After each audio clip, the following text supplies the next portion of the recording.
this morning that you intend to tender. Do we need to circle back to the issue from when we broke yesterday?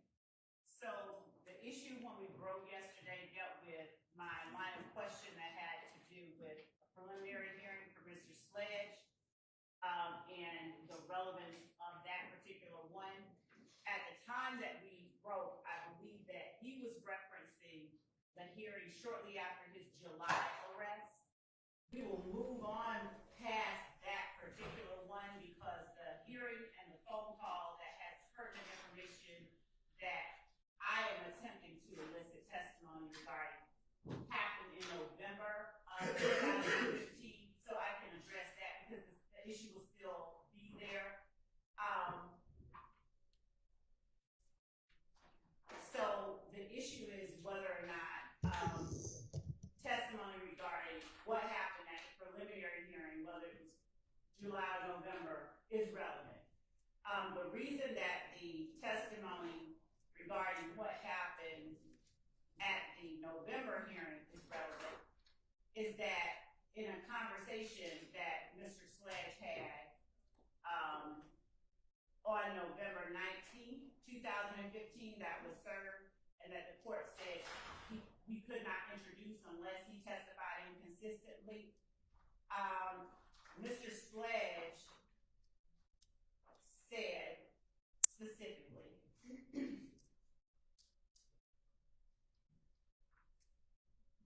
after talking about getting money for a bond, which is not what we want to get into, at 3 minutes and 18 seconds into the phone call, he says, "Them folks threw Shannon under the bus, man.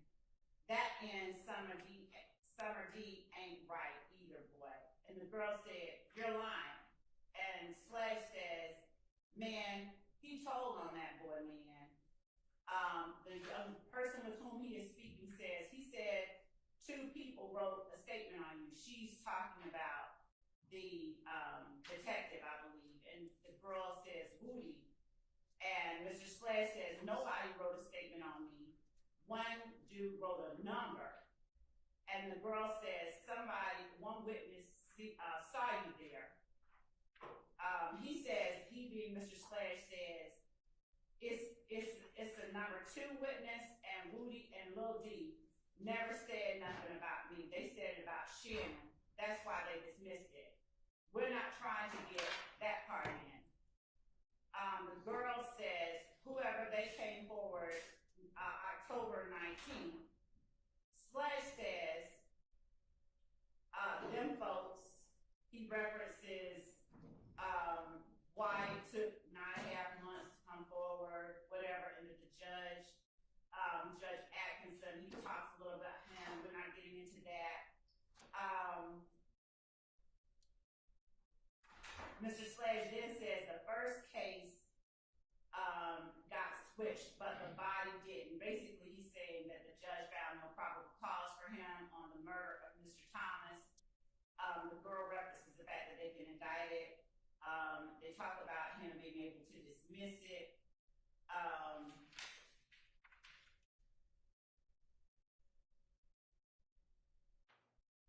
The young woman asked, what did they say about Shannon and 30 Deep? 30 D, meaning Mr. Garlington. Mr. Sledge says, man, 30 D brought his name up. Woody brought his name up. I knew YSL D. And I put 2 and 2 together. He references something about Shannon's lawyer. And the girl said, someone from YSL said, Monk, he said that. I was telling OG, he said either D or DK. He then says,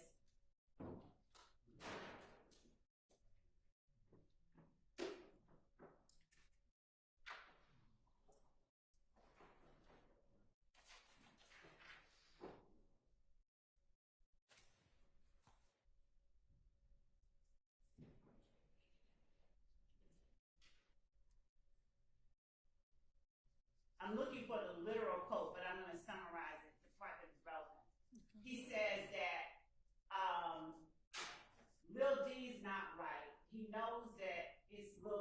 they didn't call his name. They called him witness number 2.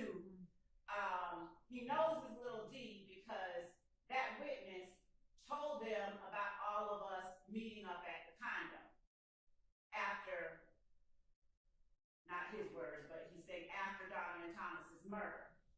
He told them about all of us meeting there. The only person that could have done that was Lil D. On the stand, while Mr. Sledge is talking, he says, well, the court remembers that he referenced going to Mr. Williams' condo and only seeing Mr. Williams and BLB, and all that was happening was that they were working on the song Da Vinci. And then they left to go to another condo so Mr. Williams could grab some jewelry. And then maybe while he was there, he got a call from Mr. Copeland. Mr. Copeland came over, he can't remember, but he doesn't remember who all was there or what, who all might have been there. But there really wasn't a meeting up there.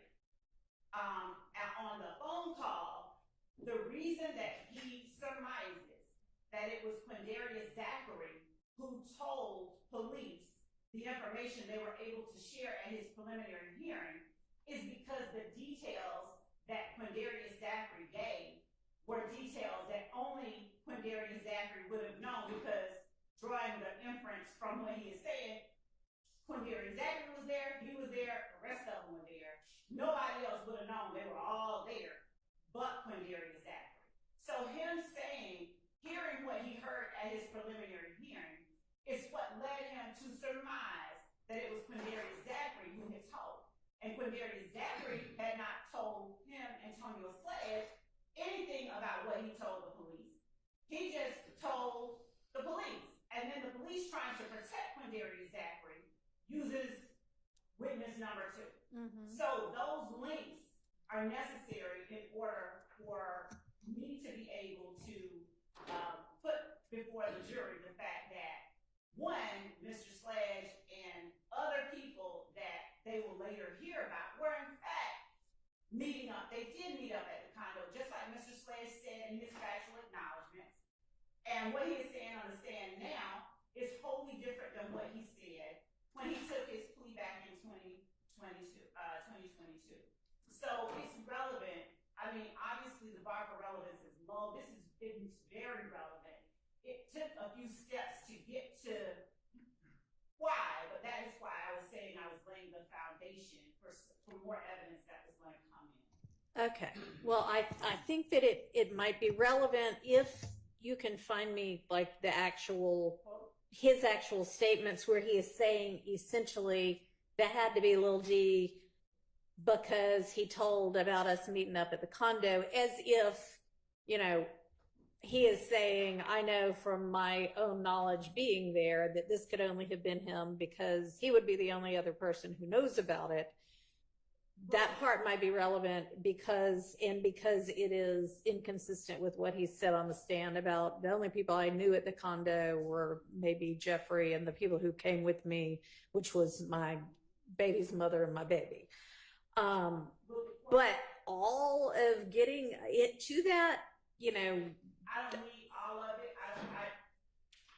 When I said what happened at the prelim, I did not want, and it was an inartful way to elicit that, and I can be more precise. I asked the court for permission so that the court knows exactly what I'm talking about to just play that snippet.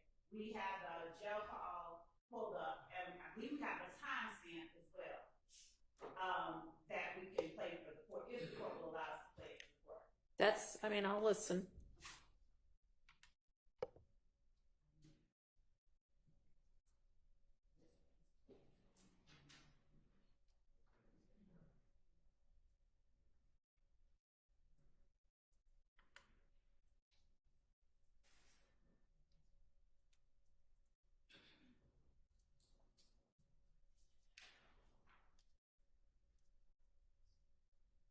And as well, Mr. Sledge denied having any knowledge of any members of YSL speaking to the police. That is something else that he talked about yesterday. That was a question I think that I asked him, not as specific as the stuff that I just said, but Tommy will.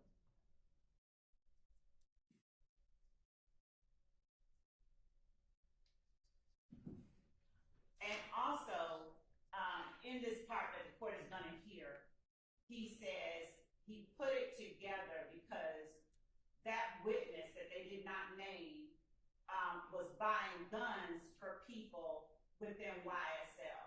Quindarius Zachary, we all know, is the one who was straw purchasing for them. And in fact, he was sentenced federally for straw purchasing. He was the one that purchased the gun, I think one of the guns that the witness had in the video that the jury has already seen.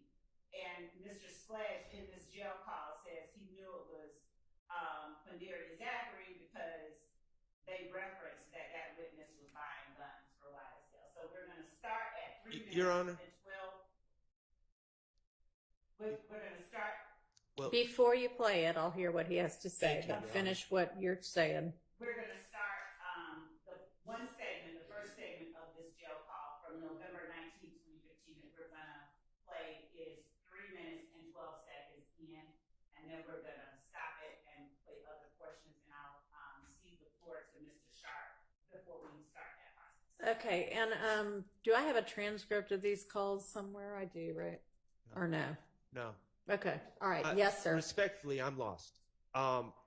The putting things together from what was said at a prelim, that was said about my client at a prelim, all of that it's preposterous to me that the state would be attempting to get into any of this, and this seems to be becoming very complicated for something that should be very simple. There's no putting it together. There's no, I realize, little D told. There's none of that, because I'm going to tell, I'm putting everyone on notice right now. I don't know what Mr. Zachary's going to do, but if there is elicited testimony about my client, stuff about what Mr. Zachary said about my client or to the police or at my client's prelim or at a prelim in general, I am moving for a mistrial. I am of the opinion that the state will have goaded me. I'm putting them on notice. Don't do that. And they're trying to backdoor testimony because they don't know if Mr. Zachary's going to testify or not.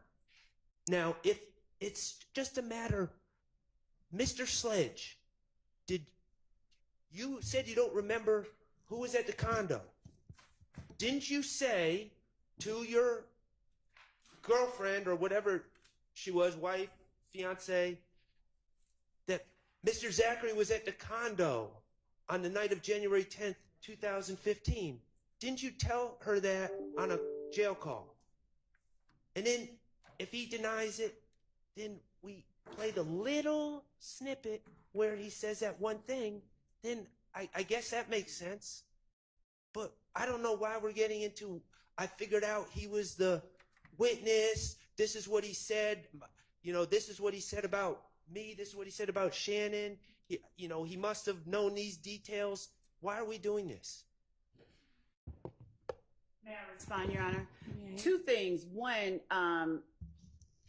this notion of goading into a mistrial and don't do something is not anything that I can respond to, because that is wholly wrong. The fact is, every defendant knows that the state has a good faith basis for putting forth the knowledge that Mr. Sledge had regarding what Mr. Zachary said. Mr. Sharp's words to the court seem to suggest that for some reason he believes Mr. Zachary, we won't be able to procure him. He's under subpoena. They know that he is, and we have served him, and we have every intention that he will be here. He is not, he's out of the hospital, I'll put it that way.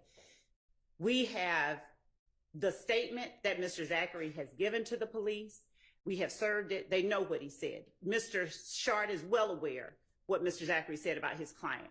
The reason that what Mr. Sledge tells his girlfriend is relevant, and the reason that there are those steps that have to be taken, is that Mr. Sledge, as I stated earlier, surmises, he realizes who it is because of the facts that Mr.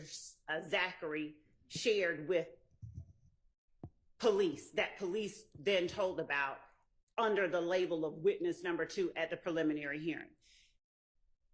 Mr. Sledge doesn't say Zachary lied. Mr. Sledge was there. Mr. Sledge has actually said he was there. Mr. Sledge is the one that gave the state, and unfortunately we may have to impeach him on that with other evidence.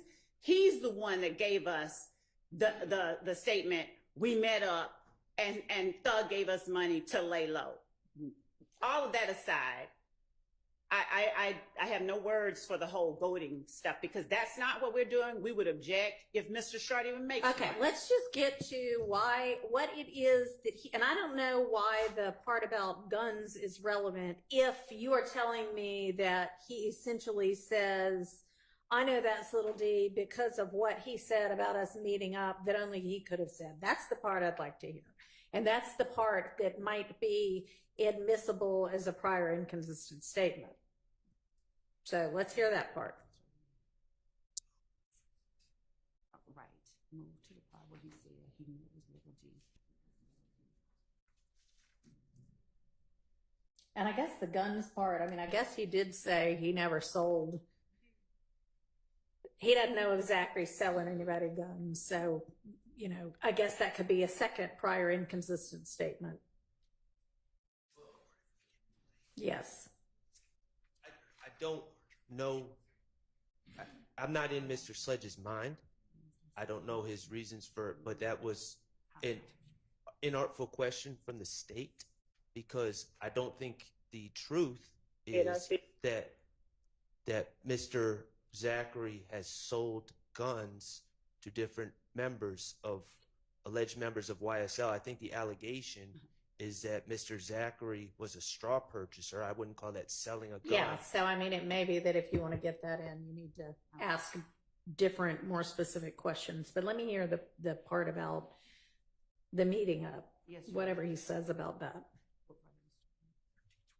We're going to start at 1321.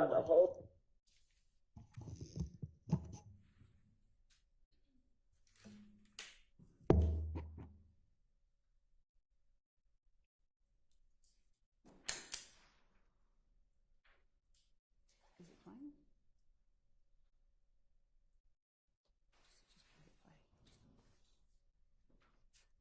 We're starting a little bit before. About the whole situation, I really they told them, they said Noah was there. Mm-hmm. You know, Girl said he went clear, you know what's going on. Yeah, you know what I'm saying? The whole situation, whoever witness number one is, they thought Noah he say, you remember when we talked on the phone, he's like, boy, you ain't know nothing about it, you was in the blind. Mm-hmm. They told them folks deep. After Lud got killed, all of us met up together and went down over house. Them made that word. That's how you know it's deep. Mm-hmm. So what's that? So when y'all got my what Shannon said? But that, cause they sent me that before Shannon, cause Shannon was still up. So they.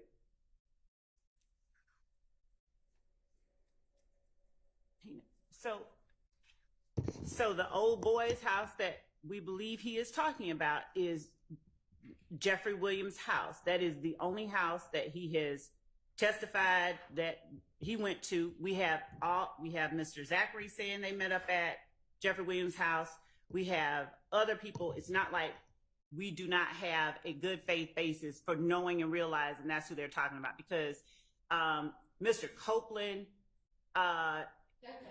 Anyway, that's witness one, not witness two. my apologies. Anyway. Why is my client's name coming up in that conversation? There's no inconsistent statement that would lead to admissibility. Why is that in the courtroom anyway? Is that somebody, what? Is that somebody who has a Rule 22? Go back up. So The second part, Judge, just to orient the court, there is at 5. We wanted to play the part that the court asked about what he said about the witness, but to orient the court as to the question posed just now, we would need to go to 557, where Mr. Sledge references it being Lil D. So if we could, Hang on just a minute, because we got to deal with this one first. So I think it sounds to me like they're saying, here's what happened, and we know X, Y, and Z because we were there. And so I guess the reference to Shannon is because he knows Shannon was there, and he has said on the stand, I didn't know anybody other than Jeffrey and, okay, what? I think, I don't have a transcript, but what I heard that little snippet to say is little D, and of course we have two little Ds. I'm going to assume for the purposes of this statement that he's talking about Mr. Zachary, was saying things at the condo and putting Shannon there, meaning, and he also references Nard, who's Demise McMullen, there being the murder scene. There being the murder scene? Yes. Honest to God, a transcript would really help because it's hard to tell what everybody's saying. our transcript is of the quality. Okay, but y'all can retranscribe little snippets. Somebody who knows what the content is, like what is being talked about. It's not, it's not that hard to do. We have not a formal transcript. We have what is being talked about in timestamp form that we can give to the court. Okay, so is it your understanding that they're talking about the murder scene, or they're talking about the condo right there, what we just heard? They were talking about the condo when he said that they met up at old boy's house. All right, if we don't even know what's being said, then we I don't do know what what's being said, Your Honor. It is not. This is a mistrial waiting to happen. Your Honor, if I may. Go ahead.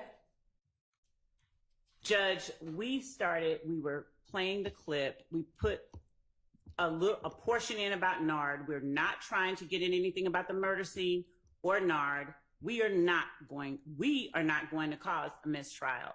We are giving to the court the portions of the call that we wish to play. I'm being specific about the portion because we started the clip a second before where someone was able to pick up Nard and make a whole separate argument about the murder scene does not take away the importance of the portion we're presenting to the court that we need to play, which is that I know it's Lil D because he told the police about us all meeting up at old boy's house after Nut got killed. So nobody is trying to put in anything about the murder scene. Nobody is trying to put in anything about that.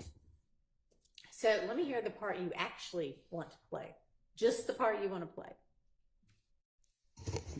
So, Your Honor, is it at this time that we're allowed to play the portion I told you that gave some context to we had a specific part the court just asked us to play that we played.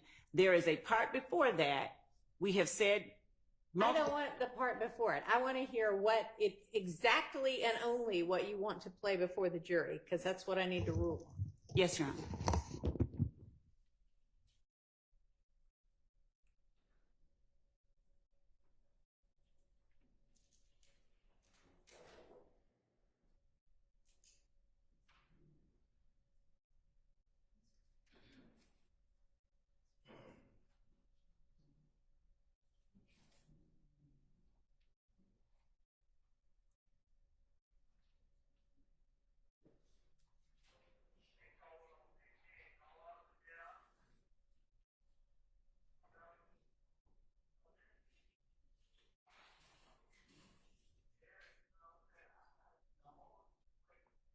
Nobody can hear it. Okay, they're just trying to figure out where to start.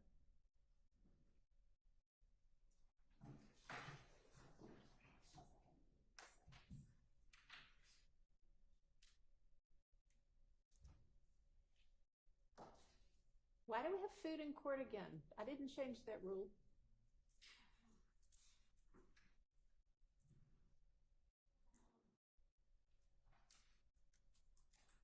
No food in court. Somebody please retrieve the banana and take it back to the back.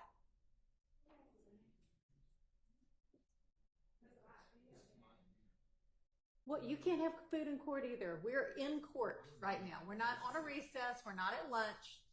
Put it back in your briefcase.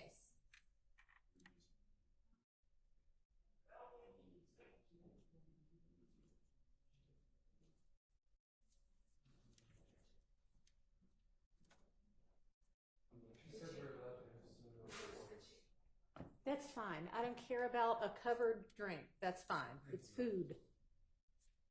This number one is this I know it deep. Cause he say, you remember when we talked on the phone, he's like, boy, you ain't know nothing about it. You was in the blind. Mm-hmm. They told them folks deep. After Lud got killed, all of us met up together and went down over out. Them made that word. That's how you know it's deep.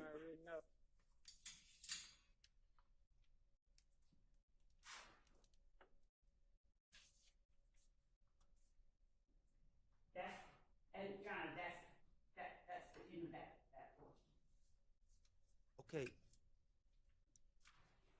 If there is an inconsistent statement, this is where we're at, as far as I can tell. Mr. Sledge testified that he couldn't exactly remember who was at the condo. Mm-hmm. Okay. If there's an inconsistent statement that says D, which is of course complicated because there's two D's, is at the condo that night, then it seems to me it would be easier and cleaner if we just had him refresh his recollection. But that's how I know he told. That is, why is that coming in? I'm not sure why that's relevant. Judge, the reason that is relevant, it's two things I want to respond to. The notion about we don't know which one it is. He makes a distinction. Let's not worry about we don't know which one it is. Okay, so the reason that it is relevant is because we know, Mr. Sharp knows, everyone knows, that what Quindarius Zachary told the police is specific information that will be presented. Let's get to, how about if you ask Mr. Sledge specifically on the stand? You said the only people you remembered were blah, blah. Didn't you tell whoever this is, your girlfriend, didn't you all discuss the fact that he was also there or something to that effect? And then if he says no, then you confront him with this prior inconsistent statement, which he needs to listen to first without the jury hearing. And then he can say, oh yeah, actually I did. And if he still says, I don't know, then you can play that little part.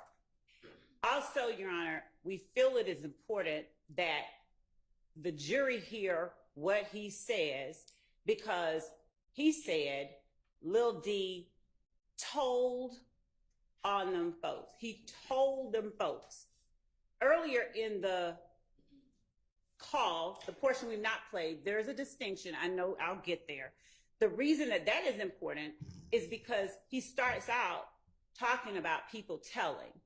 Yesterday, the court heard him say... Yes, I don't want to go through all of that again. I can follow the argument. But he does not say told on us. No, he says he told says them folks. Told them folks. Yeah, which doesn't mean... Lord have mercy. We heard Kenneth Copeland say, I told 100 different versions of things. Telling somebody something doesn't mean you're telling on them or you're ratting them out or anything. And I know the state want it to be that, but you don't necessarily get that from, if you have something that says XYZ told on us, then yeah.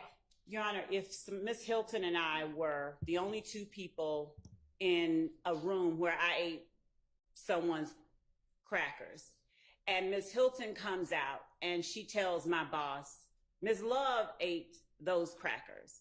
And then my boss announces to the world, Ms. Love, you are dismissed because you ate so-and-so's crackers. And I say, well, I know it was Ms. Hilton who told, because yes, that is one version of how something like that could go down. But Ms. Hilton could also walk out and say, Ms. Love ate those crackers, and there weren't even any crackers in there to begin with, in which case she is not telling on you. So it is an argument, but it is not established just because you think that's what he means when he says that.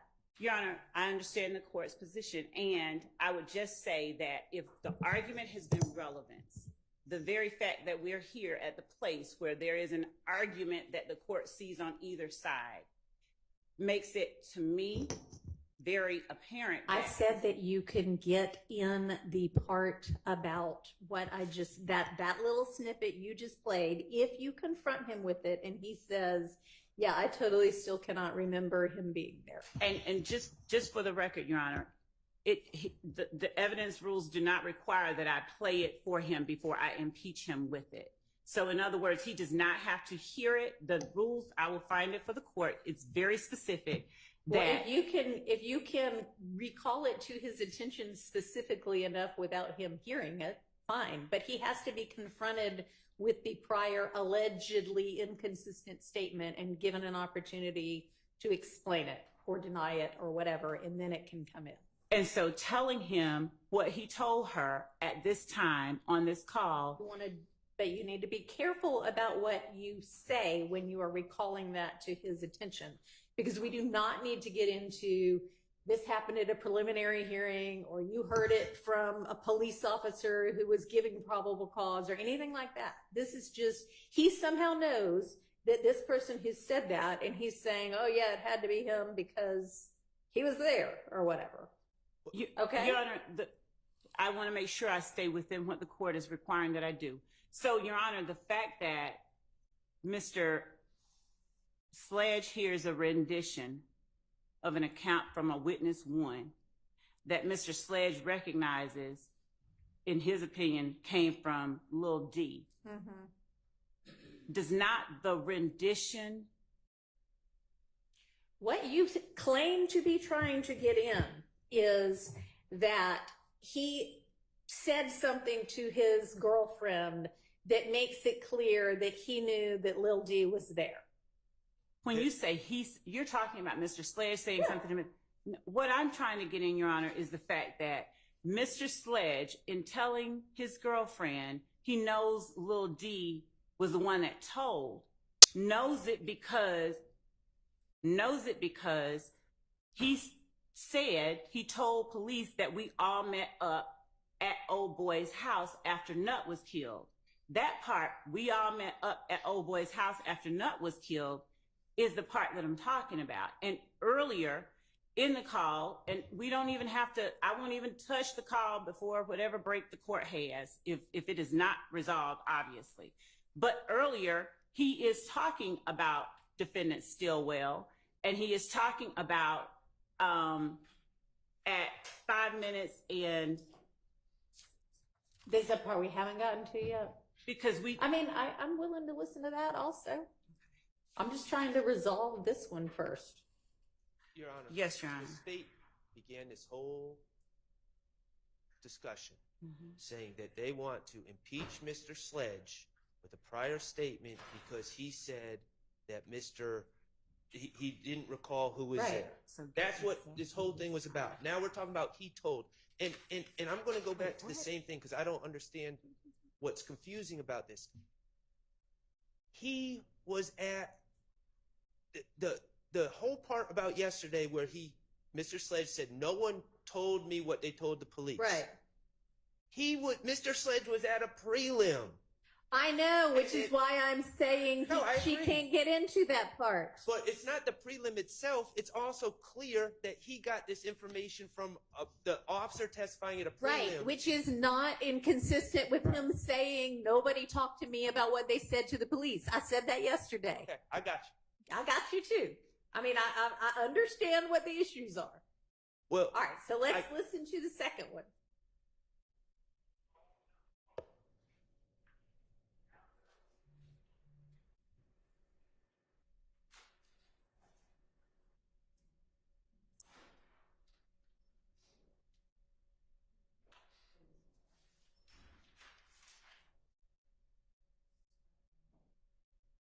We're starting at 5 minutes and 58 seconds.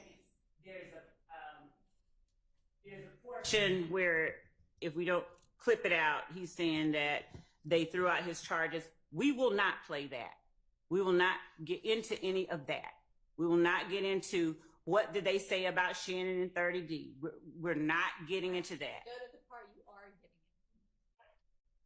getting. It's about 3 seconds. Okay.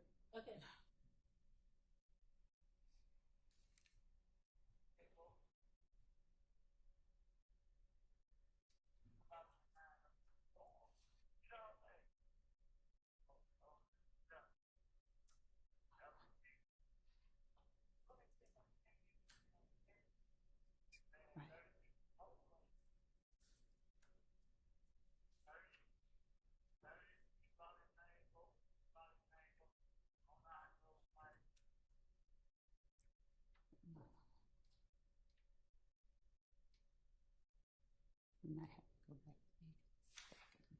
Go ahead and play. Can we join? Can we be allowed in Zoom? Here we go.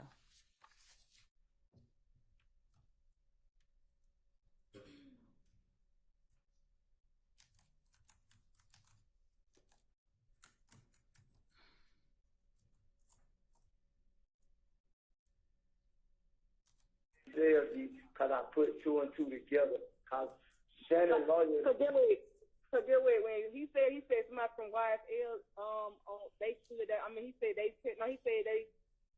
saved Moon. He said they had another person they saved Moon. He said that, and I was telling OG. He said either D or DK. I was like, I don't think it's DK. It's D, man. Because they said you know Shannon got a paid lawyer. So Shannon's lawyer like. Yeah, so Shannon lawyer like,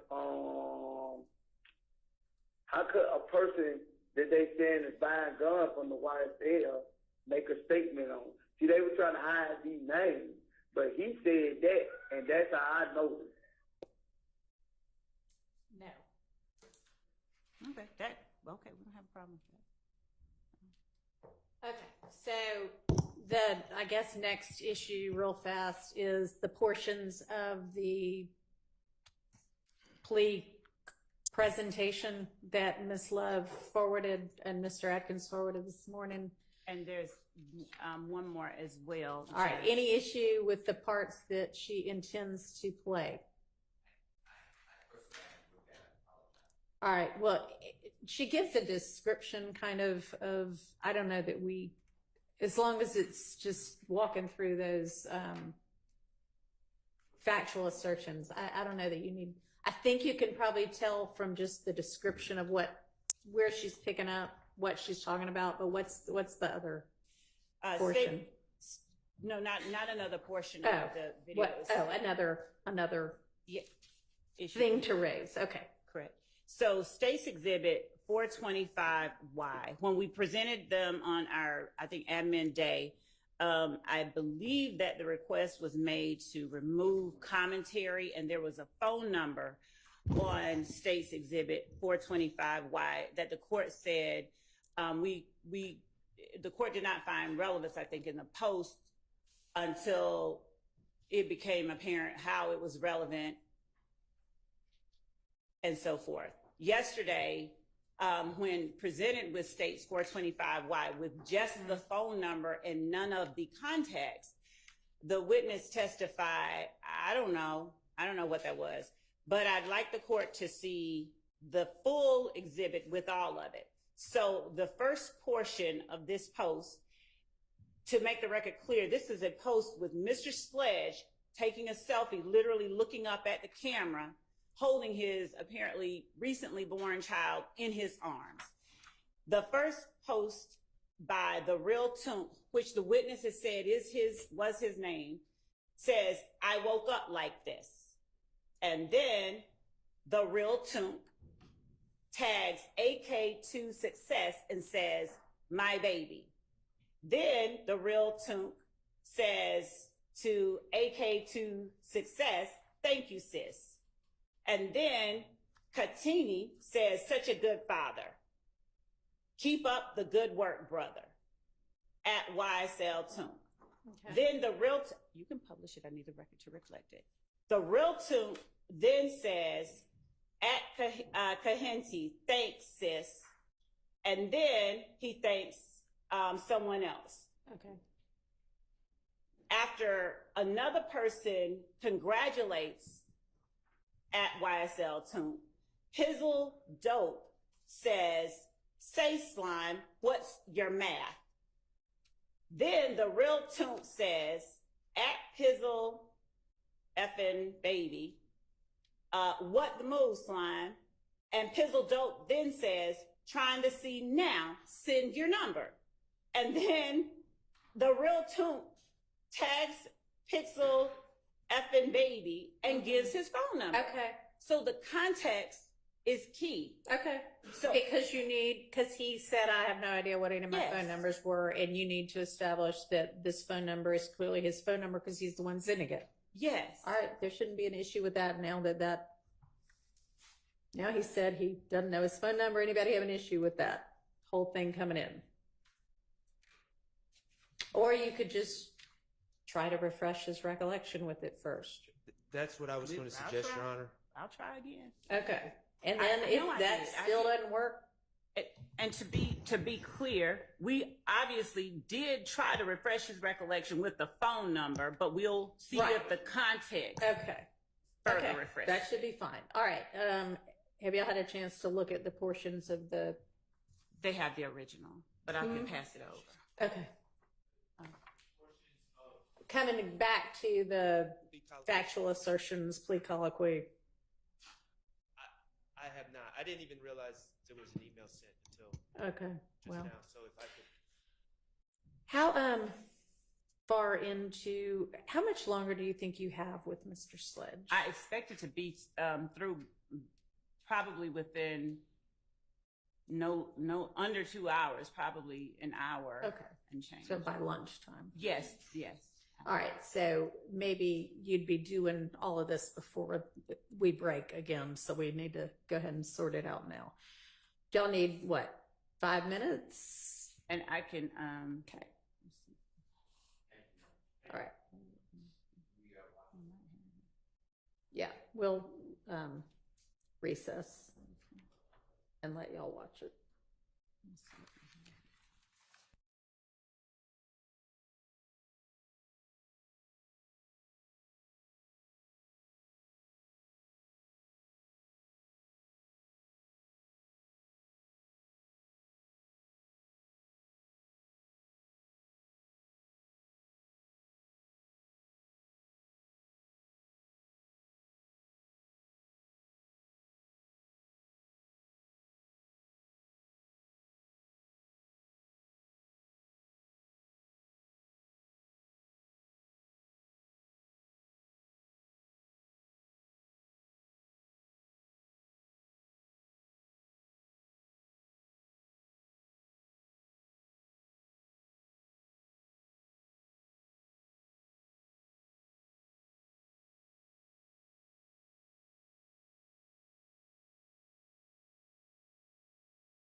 for all of the attorneys to get back in. We've had way more than a few seconds.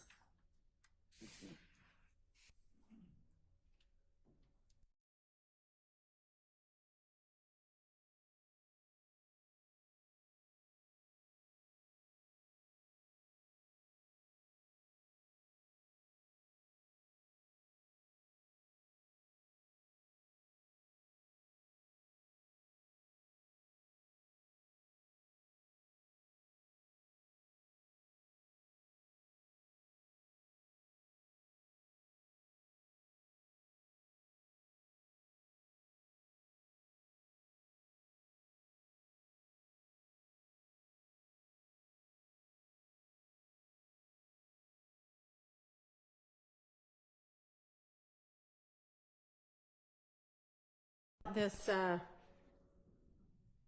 colloquy. So we have, Your Honor, the state has now sent to counsel for the defendants and to the court, I believe you just, the edited version so that there's no starting, stopping, or muting. It has the portions we referenced that we intended to tender as either a prior inconsistent statement, contradiction. It has what we referenced. Okay, well, I wasn't able to access it because I don't have the permissions, but I mean, I can tell what Did you send that? parts, I think. Is there an objection to that? So, Your Honor, we had not reviewed the edited version, so because we were. All right, well, I'm going to assume that what Ms. Love says is in there and out is what's in there and what's out. So let's just take her at her word as an officer of the court. Okay. And we, as I understand it, the state's attempting to introduce this as prior inconsistent statements. My response would be twofold. First of all, I don't believe that they're inconsistent with the testimony. Secondly, to the extent they are inconsistent with the testimony, Ms. Love has already read the factual acknowledgments and confronted him with them during her direct, is my recollection. she actually hasn't. She's gone through, I think, some of number one, but the ones that like 7, 8, 9, and 16, she hasn't read those out. Okay, well, that my recollection is, and I'm not Have saying you, I'm Ms. right. Love? No, I intentionally not. Yeah, she hasn't. Okay. Is the edited version, has the law and crime Yes. been taken out? Okay. So this is just essentially going to be him swearing to tell the truth, identifying himself, and then it's going to be the factual acknowledgments that he says, no, these aren't true, and then the sentencing understandings or whatever that he says, I didn't understand any of that at the time, and then the bottom that's where he says, I have read and carefully considered all of this, and I've made any changes I want to, and this is all true. What it has is, in addition to that, so it has the very beginning where he raises his hand and swears to tell the truth. Right, I said that. And then from there,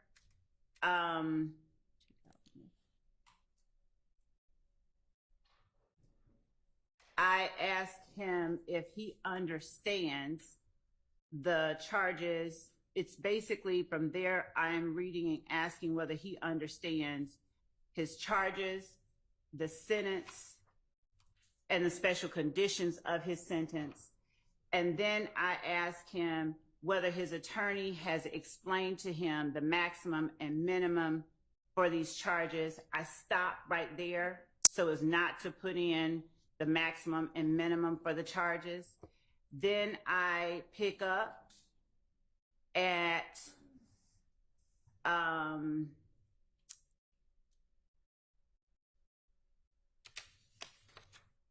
Your Honor. asking, Yeah. Well, I mean, it's essentially what you sent and described in the first email of this morning, right? yes, Okay. yes. in Your Honor, I just want to be clear, to the extent, and you haven't ruled yet, and to the extent that this is allowed in on cross-examination, the state is keeping out the maximum minimums. Gets a little complicated because we need to, through cross, talk about what he has over his head, his bias, his motivation to work with the state. Okay, well, I don't think he's working with the state from his testimony, but Well, he sure, you can. on December 28th of 2022. Yep. And at one point, and the state drafted this document, not us. Yep. They said the state will be asking for the maximum. So at that point,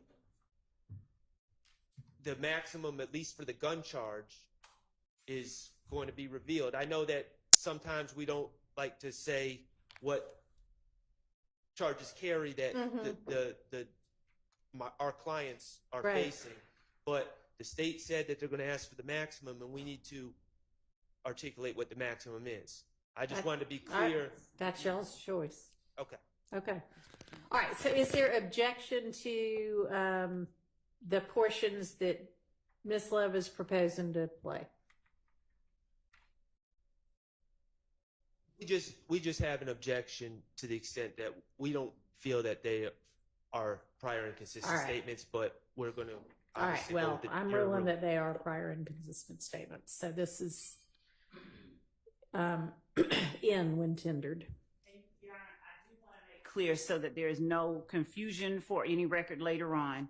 The special conditions of his sentence are not portions that were asked about, but they are portions that give context to what he is saying he understands. So when I read the charges, for instance, his current charges, his negotiated sentence, and the special conditions that he shall abide by, all of that, it gives context to the fact that he said he didn't understand it. So I did not ask him, hey, is this a special condition? Is this a special condition? But I included that in there for context for the rest. So I need to be abundantly clear. What I am saying I am playing is exactly what I have indicated in my email to the court and counsel.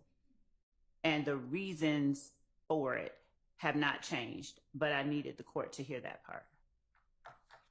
All right. Well, I mean, part of what he said yesterday that he didn't understand at the time he signed it was any violation of these provisions or any special condition will result in him being sentenced on count 30, and the DA will recommend serve the maximum. So he's.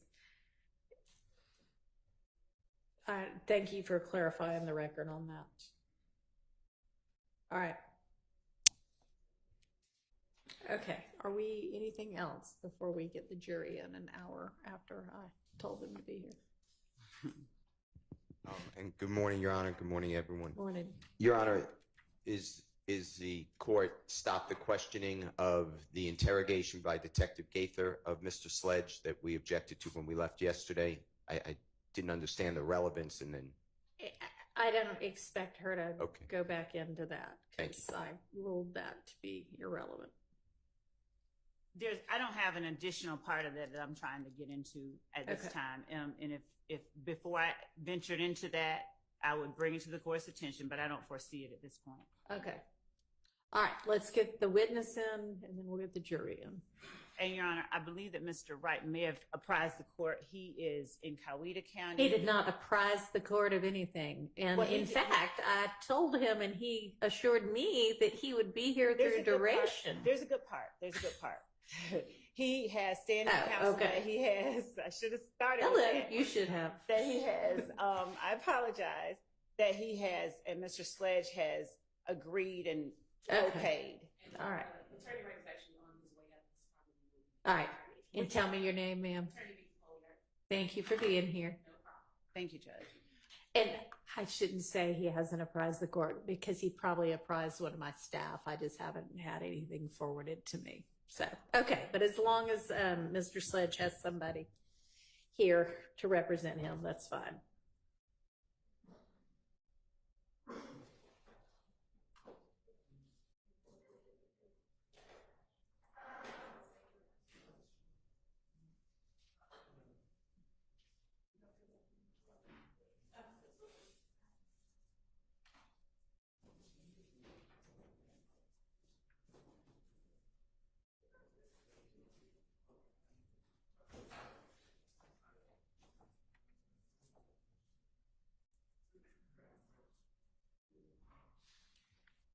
I will go ahead and get the jury, please.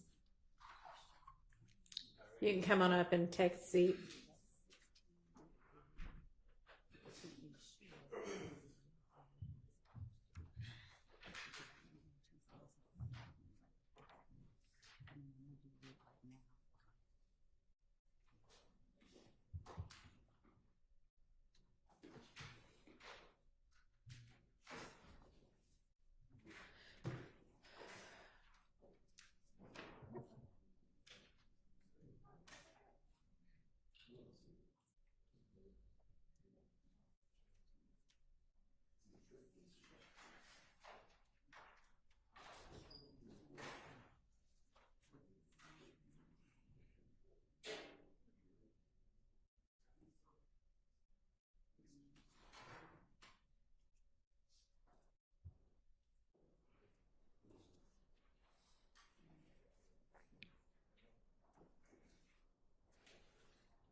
Thank you.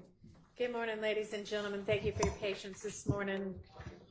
We started before y'all again, but we weren't able to get through everything. So that's just, you know, how it happens in trials sometimes, is we have to deal with issues that require y'all to be patient. So thank you for continuing to be patient. And we're ready to continue now with Mr. Sledge's testimony.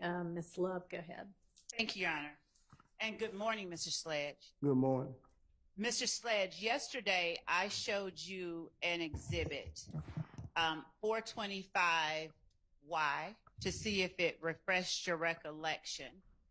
I'm going to show you what I will label as 425 Yankee Alpha and see if this exhibit refreshes your recollection regarding your phone number back on December of 2014 and in 2015.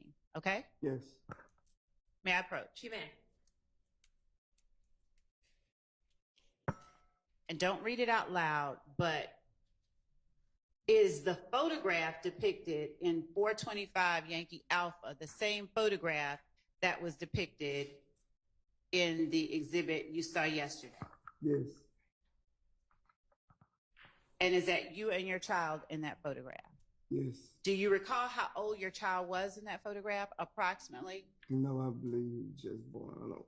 He was just born? Yes, I don't exactly know how old he was on that photo. That's fair. When was that baby born? Ms. Love, if what you want is the phone number, let's cut to the phone number, okay? I'm asking for Let's get a move on it.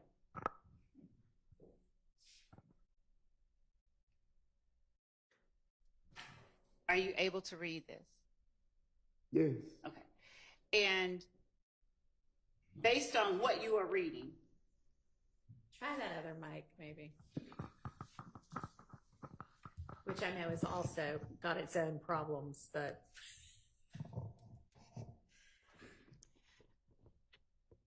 do you recall making the posts that you see in the sidelines of this photograph?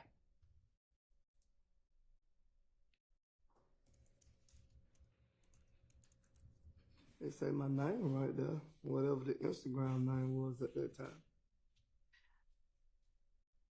Is this a post that was on your Instagram page? Yes. Does this post refresh your memory about what your phone number was?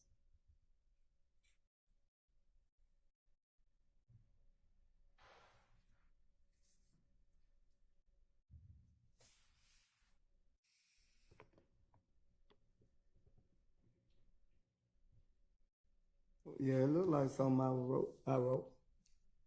Does it look like a fair and accurate copy of what you wrote and posted on your Instagram page? Yes. Are you able to now tell the jury what your phone number was? It say 446628935. 404 Yes. 662 8935. 8935. And Yeah. was that your phone number?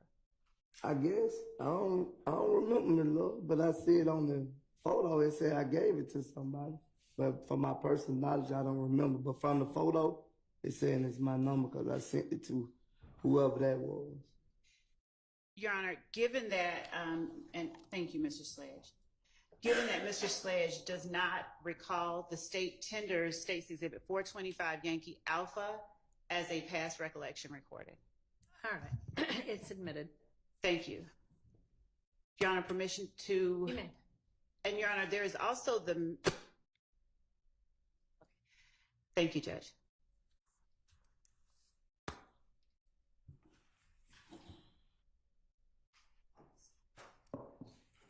Could you zoom in? All right. Mr. Sledge, would you read the first post that you made? It said I woke up like this. And then what's the next one?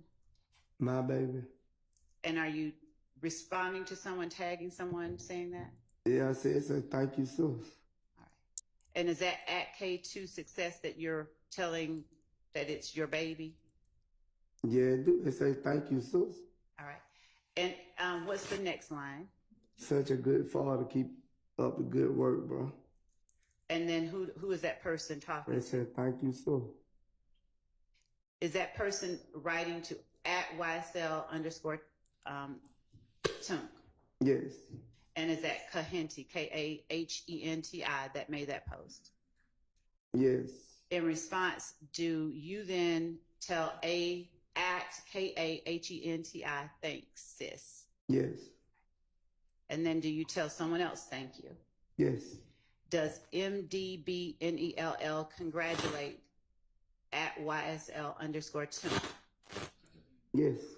After that, does Pizzle.dope ask, say slime, what's your math? That's a number thing. I don't know. But I see the pound sign number for a number Do on you my see? side. Okay. If you pay, Right here, do you see say slime, what's your math?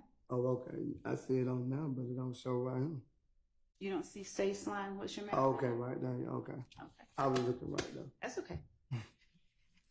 And then, do you respond to @Pixel effing baby, what's the move, slime?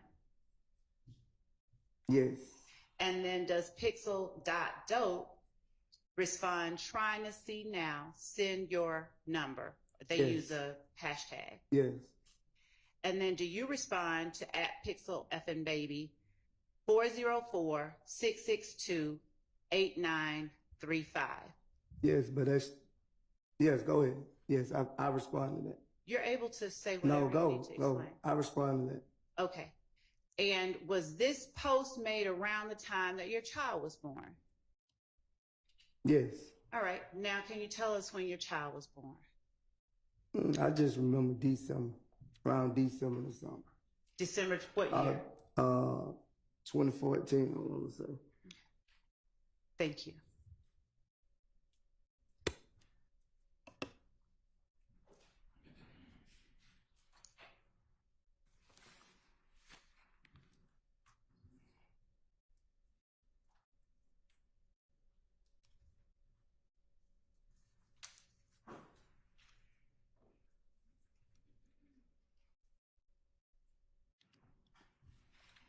Yesterday, we talked about what happened on January the 10th of 2015.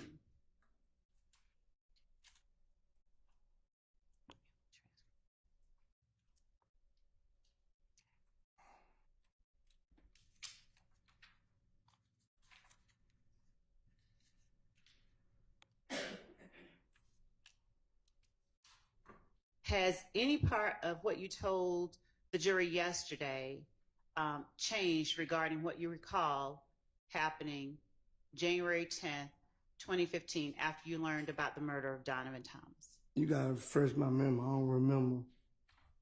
Do you remember what happened after you learned about the murder of Donovan Thomas? No, could you refresh my memory? So is it your testimony you do not remember what you told the jury yesterday? I'm not saying that. I'm just saying I don't remember right now. If you could show me, then I can. I don't remember right now. Did you testify yesterday that you got a call around 10-something p.m. or you got a DM Yes. that indicated you and someone else were responsible for the murder of Donovan Thomas? Yes. Do you now remember what you did after you got that DM? No, I don't think I said. I remember saying that I went to Mr. Jeffrey's house. And do you remember what you said or who you said was at Mr. Jeffrey's house? Yeah, whoever. I don't know if he's the cameraman or he just do the videos. I'm not for sure about that. All right. And is it still your recollection that only Mr. Bean, you, your child's mother, your child, are the people that you recall being at that house on 10th Street? I told you it was other people there, but I don't know the other people. Did you also testify that none of the defendants in this courtroom were there? I said, I don't remember seeing none of them. Now, that's what I said. Okay. And thank you for clarifying. You said that yesterday. Is that still your memory today? If you have anything to refresh my memory, Ms. Love, you can show me and then. I appreciate that. But I don't remember. Okay, so that's still your memory today. Yeah, that's my memory today. I don't remember. And what about when you went to Mr. Williams' second residence? Today, do you have any further memory about who all was at that residence? No, if you have anything that can refresh my memory, you can show it to me, but I don't remember. Okay. And do you not remember any of the defendants in the courtroom here being at that residence? I don't remember. Objection asked and answered. Okay.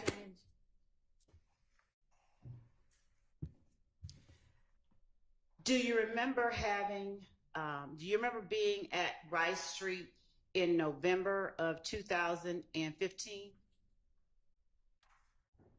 November, yes. And while you were at Rice Street in November of 2015, do you remember calling and speaking with your child's mother at various times? I talked to her a lot of times, so you have to refresh my memory. Would showing you a rough transcript of that call refresh your memory about what was said during,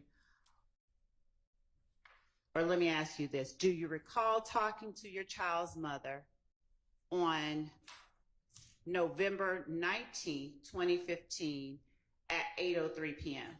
I don't remember the dates, Ms. Love. I talk to her most every day, so I don't remember the exact dates.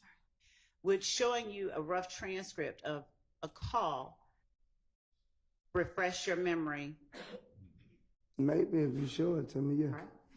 Your Honor, we will label this states 448 Yankee, and it will not be for the purposes of admitting for the jury, just to refresh his recollection.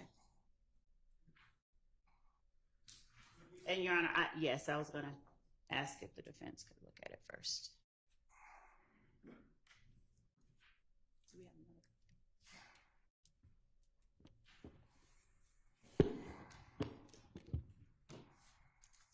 You got it?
Yes. You want to go?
There's one more.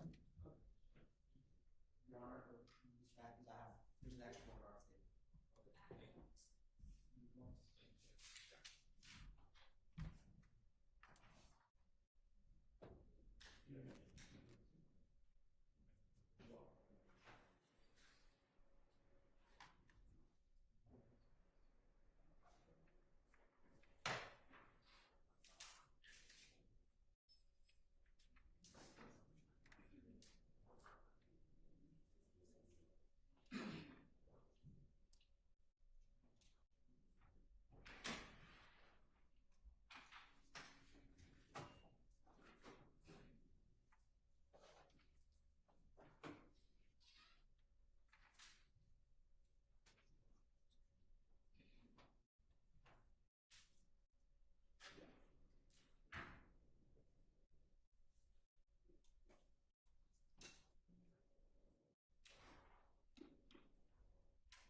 Well, I didn't think it was going to take this long.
Your Honor, Mr. Sledge asked if he could have a moment to read that with his attorney. All right.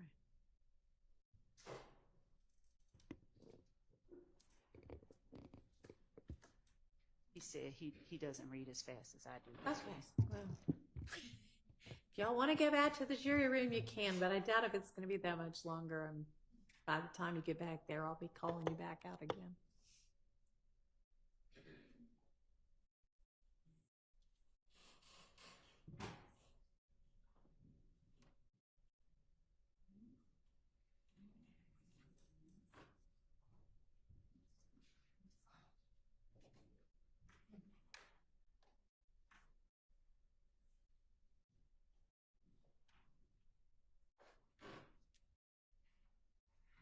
Your Honor, may we approach with a member of the defense about a correlated matter? Sure.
Do I start, Your Honor? Yeah. Trying to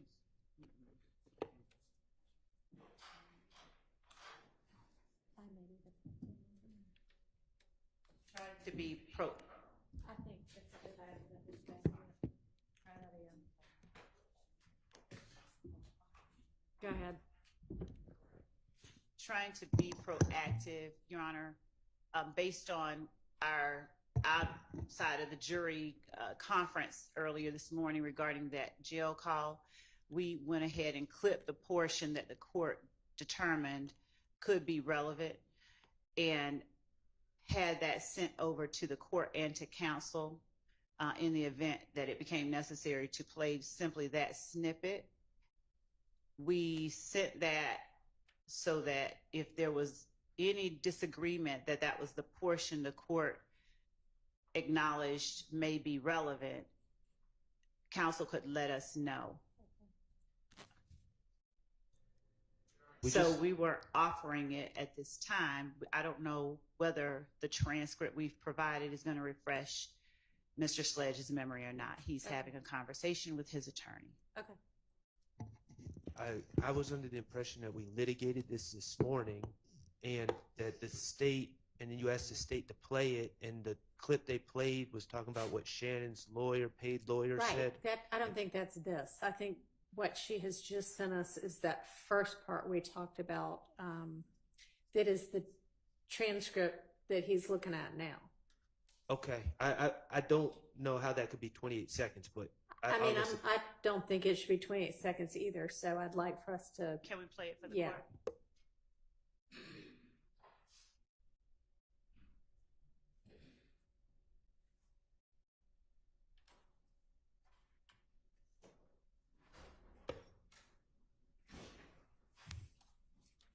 the whole situation, whoever witness number one is, this I know it's D. Cause he say, you remember when we talked on the phone, he's like, boy, you ain't know nothing about it, you was in the blind. Mm-hmm. They told them folks D. After Lud got killed, all of them met up together and went down old boy house. Them made that word. That's how you know it's D.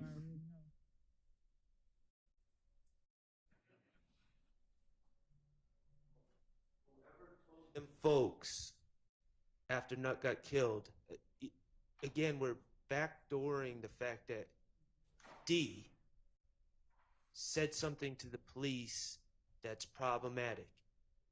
If Mr. Zachary takes a stand, I will deal with it, and I will cross-examine him, and it won't be a problem anymore. But I don't want there to be any insinuations, any references, any reference to D telling on people until he takes the stand. And so I don't know why we have to get into what Lil D told them folks to get the fact that he was at a condo. Do you have the transcript, or does he have Mr. Sledge have it? Mr. Sledge has one copy, I have one. Written on that. And if Mr. Sledge needs to hear that outside of the presence of the jury to get context to understand what he said previously, I don't have a problem with that. I just don't want the jury to be hearing Mr. Sledge's phone calls to his girlfriend about what other people told the police. Right.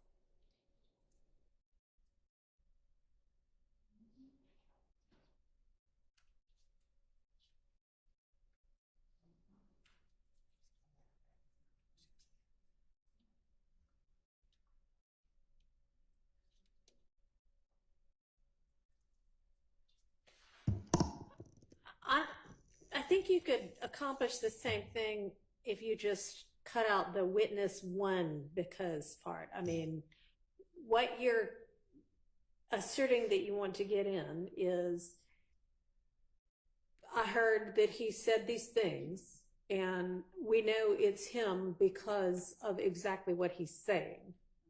So we don't need the witness one part for that. So we will have Mr. Makins take out witness one. and just start with he say. Yes, Your Honor. And I don't have the transcript in front of me. I don't have the call memorized, but I did hear we can play it again. He's telling them folk what he told them folks. Yeah. The whole point of this is just, was Mr. Zachary at the condo that night or not? And I really don't care what the answer is.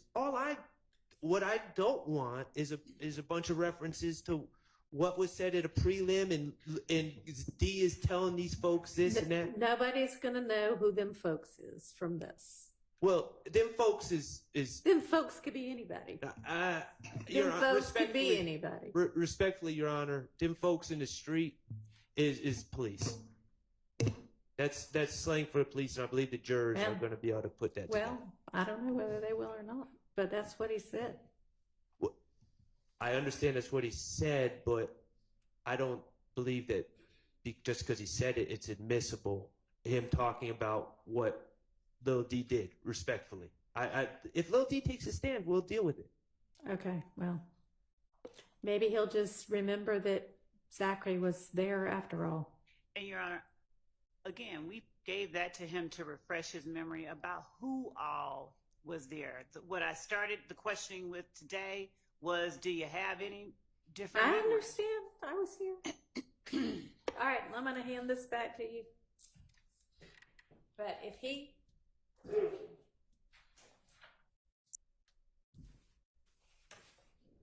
if he's presented with it, the transcript, and he claims to still have no memory, then I'm going to permit this in as a prior inconsistent statement. Yes. This once, but I'm going to say it again. I would suggest someone just play Mr. Sledge's recording and then see if that refreshes his recollection outside the presence of the jury.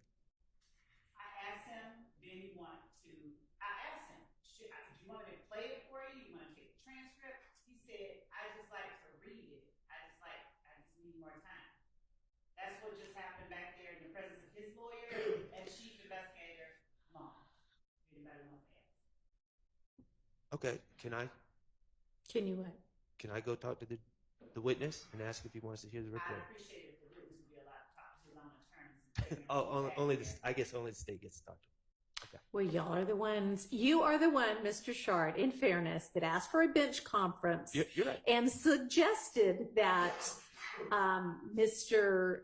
Sledge be apprised and that his lawyer be apprised as to maybe what should and shouldn't be said from that transcript. And that is why Ms. Love went out and gave them that transcript. And Your Honor, I was under the impression that this whole thing about the call had been settled. Apparently I was wrong about that, but if he needs to listen to the call to refresh his recollection, I don't have a problem. I'm just Well, you trying know what? If he comes in and he says, yeah, that still doesn't help me, but if I could hear myself say it, then maybe that would, then we'll take it from there. Okay, thank you. Do we think maybe he's ready, or is somebody going to let us know, or? I told him to come back in, but I'll send someone out to see if. Or, I mean, his co-counsel could do it. She's still here. That way there's no kind of, one side gets to see Mr. Wright more often than the other side.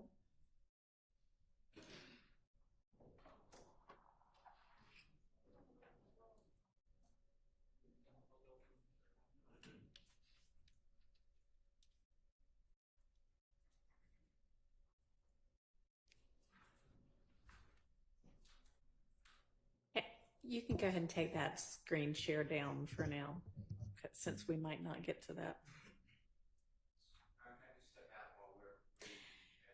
Yes. 5 more minutes. Anybody else need to use the bathroom? Okay, can you do it quickly, because I don't want it to turn into another 20-minute recess. We've had about, 5 minutes of actual trial time today so far? There was no objection to the plea video, right? There was not an objection to the plea video, right? No one has voiced one.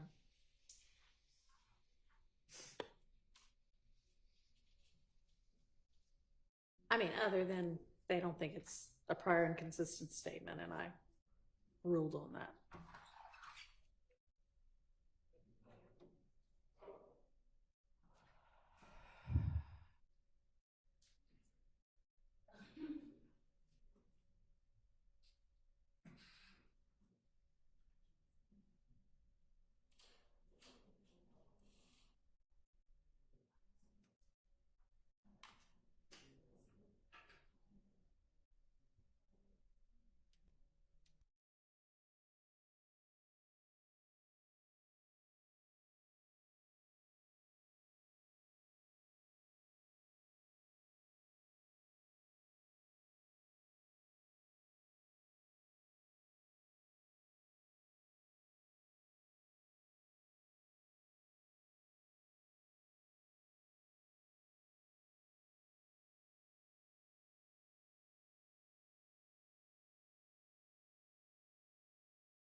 Get the jury back.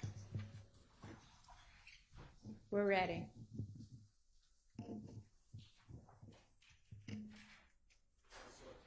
Yes, sir.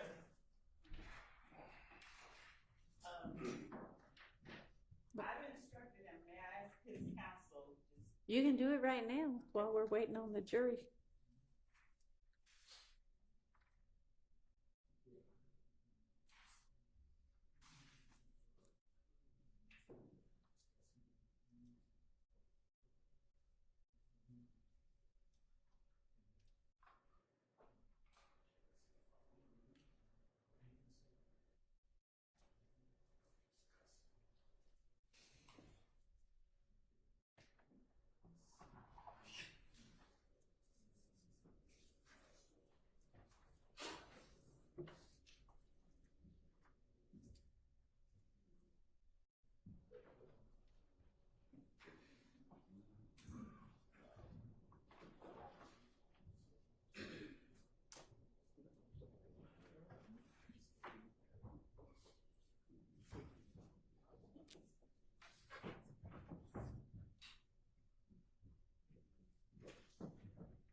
Mr. Sledge, have you had enough? Hang on.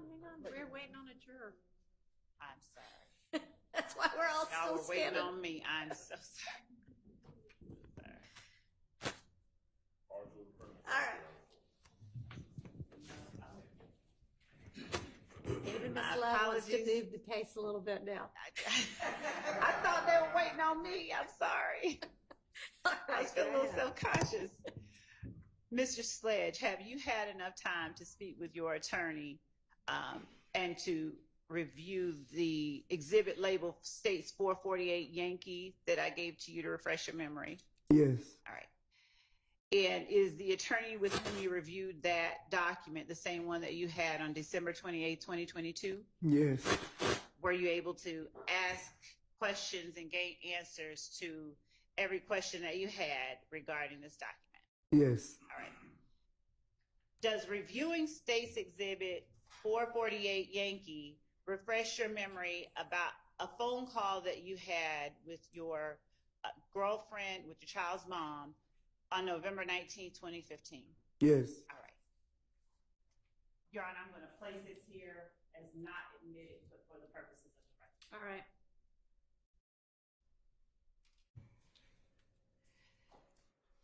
Mr. Sledge, having read States 448, do you have any more memory about who all was at Mr. Williams' condo,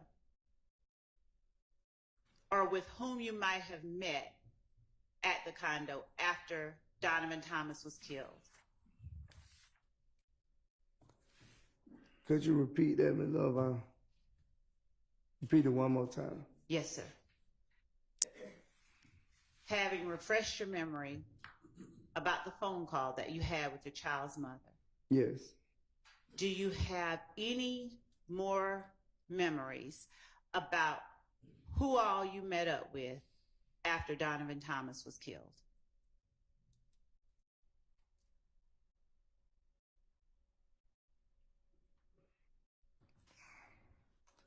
Yes, I think. All right. When you say you think, who is it that you think you remember you met up with after Donovan Thomas was killed?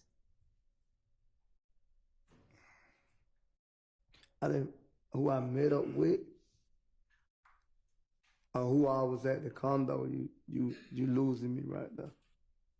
Let's go with the way you first said it, or the last said it. Who all was at the condo?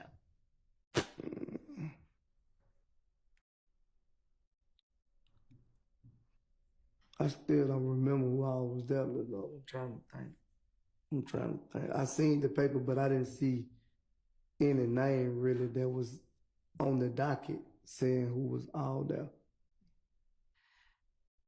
Do you remember whether Quindaria Zachary was there? I think Quindaria Zachary was there when I got there. Do you remember whether Shannon Stillwell was there? I still don't remember if Shannon Stillwell was there because I didn't see him personally with my eyes, so I still don't remember if he was there or not. Do you remember whether Diamante Kendrick was there? No, I think Mr. Kendrick was not there when I got there. And when you say you did not see Shannon Stillwell with your eyes, is your testimony today you know for a fact that you didn't see Shannon Stillwell, or that you don't recall? I don't recall. When I got there, I didn't see Shannon Stillwell there. When I first got there. That's what I'm saying. At any point, were you, Shannon Stillwell, Diamante Kendrick, Quindaria Zachary, Defendant Williams, in a room at one of his condos the night Donovan Thomas got murdered? I think we was. I think, yes. Which one? Which condo? Not the first one. The second condo? Yes. All right. What were y'all doing? Nothing. Mr. Williams getting himself together. At what point did, and let me back up and ask you this. Would you characterize your being there as y'all all meeting up at that house? I don't think we all arrived at the same time. That's not what I asked. Would you characterize you all being there as y'all all meeting up at the house? Yes. All right. And what purpose did you all meet up at the house for? They was going to the show and the video shoot with him. From my understanding. Were you working as head of security for Defendant Williams at that time? No, I don't think so. And Kenneth Copeland, was he also one of the persons that met up with you, Shannon Stillwell, Diamante Kendrick, Quindaria Zachary, and Defendant Williams at Defendant Williams' condo? Yes, he was there. Okay. He was there, and he was one of the ones y'all met up with. Is that what you're saying? Yeah, he came down to the condo. All right. Now, what did y'all talk about at the condo when y'all all met up? I don't basically remember the conversation that we was having, but I don't remember the conversation. I'm gonna say that. Is it still your testimony that you went to Defendant Williams' condo solely because you got a DM accusing you of Donovan Thomas's murder? Yes, that's one of the reasons. That's the reason, yes. Was there any other reason? I don't remember. If you have anything that can refresh my memory, you can show me, but I don't remember no other reason why. That's the only reason that you remember today? Okay. Yes.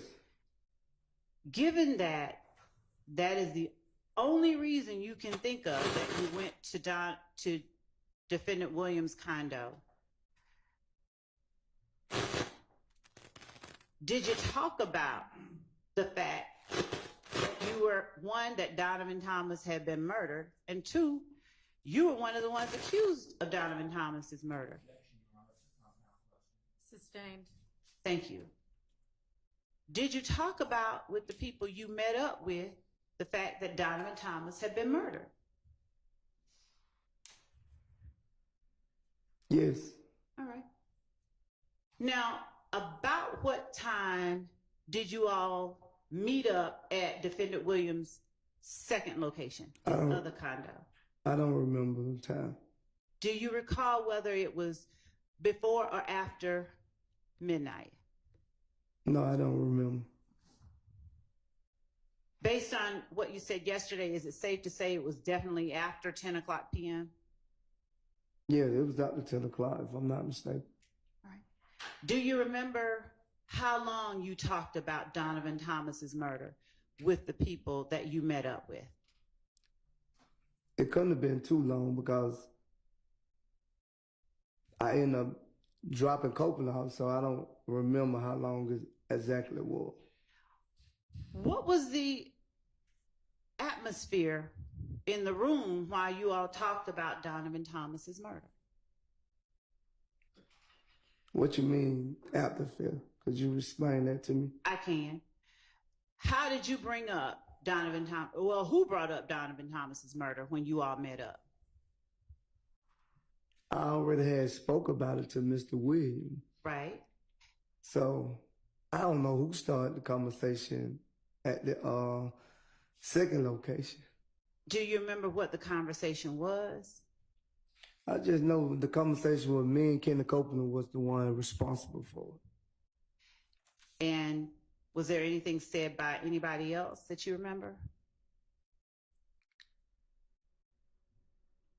Not really.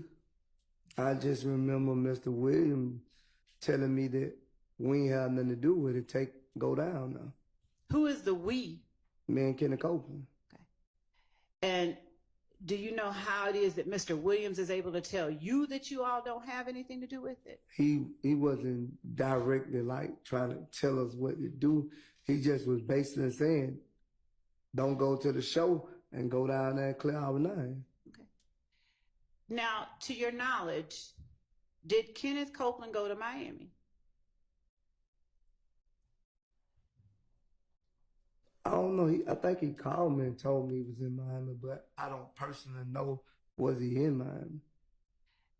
And is it your testimony that you didn't go to the show because, well, you wanted to stay and make sure your family was safe? Yes. All right. But is it also fair to say that you weren't trying to clear your name? You did not go to the did you? I'll rephrase. Did you stay back from the show in order to clear your name? Sustained. Did you make any efforts to clear your name? Sustained. Your Honor, I'm not suggesting the answer. I'm just asking one that's yes or no. Ask it a different way. Yes, Your Honor. Did you take Mr. Williams' advice that you say he gave? Sustained. What did you do after you were told to not go to the show and clear your name? I dropped Copeland off and I went on about my business. Do you make or recall anything else anyone else in that room said about the murder of Donovan Thomas? Objection asked and answered. I'm asking if he recalls anything else. He seemed to remember something. Go ahead. Do you recall anything else anyone else in that room said about the murder of Donovan Thomas? No.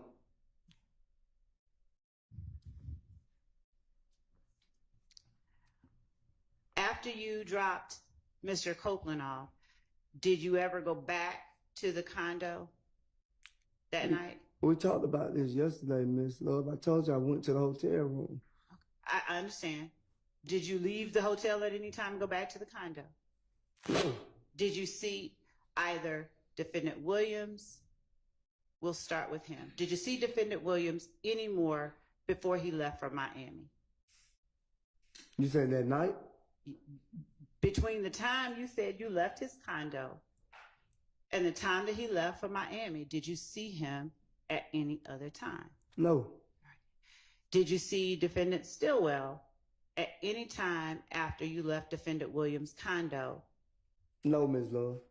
Do you know whether Defendant Stillwell went to Miami? No, I don't know that neither. Do you know whether Defendant Kendrick went to Miami? Well, I think Mr. Kendrick will going because he's supposed to be in the video or something like that, if I'm not mistaken. He was going to help perform that night. Do you know whether he went? I don't know personally because I didn't see it, so I can't say personally that he went. Do you know whether Mr. Zachary went to Miami? No. Did you speak with Mr. Williams at any time that he was purportedly in Miami? I think he called and checked on me. I'm not for sure. I don't remember that. I think he called and checked on me, but I don't remember.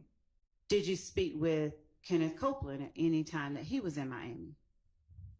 Well, he told me him, his daughter, and himself or something went down there, if I ain't mistaken. Is that a yes? Yes, I guess yes. Did you speak with Defendant Stillwell at any time during a point where he was in Miami? No. Did you speak with Defendant Kendrick at any time while he was purportedly in Miami? No. Now, when you spoke with these gentlemen that you love that are YSL members, did you always talk with them either in person or on a telephone line, or did you have any other ways that you communicated with them? We never really talked on the phone that much. Me and Mr. Stillwell probably talked on the phone more than anybody. And do you count FaceTime as talking on the phone? Yes. All right. How often would you say that you FaceTimed with Kenneth Copeland? I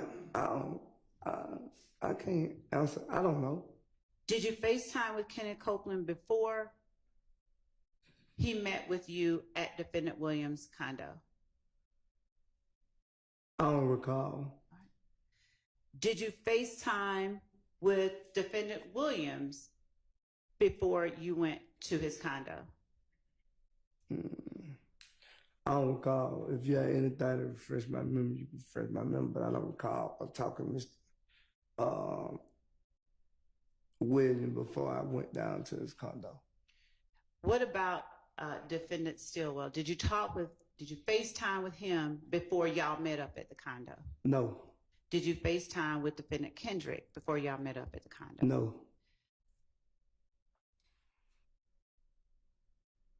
Are you able to give us just a rough estimation of how frequently you spoke with Defendant Williams on FaceTime? I can't give you that. I don't recall. Did you, between the time that photograph in 425 Yankee was posted, so around December 2014, and January 10th, 2015, was that the same number that you would have used and FaceTimed with?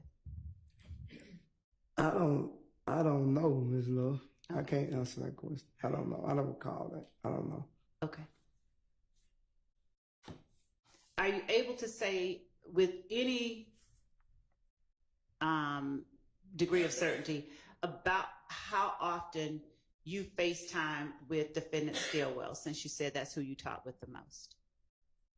We used to FaceTime a lot, so. And the jury and I don't know what a lot means for you, so could you please tell them what that means? I can't give you a number of how much we FaceTime. I can't give you that number. And thank you. I don't need a specific number. Was it every day?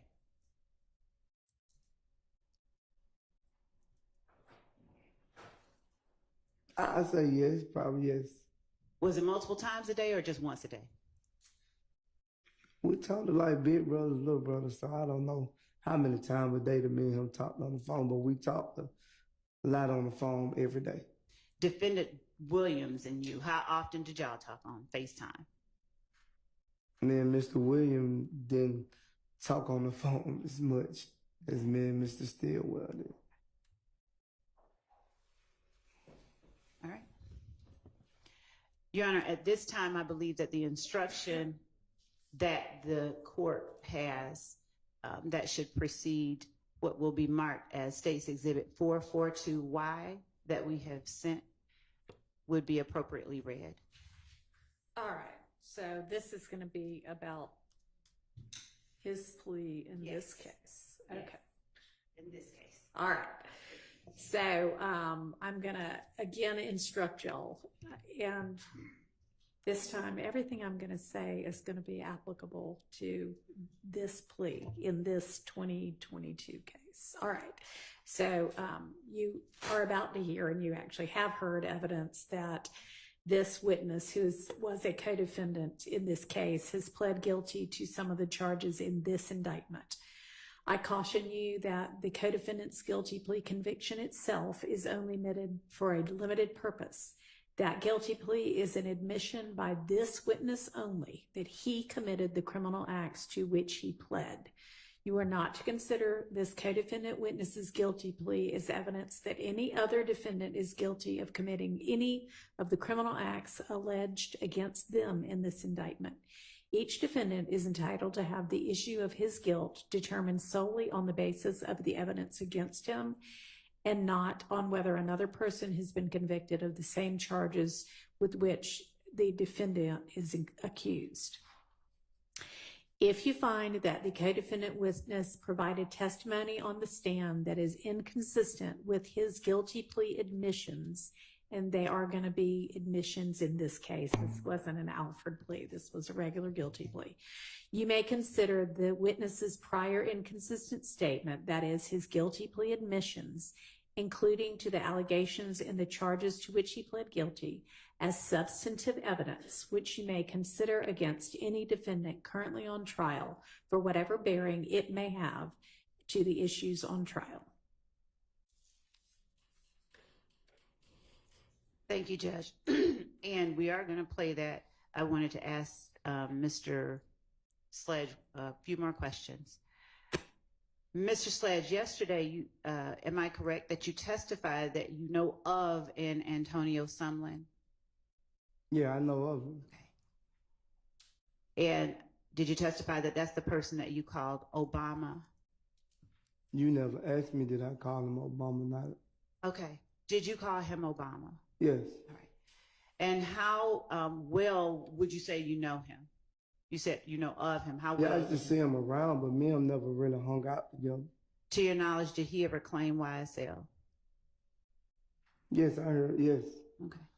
And when is the last time that you talked with Obama?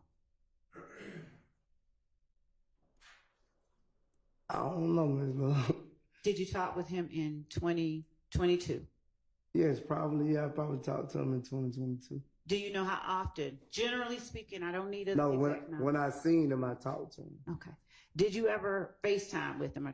No, I never been on the phone with him. All right. Was the last time that you saw him in 2022? Yeah, in person. Okay. And do you recall if you ever spoke with him around April 2022? April 2022? Yes, sir. No, I don't recall that. Do you recall speaking with him around the time that this indictment came out? I don't remember talking to him when the indictment came out. Okay. Did you ever share any bills with Obama? What bills? What kind of bills? Any bills. I don't even care what kind. Any kind of bills with Antonio Sumlin. What you mean by bills? Could you be more specific? I'm asking you to be more specific. Money that you owe to somebody else. No, I don't recall that. I don't recall that. Did you ever have to pay any rent with Mr. Sumlin in 2022? Mr. Sumlin never paid any rent with me. Did you ever have to pay any with him? No.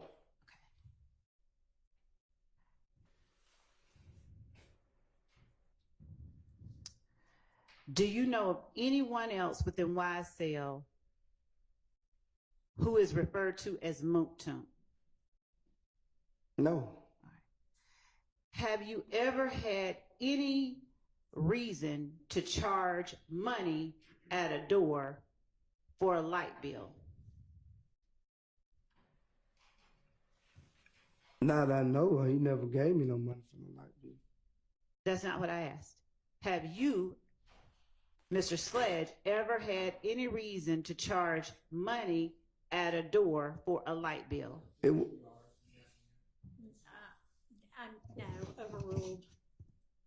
Go ahead. Could you repeat it? Have you, Mr. Sledge, ever had any reason to charge money at a door for a light bill? I don't recall, I don't remember, Ms. Love, but I know if you came to my house and stayed for weeks and months, eventually I want some money for you staying there. I imagine so.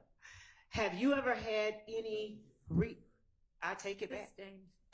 Have you ever had any reason to charge money at a door along with Mr. Sumlin for a light bill? You already asked that question, Ms. Love. I'm going to object to relevance at this point. Your Honor, I have a very good faith basis for asking this question. Okay. Well, you're asking him, basically, has he ever charged money at a door for a light bill? Charged anybody money at a door for a light bill, right? Just maybe ask Yes. that and then. Yes. Yes. Because if he has no recollection, then he has no recollection whether he was with himself or somebody else. So Yes. if you want to make sure that he understands the entire universe of people, have you ever charged them? Go ahead and ask that. But then if he doesn't recall, let's move on. Thank you. Have you ever been upset that people were hanging out with you or at you and a spot you may have shared with Mr. Sumlin and not paid bills? I didn't share with him. He probably stayed a couple of nights, and when the bill came, I told him to give me money on the bill. That ain't. Okay. And when you say stayed a couple of nights, where would it have been that he stayed? He probably stayed in my room because I went home. Okay.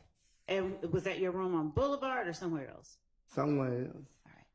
Was it a house that you lived at? I stayed there when I wanted to. What street was that house on? I think it was off Brown Mill. I'm not for sure. I think it was off Brown Mill, though. I'm not for sure. Did you have a nickname for that house? No, I didn't have a nickname for no house. To your knowledge, did anyone ever call that house the Web? I never hung it. I never been there when they called it the Web. Do you know of a place called the Web? I heard of it. Do you know where it is? It was off Brown Mill somewhere, but I never been to it. I just knew it was off Brown Mill. Have you ever seen it? I didn't know exactly what house it was whenever they was calling the Web, but I never been to it at that time, so I don't know. Who is the they that you're referring to that called it the Web? The streets. I heard people like at the gas station, like, I'm about to go to the Web. So I don't know. Were those people YSL? I guess. Did you ever hear anybody other than YSL members talk about going to the Web? Yes, I done heard females say they was going to the Web. All right. Do you know or have any idea how far the Web was from the place you said that you were at off Browns Mill Road? No, I don't know exactly. Do you know the last time that you talked to Kenneth Copeland? I can't tell you the last time I talked to Kenny Cole. Do you recall whether you talked to him in 2022?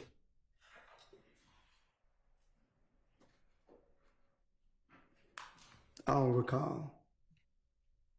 Do you remember talking to Kenneth Copeland at all while Kenneth Copeland was in prison around that time?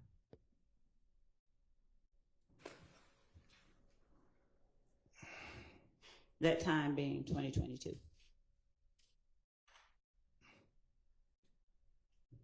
I don't know if I talked to Kenny Copeland in that time. I'm not for sure, my lord. I don't want to say the wrong thing, so I'm not for sure. Right today, you don't remember? Yeah, I don't remember. Right. Okay. So. Do you remember whether you talked to Demekion Garlington? When? When was the last time you recall talking to Demekion Garlington?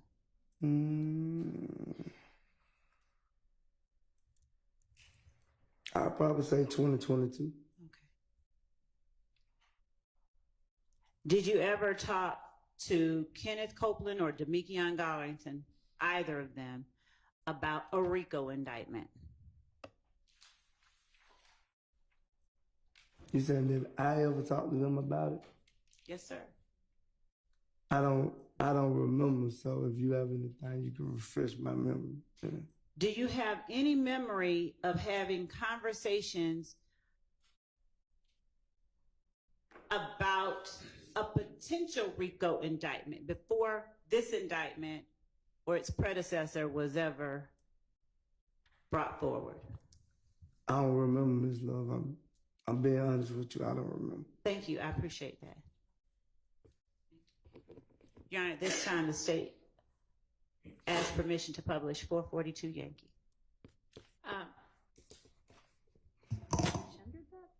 I'm sorry. We tender 442 Yankee as evidence. All right, that is admitted and you may publish. Thank you, Judge.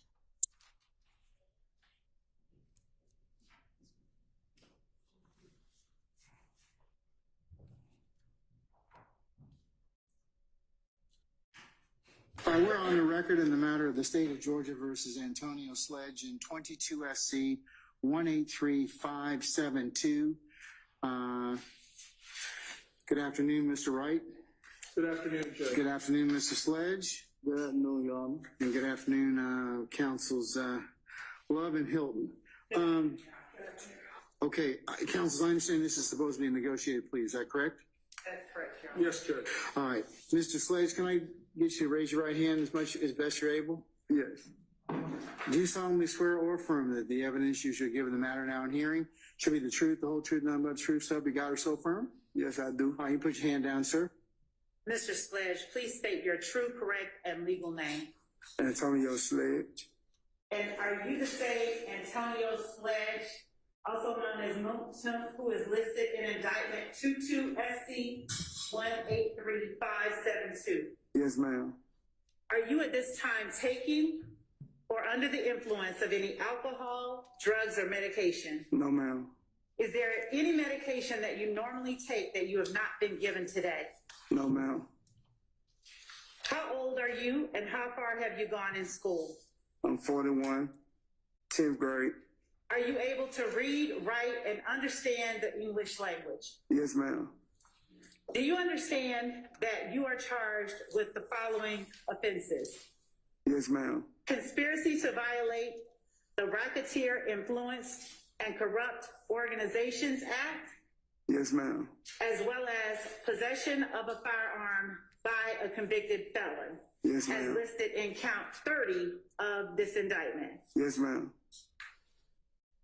Do you understand that you have the right to plead either guilty or not guilty to these charges, and that if you plead not guilty or remain silent, you may receive a jury trial? Yes, ma'am. Have you had enough time to speak with your attorney, Mr. Derek Wright, about all of the facts and circumstances known to you regarding the charges in this indictment? Yes, ma'am. Any potential defenses? Yes, ma'am. Do you need more time to discuss this case with your attorney? No, ma'am. Are you satisfied with his services? Yes, ma'am. Do you waive a formal reading of the indictment? Yes, ma'am. Do you waive any and all defects in the indictment, including any with respect to your name? Yes, ma'am. Have you been arrested on these charges? Yes, ma'am. The state is unaware of any outstanding warrants related to these charges. Do you, Mr. Wright, know of any outstanding warrants that are related to these charges? I do not. Mr. Sledge, has your attorney advised you of the minimum and maximum sentence for each charge that you are pleading guilty to Yes, today? ma'am. Yes, ma'am.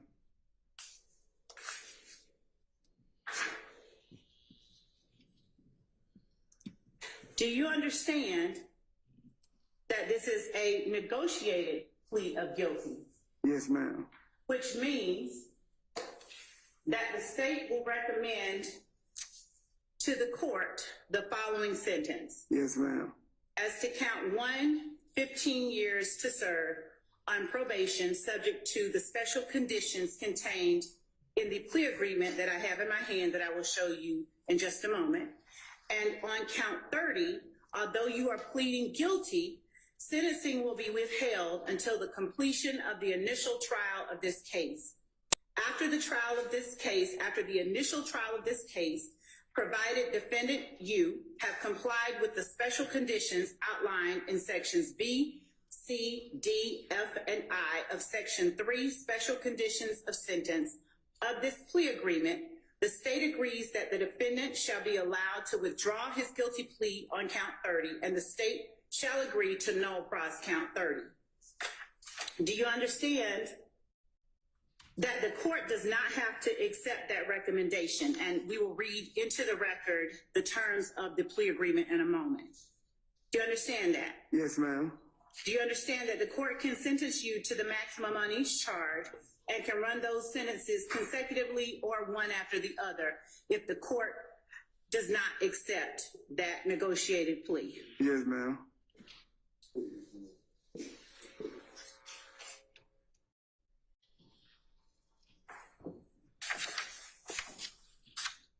I'm showing you what has been marked as State's Exhibit 1AS. Do you recognize the document in State's Exhibit 1AS? Yes, ma'am. And is that your signature on page 7 of 7 of State's Exhibit 1AS? Yes, ma'am.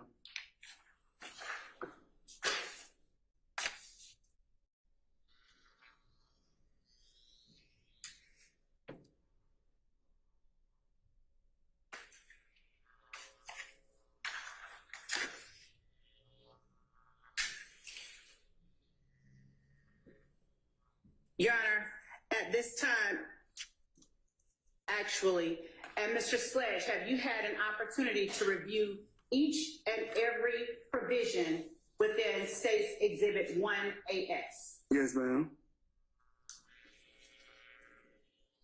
As reflected on State's Exhibit 1AS, the current charges that you face are count 1, conspiracy to violate the Racketeer Influenced and Corrupt Organizations Act, and count 30, possession of a firearm by a convicted felon previously convicted of a felony involving the use or possession of a firearm, OCGA 16-11-133. The negotiated sentence as outlined in State's 1AS is count 1, 15 years on probation, and count 30, sentencing withheld until years on probation, and count 30, sentencing withheld until years on probation, and count 30, sentencing withheld until years on probation, and count 30, sentencing. We might need to skip forward 2 seconds.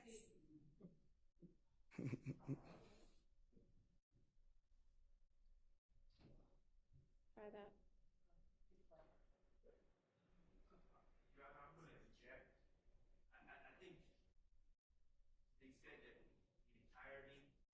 The agreement is not captured. I'm going to object to skipping forward. I'll see. Let's see. Your Honor, I'm not saying to skip anything substantially. I'm trying to Right. see if they can skip over the part where it's just repeating skipping, itself. yes.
We're sharing through a different screen, and we're going to go ahead and pick up On at these 6:40 charges.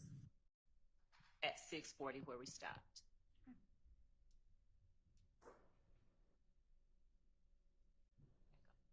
It has complied with the special conditions outlined in section B as in boy, C as in Charlie, D as in Delta, F as in Frank, I as in Indigo of section 3 special conditions of sentence of this plea agreement. The state agrees that defendant shall be allowed to withdraw his guilty plea on count 30, and the state shall agree to null pros count 30. The special conditions of the sentence, as outlined in section 3, are that defendant shall abide in full by each and all of the terms of this negotiated agreement. Defendant's failure to abide by any term of this agreement shall constitute a violation of the agreement. Defendant shall testify truthfully about all matters relating to this case upon which he is questioned at any trial or judicial proceeding stemming from the facts alleged in this indictment. In accordance with testifying truthfully about all matters relating to this case, defendant acknowledges that each and all of the statements contained within the defendant's factual acknowledgments section of this agreement are true. Defendant shall testify truthfully about each statement contained within defendant's factual acknowledgments and any matters related to this case when asked to do so in any proceeding related to the facts alleged in this indictment. Defendant shall possess no guns unless his right to do so is restored. Defendant shall commit no criminal acts. Defendant shall submit to random drug screenings by the Department of Community Supervision and any agency designated by the court in this case. Should the defendant test positive for any Schedule 1, 2, or 3 drug, defendant shall within 30 days of said positive test undergo drug rehabilitation as designated by the court or the Department of Community Supervision and shall successfully complete said rehabilitation program. Defendant relinquishes any Fifth Amendment right related to any statement contained within defendant's factual acknowledgments contained within this plea agreement. Section 4, defendant's factual acknowledgments. Have you initialed each and all of the defendant's factual acknowledgments contained within section 4 of this document? Yeah, ma'am. And is that initial AS your initial? Yes, ma'am. The factual acknowledgments are as follows. Number 3, while associated with YSL and to support and express loyalty to YSL, defendant and co-defendant Demikion Garlington and Quindarius Zachary appeared in a video with another person, AS, where defendant brandished a weapon used in a drive-by shooting, and where on behalf of YSL, defendant threatened to harm a person named Kel, a rival gang member who had begun a relationship with defendant's ex-girlfriend. Number 4, on or about April 28, 2015, as reflected in Fulton County Indictment 15SC 138994, defendant and fellow YSL associates Demikion Garlington and Quindarius Zachary committed a drive-by shooting using the firearm defendant wielded in the video referenced in Part 3 of this section, targeting family members of a rival gang. Number 5, defendant and his fellow YSL associates committed the drive-by shooting referenced in sections 3 and 4 above on behalf of YSL and to increase the notoriety, reputation, and fear of YSL. Number 6, defendant admitted committing and was convicted of aggravated assault and participation in criminal street gang activity, among other charges, for his participation in the drive-by shooting referenced in sections 3, 4, and 5 above. Number 7, defendant was told by another YSL associate that immediately after the murder of Donovan Thomas Jr., YSL associates met at the McDonald's on Cleveland Avenue in Atlanta, Georgia, to discuss the murder. Number 8, defendant personally knows that one or more YSL associates committed the murder of Donovan Thomas Jr. on behalf of YSL. Number 9, on January the 10th, 2015, after the murder of Donovan Thomas Jr., defendant and other YSL associates gathered at the home of Jeffrey Williams, aka Young Thug, who gave defendant and other YSL associates cash money to lay low. Number 16, defendant has personal knowledge that he and other members or associates of YSL have either participated in or directly committed at least one of the following crimes in order to increase the notoriety and reputation of YSL: murder, armed robbery, aggravated assault, attempted murder, theft, illegal gun possession, and illegal drug possession and sales. Mr. Sledge, have you had an opportunity to go over each one of the defendant's factual acknowledgments and make corrections where necessary? Yes. And do you now acknowledge under oath that each of the factual acknowledgments that you have initialed in this section are true and correct and accurate to the best of your ability? Yes, ma'am. Part 5 of this plea agreement, Your Honor, states that defendant's sentencing acknowledgments are as follows. Defendant understands fully that if he violates any provision or any special condition of this plea agreement, the district attorney can and will use the contents of this document and agreement during any judicial proceeding. Defendant understands fully that if he violates any provision or any special condition of this plea agreement, his probation for this sentence may be revoked in its entirety, and the district attorney will recommend that defendant serve any remaining portion of this sentence in confinement at the Georgia Department of Corrections or prison. Number 3, defendant understands fully that any violation of any provision or of any special condition of this plea agreement shall result in defendant being sentenced on count 30 of this indictment, and the district attorney will recommend that the defendant serve the maximum sentence allowed by law. Number 4, defendant understands fully that if prior to the conclusion of the initial trial of this case, defendant fails or refuses to testify to any fact that he acknowledges in this plea agreement, such failure or refusal nullifies any promise made by the district attorney to null pros count 30 of this indictment. Number 5, defendant understands fully that defendant's violation of any provision or of any special condition of this plea agreement prior to the conclusion of the initial trial of this case shall nullify any promise made by the district attorney to null pros count 30 of this indictment and may result in defendant being, and Your Honor, there is a typo that is in this document. It's the word should be being, and it's spelled B-E-G-I-N. I'm going to ask that defendant just strike through and initial that word, B-E-G-I-N to B-E-I-N-G. Right through. Change it to E. Then initial right there.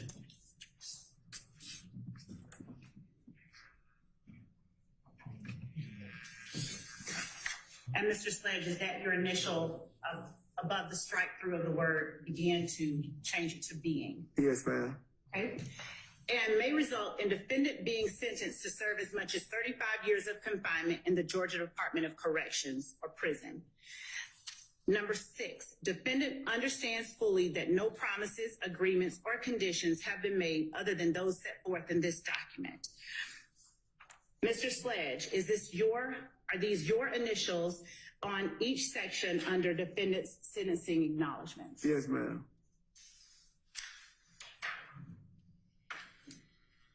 Mr. Sledge, do you agree that the following statement is one that you have read, fully understood, and signed your name acknowledging? I, Antonio Sledge, have read and carefully reviewed this agreement.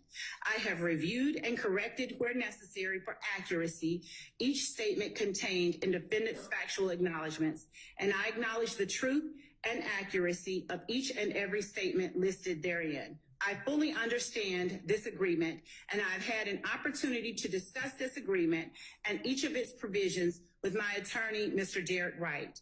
No promises other than those contained in this document have been made to me in furtherance of this agreement. I freely, knowingly, and voluntarily enter into this agreement without force, threat, or coercion.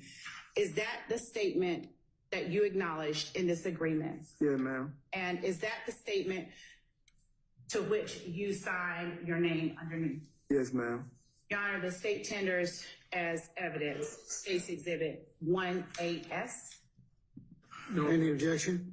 States 1AS is admitted for purposes of plea.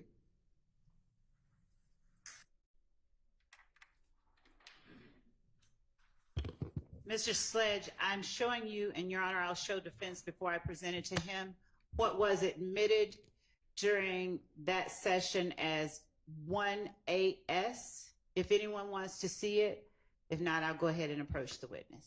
All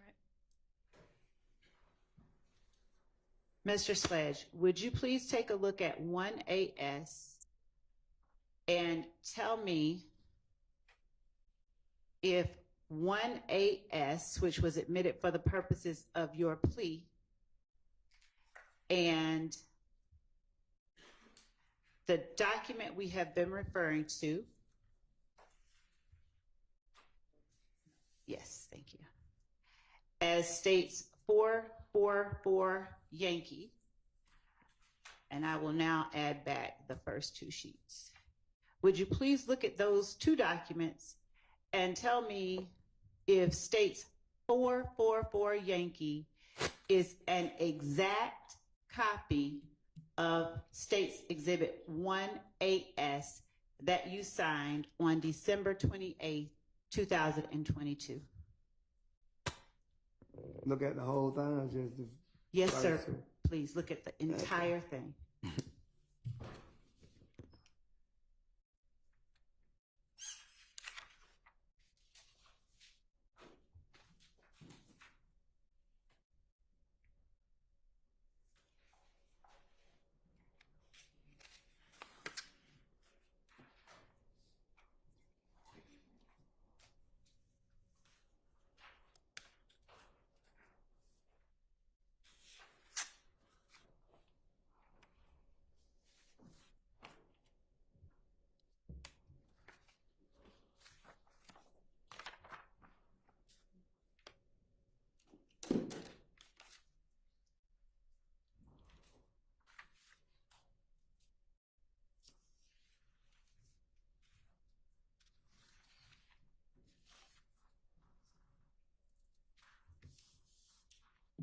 Yes, I remember this one. And is States Exhibit 444 Yankee an exact duplicate of the document labeled States Exhibit 1AS? Yes. All right.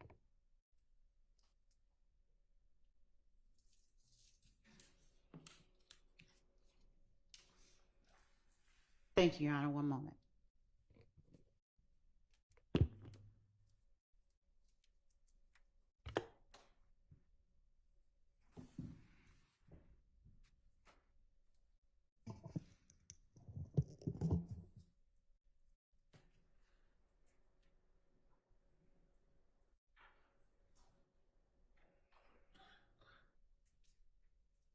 That's all the state has for me.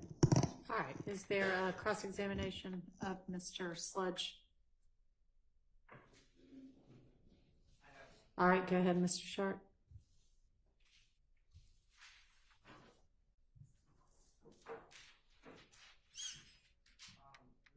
Yes.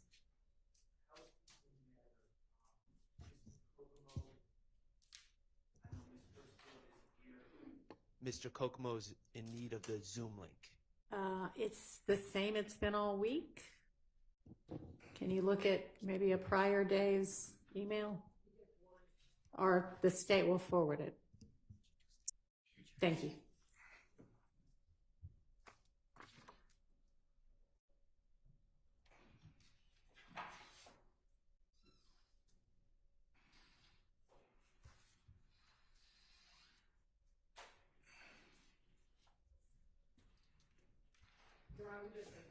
He's got it.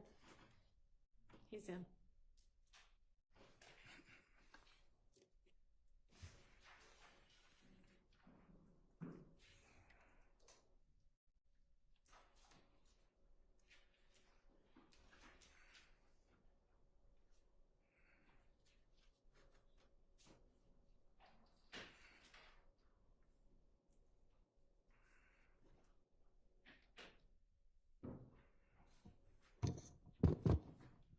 Mr. Sledge, good morning. Good morning. My name is Max Shard. I represent Shannon Stillwell, okay? Yes. All right. I'm going to be asking you some questions about that document that you were just reviewing, do you have that up there with you? No, she took it. Okay. If I ask you specific questions about that document, do you think it might be helpful for you to have it in front of you to refresh your recollection? Yes. Okay. Your Honor, may I approach? Yeah, I think it's right up with the court reporter.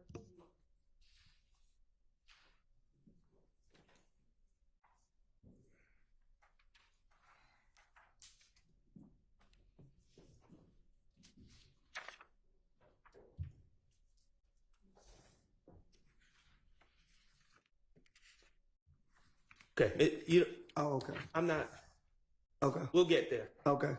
And just please listen to my questions and then answer truthfully, okay? Yes. All right.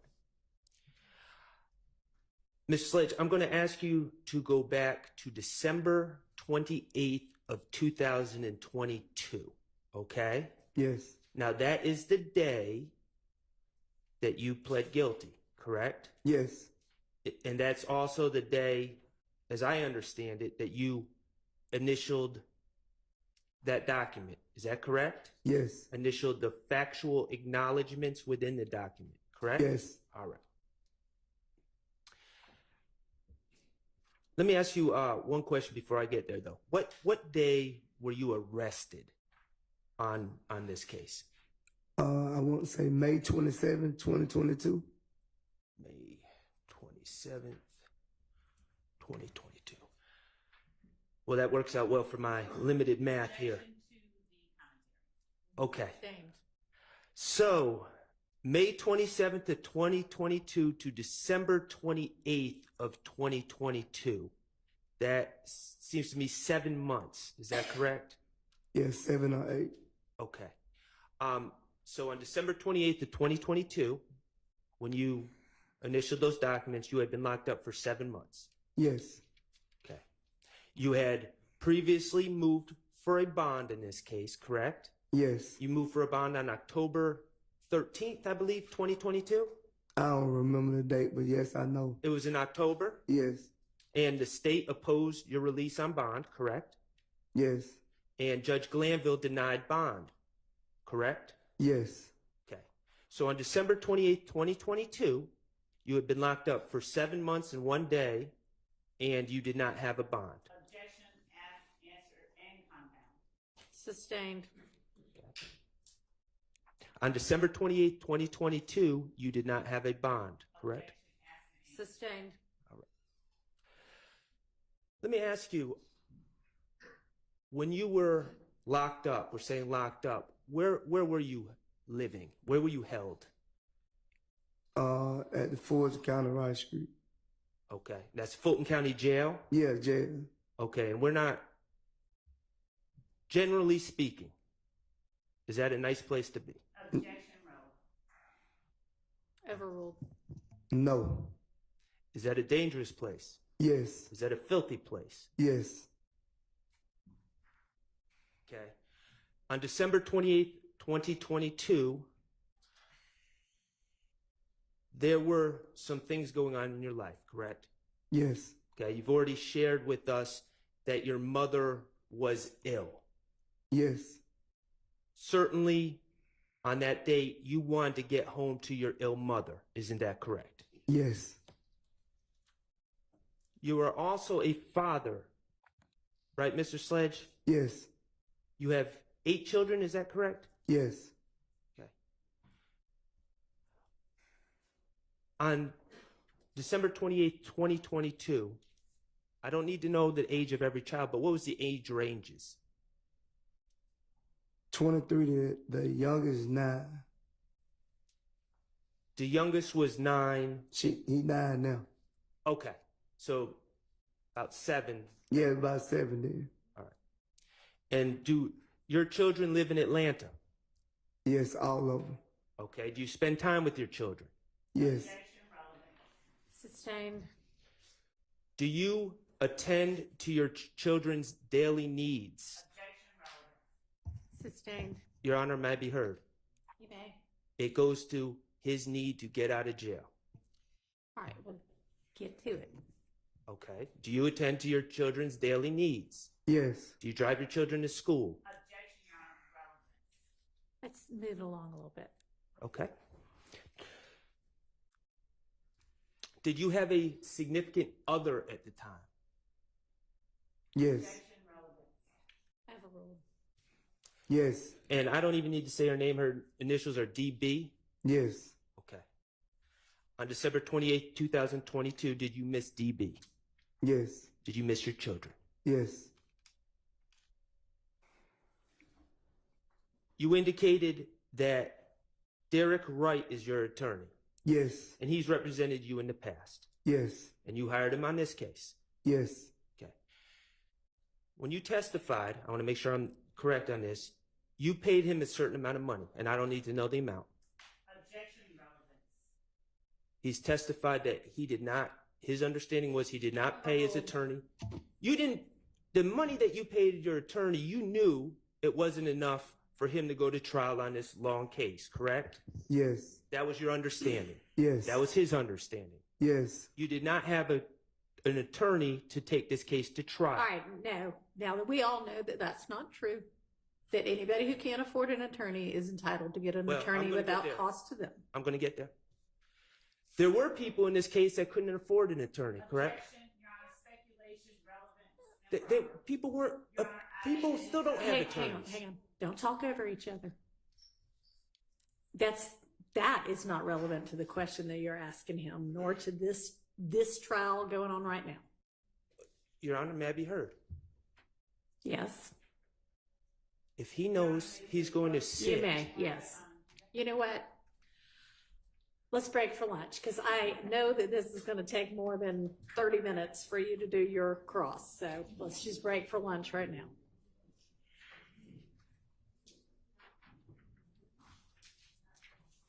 Huh? Time? Oh, right. Well, I've got some, we have to deal with some other matters. Let's say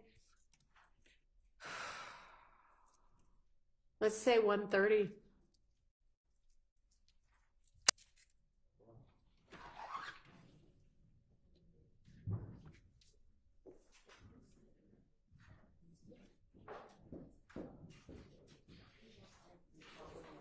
Is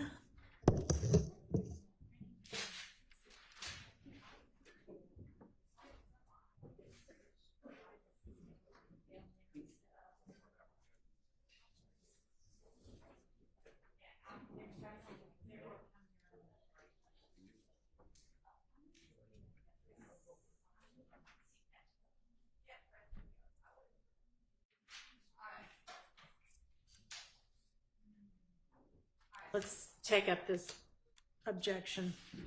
So, Your Honor, and I say this not in a pointed fashion. You weren't here in the beginning of this case. Yeah. And I know that you're not presiding on the case with the other individuals. The reality is, people were severed off this case because our public defender system did not provide people attorneys.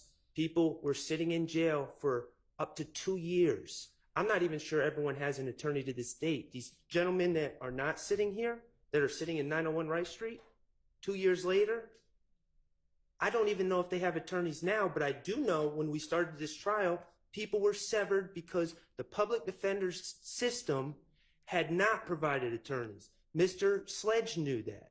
Mr. Sledge, and this is the reality, and I don't think we should hide it from the jurors. The reality is Mr. Sledge had two options: plead guilty or wait for an appointed attorney to try this case, and he would have been sitting in jail, and he'd still be in jail today. All right, all of those cases are ready to be tried right now. Everybody who's been severed out other than for that reason is ready.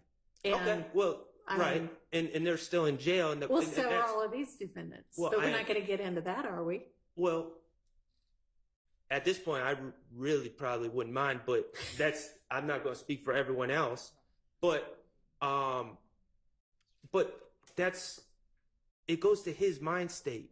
He had two options: either take this plea or end up in the same bucket that Demekion Garlington and Demise McMullen and other people were in, which was be unrepresented, sit in Rice Street until the state gets about. So when we say we know people are appointed attorneys, yes, I know theoretically, under the Supreme Court precedents and under our Constitution, appointed indigent individuals are supposed to be appointed attorneys, but in reality, that did not happen here. That may not have happened immediately, but It it didn't just happen. happened, and It didn't happen until very recently. I mean, Your Honor. that does not need to be what is the, I mean, there are so many collateral issues in this case. So if you want to ask him much more pointedly what his understanding was, but we don't need to go through every co-defendant who may or may not have had an Oh, I attorney. wasn't going to do You seem that. to be going down No, that I was road. just asking if he knew. I was saying he was aware that attorneys were not being appointed to represent the other people he was with, and he didn't want to be in that situation. And Miss Love was objecting, and I never got a chance to get to it. I mean, for all I know, Ms. Love's now going to want to cross-examine him on his actual financial affairs, which I think would be fair, because I'm not sure, don't have a that problem with wouldn't that. be fodder for redirect at this point. I mean, I don't really have a problem with her cross-examining him at his financial affairs. Mr. Wright might. Well, I mean, why don't you propose a couple of questions that you think will get to the heart of the matter? Well, I've already established that he didn't hire Mr. Wright to try the case. He was aware that other people that had been arrested that could not afford attorneys were remained unrepresented 7 months later. And he didn't want to be in a situation where he was sitting in 901 Rice Street without an attorney to represent him. You are not going to be able to ask him about well, I see what you mean. Okay, well, let's not give it the impression that it's indefinite and still going on right now, because we all know that's not accurate. Well, That's not accurate. I can pull up all 19 of the co-defendants, I Well, guess, and look and all see, represented. but and they're we- all represented. They have been for quite a while, right? Yes, ma'am. a few Gone to months. several hearings with them and their attorneys. They're at like final plea stage, aren't Oh. they? Yes, At they're the- actually pushing for trial. in the middle of this Except trial. that, yes, which needs to happen, but that's a whole other issue. Okay, so you get about one more question on that, and then I move propose on. two. Okay, what are the two? That he was aware that on December 28, 2022, there were people on this case that could not afford attorneys. They had not been appointed attorneys by that date, and he didn't want to be in their situation. I guess that's three, if we're not going to make compound. May I respond? You may. Judge, I would object to Mr. Sharp's assertion, number one, that he's established that Mr. Sledge did not have the ability to secure Mr. Wright for trial. So he said on direct that he didn't. He said, I couldn't afford Mr. Wright for trial, and that's why I pled. Okay, we'll get into that. Also, I object to the speculation regarding, his question regarding whether or not anyone else could afford or had an attorney or would be appointed an attorney or might have to wait for an attorney. I wasn't asking for It's speculation. not- I said on December 28th, you What- knew that other people didn't have attorneys yet. We were all in court. I mean- We were all Yeah. talking about it openly in court. Yeah. There were people there that did not have attorneys. Yeah. They all sat right there and looked sad, and we all Okay. openly Yes, Ms. discussed Love. it. Thank you. I mean, that is It is true, an right? improper- That on December 28th of 2022, there were at least some co-defendants without an attorney yet because there are so many conflicts. There were Okay. still on December 28th. All right. We would object that Mr. Sharp's line of questioning is an improper attempt to elicit sympathy from the jury. He has already asked and established that Rice Street is just the worst place in the world. I know. He's And he not wanted going to into get that out. anymore. Also,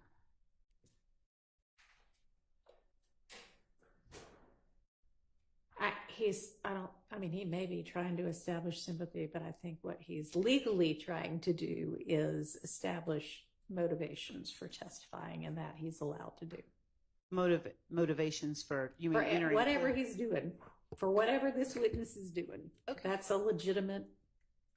Would the court indulge and ask Mr. Sharp just to repeat so that I can write it down exactly what those questions are that he intends to ask and that the court is about to rule on? Do you mind repeating those? I'm going to try to do it as consistently as possible. I was kind of making them up Off the cuff. I off know. the cuff. You were aware that other people arrested on this case had not hired attorneys on by December 28, 2022. On December 28, 2022, you were aware that other people arrested on this case had not hired attorneys. Okay. On December 28, 2022, you were aware that some people that had not hired attorneys had not been appointed counsel and remained unrepresented, Okay. and you did not want to be One of those people. one of those people at Rice Street without an attorney. Okay.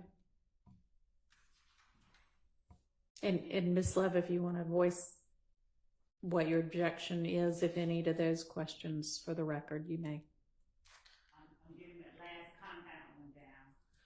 Remains unrepresented. And Had not been appointed counsel and remained unrepresented. so I have, you were aware that other people arrested on this case had not hired attorneys on December 28, 2022. And the second one is you were aware that some people who had not been appointed attorneys remained unrepresented on December 28, 2022, and you did not want to be one of those people. Did I get Well, it right? that was my phrasing of it. His phrasing You did was not want to be unrepresented and in Rice Street. correct. Okay.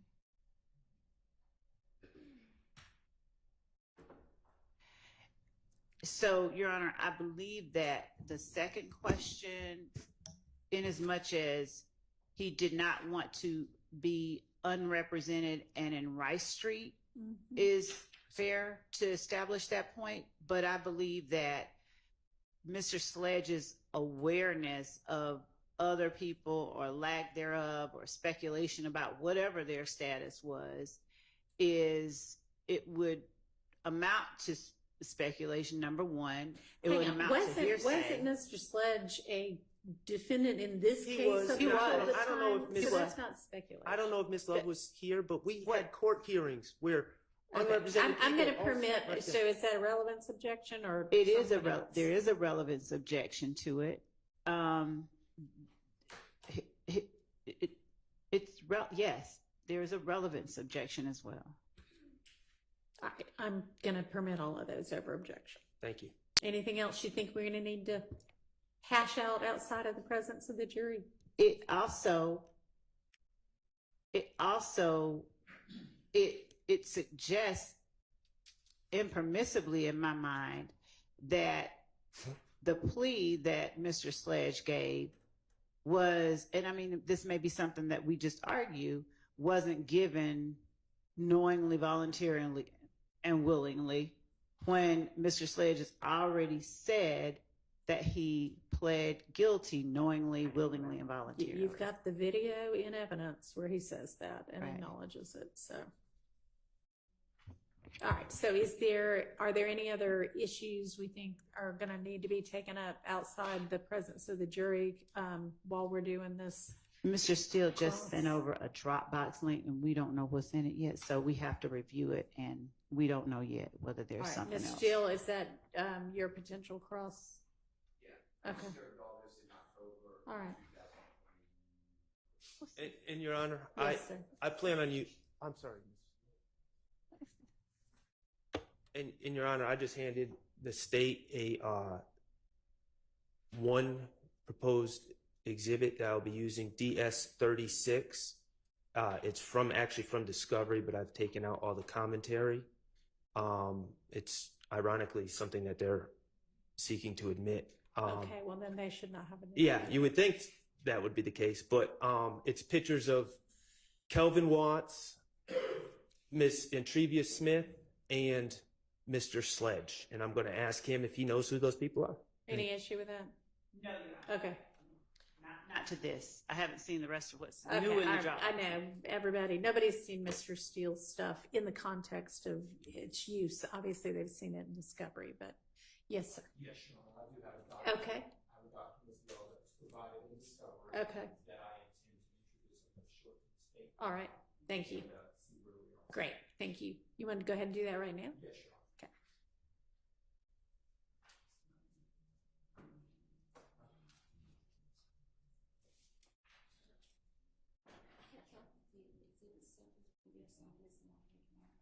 Yeah. Yeah. Mhm. Yeah. Folder signed for Mr. Sledge exhibits, and there's several missing out. If you take any of them out, please bring them back. There's none of the pictures, there's only 444Y in here. And it should be 44Y, well, 410, 343, 448, which are photos. None of the photos are up here that were submitted. And also, I have not gotten a copy of the video that's just yet on the jump drive. Okay? The video that we played today, that we edited. This is what is live video. Okay, we will provide that to you on a jump drive and via email. Find photos. Yes, ma'am, we have the photos. We have another copy of them. I don't know why they're not in there. Okay? I thought they were in there yesterday afternoon.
I mean, if y'all want to maybe do that offline, I don't know if y'all have any dog in the Rule 22 or not, but. I don't know. Is there a Jason Whitaker here? He was one of the people that, if not, then we won't bother with that part of it.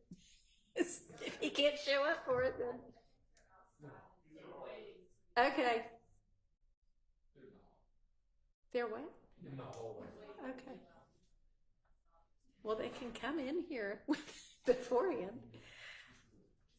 Are you Jason Whitaker? I am. All right. Hello. How are you? Come on up to the podium. So I know you have just very recently filed a Rule 22, and I think we were going to have a hearing on Monday, but you maybe didn't get notice, so we had to move it to another day, because obviously you need notice in order to be here for it. I was actually sitting right back there Oh. when your assistant called me. I was sitting there. Okay. Well, anyway, we tried to reach you, and that's why it wasn't earlier is because I we will thought that you didn't have notice. So sorry. Maybe I thought I even asked out loud, but anyway, It's perfect. here we are now. We're here. And I know that you want to film in some way. Here's the thing, is that we have already got a whole lot of people filming, and I'm going to have Sylvia Parks in just a minute. I don't know if she's here right now. What I am going to propose is essentially the same thing that I proposed with regard to Miss Bumpus, is that you all kind of be pooled media. Okay. Because we just already have so much going on. Not a So problem. that work for you? Can I express what I was seeking to do? Sure. I actually didn't want to. Well, first of all, my name is Jason Whitaker. Hello. I'm a member of the community. I'm a Morehouse graduate and actually a former classroom teacher at Cleveland Avenue Elementary School, one of the schools they've been talking Thank you for about. that. I do a podcast, and Okay. we've been live streaming and discussing this case. And I did not want to actually record anything. Oh, I wanted okay. to just be able to, if possible, because I had the Rule 22, be able to use my phone and just update on things that have happened in court. That's it. Nothing more, nothing less. No filming, no picture taking. Just being able to keep up with the community that's watching this. Actually, I stream it from home, so they're watching it out from my house, and they just be able to say, "Hey, this is what happened." Or if the audio goes out, say, "Hey, this is what you might not have heard," or anything of that nature. We So don't it's say not anything exciting when the audio goes no out. nothing exciting happens No, when the I audio's know. out. So that's actually it. Judge Okay, Whitaker. well then you'll sit in the media row? Yeah, absolutely. Okay, because they're kind of different rules for the media, phones, and other I will people's follow all the phones. rules that are Okay. given to me. That's fine. That's You fair? may do that, yes. Okay. Do I need to give you back this to get it signed, or does the deputy just need to know? We do it all electronically, so I'll just sit. But my understanding then is that you just want to be able to use your phone to And my laptop, just post essentially, but not to record in any way. nothing's recorded, Okay. nothing's pictured. All right, we'll get one filed that gives you that permission. I appreciate it. Thank you so All much, right, Emily. thank you. Thank you. Okay, Miss, is it Parks? Will that work, or just Miss? Okay, come on up.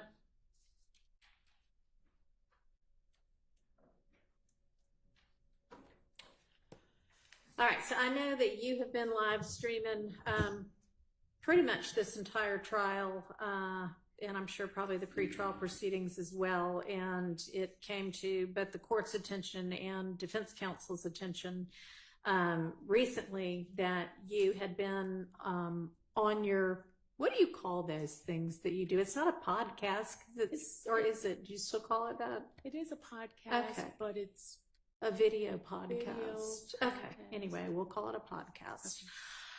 That you had been, and I know that you say in your letter that you didn't reveal any personal identifying information. And I think that you did not reveal enough to actually identify any of the jurors, but you were referring to where different people sat and their race and gender. And that is personally identifying information.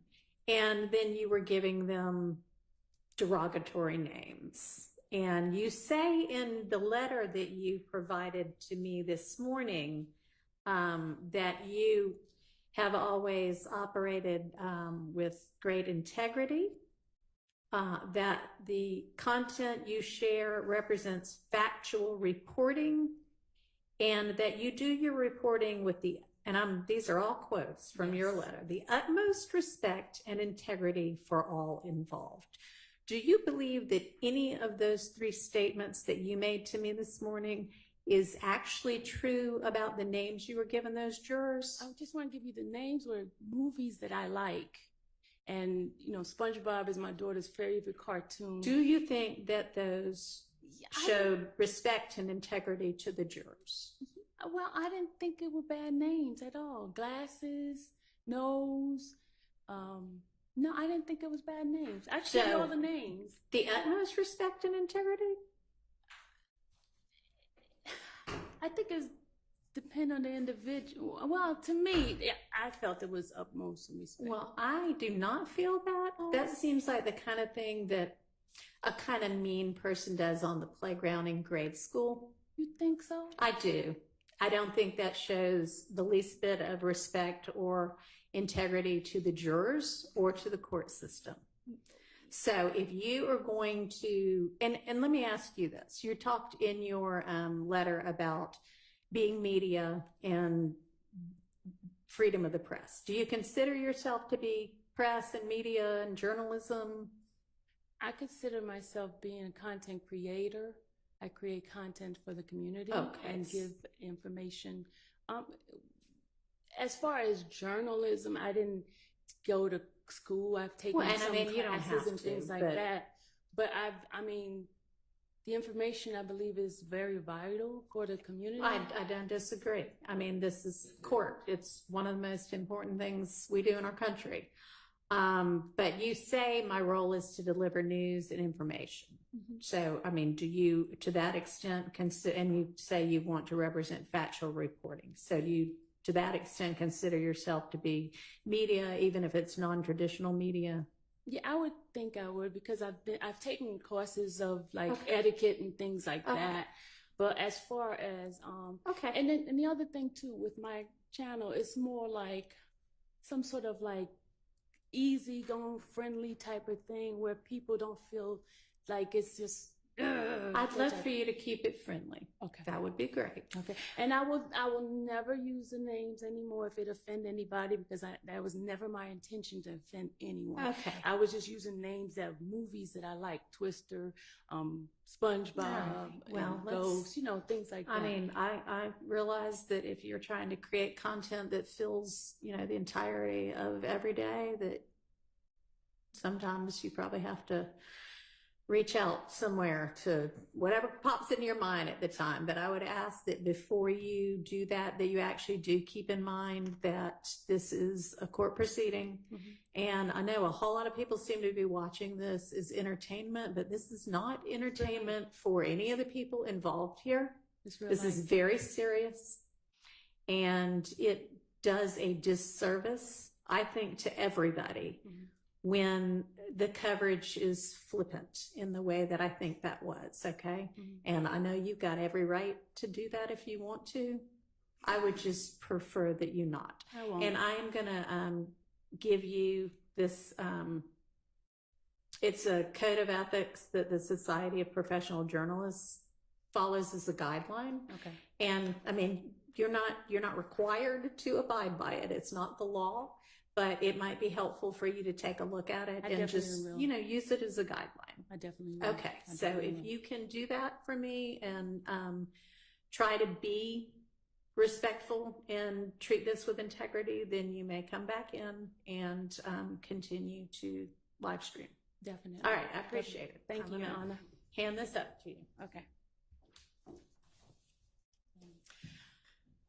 All right, I don't know if y'all have had an opportunity now. We can get back to our issues with, or potential issues with some of the exhibits that may be used during the cross. Yes, Your Honor. All With right. the court's permission, may I maintain my seat because I'm looking at You may. So in the Dropbox that we've received from Defendant Williams, included are what appear to be, and I'll just take them in turn, exhibit number 15 alpha for Defendant Williams appears to be a video of LeBron James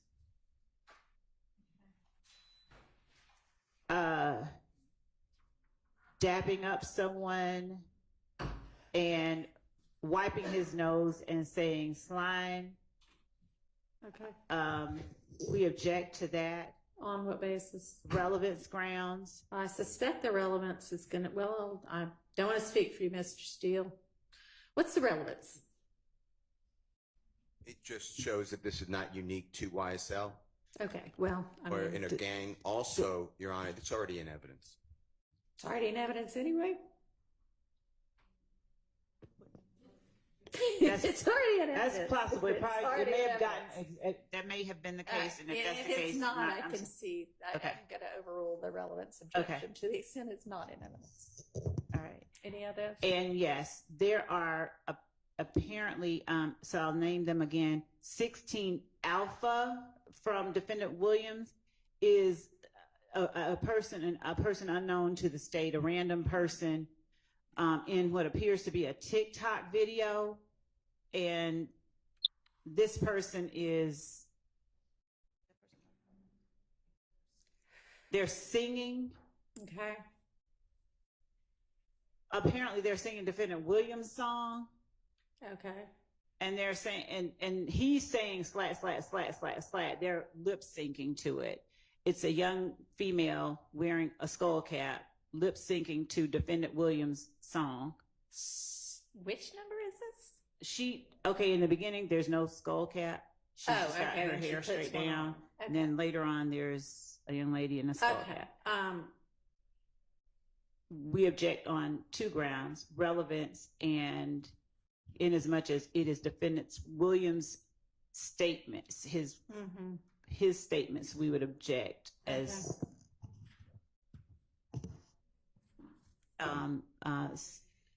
self-quotations. I don't understand this. There is no Right. objection Or- that is evidentiary objection that is self-quotation. Self-serving hearsay. It's hearsay, Your Honor, and there's no exception for it, so I'll leave it at that. It's non-hearsay. I'm not using for the truth. I'm just showing what exactly. Now, Mr. Sledge said that slime is just used, slat is just used. He said it's used by people all over the world. He said people can say YSL, they're at YSL. There's no initiation. I don't know, though, Your Honor, if he has seen these before. So The what? You don't know what? I don't know if I could lay a foundation. I don't know if he's seen these before, so I would show it to him beforehand. So, I mean, if this is an exhibit that's showing somebody lip syncing to one of your client's videos where he uses whatever this terminology is, that doesn't establish anything other than he put these things in a song and people sing his songs. That doesn't establish that she or anybody else would have used that terminology otherwise. So I'm going to exclude that. That does not show what you allege it to show. I think that goes to potentially weight, but I understand the court's ruling. Additionally, Your Honor, 16 Bravo from Defendant Williams is a video that I think it's safe to say has not been tendered previously. And it is, as it's loading, it's a young man whom we don't know the identity of, who is, I think, either singing or lip syncing.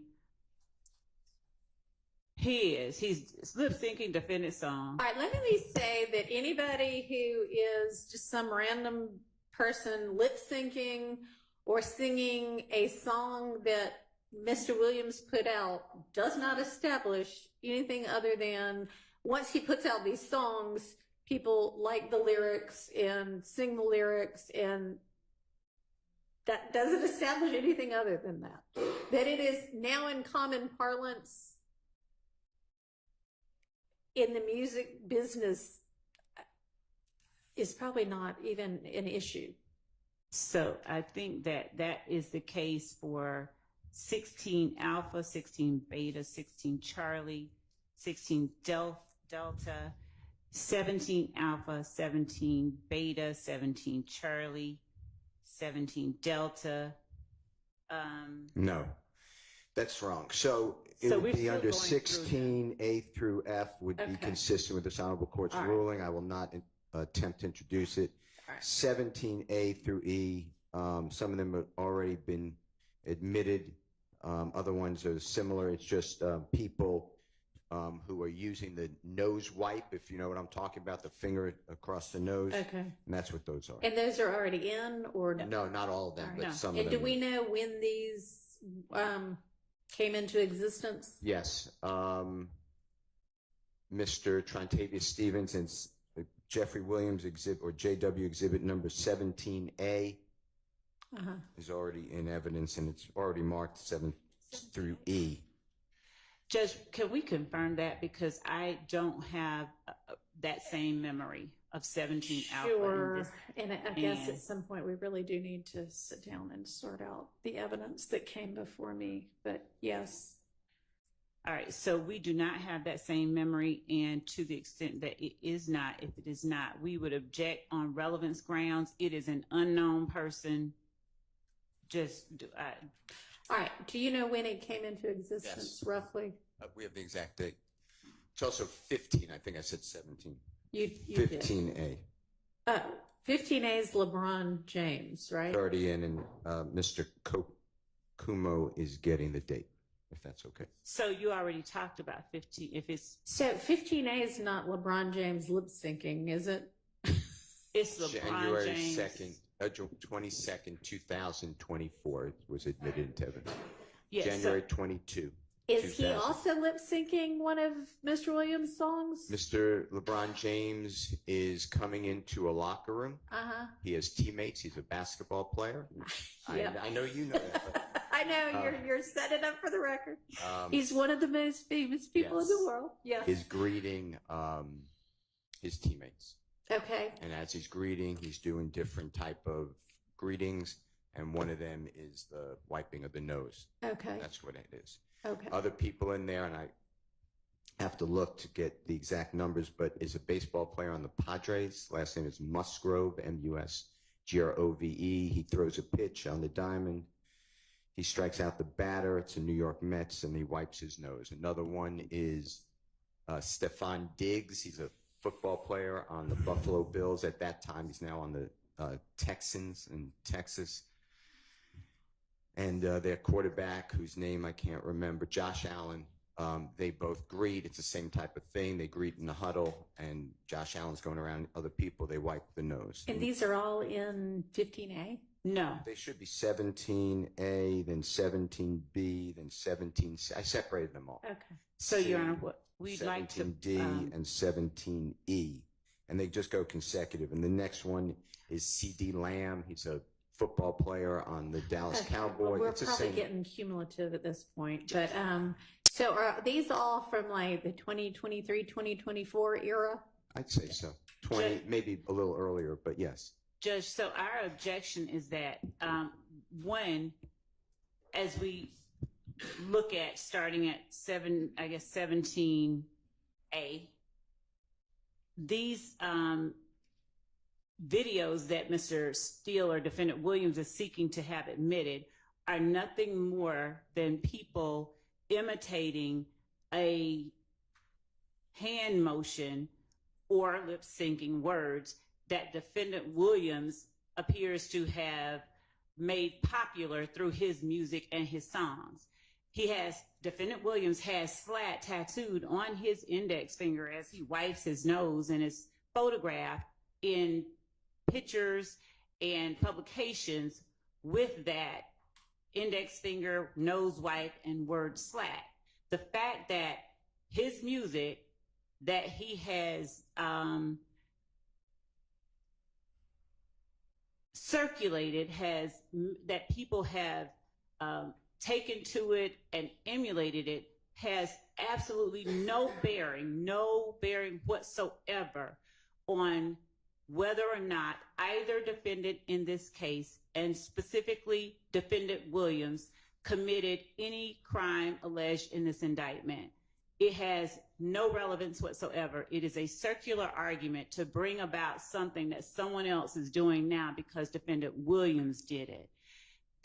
I don't believe anyone, and I can't speak for everybody who's going to get up there, but I don't believe that anyone is going to be able to say, unless they bring in the people who actually put these videos up, when these videos were created, when they were done.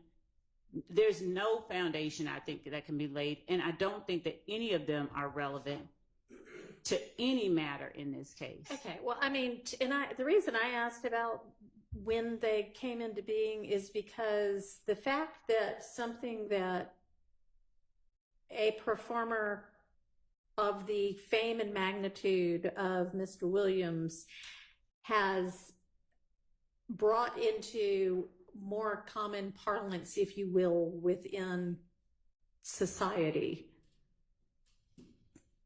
doesn't really establish anything more than that. Why don't you pick 2 or 3 and let's just go with that, and that will, I think, establish your argument that this is just something that doesn't mean gangs at all. It just means, you know, this is what's cool in common culture right now. They'll let you do that. That will not prevent the state from arguing maybe what it is now, but that's not what it originated as. It's not what it means to the people in YSL. Y'all can argue that in front of the jury. But we certainly don't need, 15 or 20 of these. So pick like 3, okay? Also, All I right. believe that I believe That 222 Alpha XX from Defendant Williams is a compilation that we've not yet. Okay, these are flyers of Defendant Williams that we object to. Okay. Based on relevance, they are self-serving. They are hearsay. So we object to 222 Alpha through XX. We have not yet looked at all of them because we didn't realize it has so many exhibits contained in the one. So I'm still sorting through them. They appear to be Defendant Williams flyers. All right. And what would be the relevance of those? So this, I couldn't get these. The state gave this to us in discovery. This is from Mr. Williams' Twitter account, and he advertises. No, this is This is 220 Alpha through XX? Yes. Okay. So he advertises his shows. Yeah. And what I did was listening to Mr. Sledge, he may know about these shows.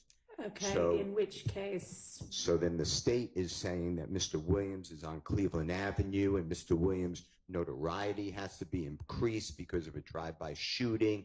And I'm saying the opposite. Mr. Williams is extremely busy. He is always in a studio. There's been testimony like that. There'll be more.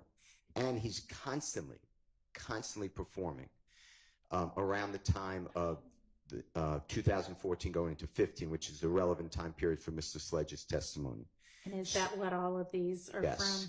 Yes. So that's why I put them together. Now, it is extremely relevant because what the state is trying to show that Mr. Williams somehow is so interested in this gang that is on Cleveland Avenue and selling drugs from a convenience store, and I want to show the truth of what he's actually doing and how busy he is. So that's why these are here. They're not anything to do with hearsay, and this gentleman may not have personal knowledge of these events and shows because he was going with Mr. Williams as he testified to, and that's what I was going to do. Are you going to hand them to him Yes. as like an exhibit that's a composite of a bunch of flyers? I already did. I gave it, well, I didn't hand it to him. I gave it to the Honorable Mr. Wright, who I assume, because I know Mr. Wright has gone through it with his client. And then I have a hard copy, and I have the thumb drive, by the way. And they go from, it looks like they start in September of 2014 and go through June of 2015. All right. You don't intend to display each one of these separately, do you? Because that's... I would try to get them into evidence and then use them at the appropriate time. Like a few, like a smattering. That's what I think. Not 57 of them or however many there are, okay? Well, I was going... I know, I mean, the jury will have a whatever, inch thick composite exhibit to look at. But I will only, I'm not going to go through every one of them. In terms of court time, okay. I will be... All right, I'm going to overrule that. So, Your Honor, the response that Mr. Steele gave regarding it showing that Mr. Williams has a show or he's busy at shows and he can't be on the corner selling drugs. One, these are flyers that he created. These are not photographs of Mr. Williams at the show. It doesn't even say Yeah, that the he point went to is, the show. He should. Okay, well, I mean, then I guess maybe you can make that argument. But he's got all of these things lined up on his schedule. And then as to Defendant Williams' exhibit, and of course that would be, I guess, as the court says, subject to a proper foundation being laid, assuming somebody, he can even talk about these, but Exhibit 255 Bravo, Your Honor, All right. is a... So we're going to a different exhibit now? Yes. Okay. It is. And would the court give us a number? Like, I know the court said a smattering, but is there a number? All of these flyers? No, if you feel like he's getting beyond what's reasonable and that it's getting to be a waste of time, then you can make that objection and I will rule on it. Yes, Your Honor. Okay, let's look at 255.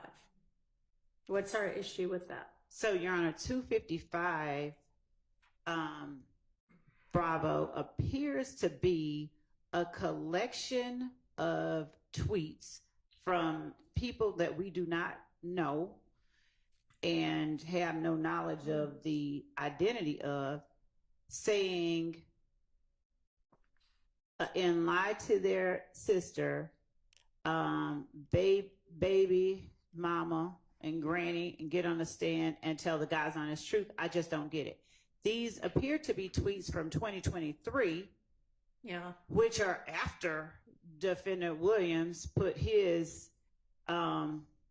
they look to me like they're from 2013. I'm looking. I don't see. Okay. So as my team is telling me, as we look through them, some it's way more than one page. Okay. So 2013 to 2024. All right, we don't need the ones past when Mr. Sledge himself used the term.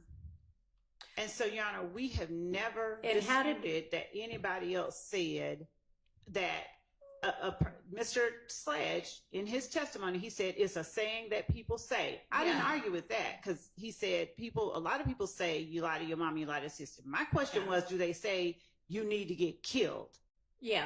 So this is irrelevant, showing that somebody else says you lie to your mom or you lie to your sister. Okay, but no, it goes beyond that though, because all of these also include, but tell the God honest truth. Yeah, and tell the God's honest truth, right? So that, yes, you can use some of those to show that, because you did ask him about all of that part, and it will be clear that none of these say, but then you need to be killed. So, all right.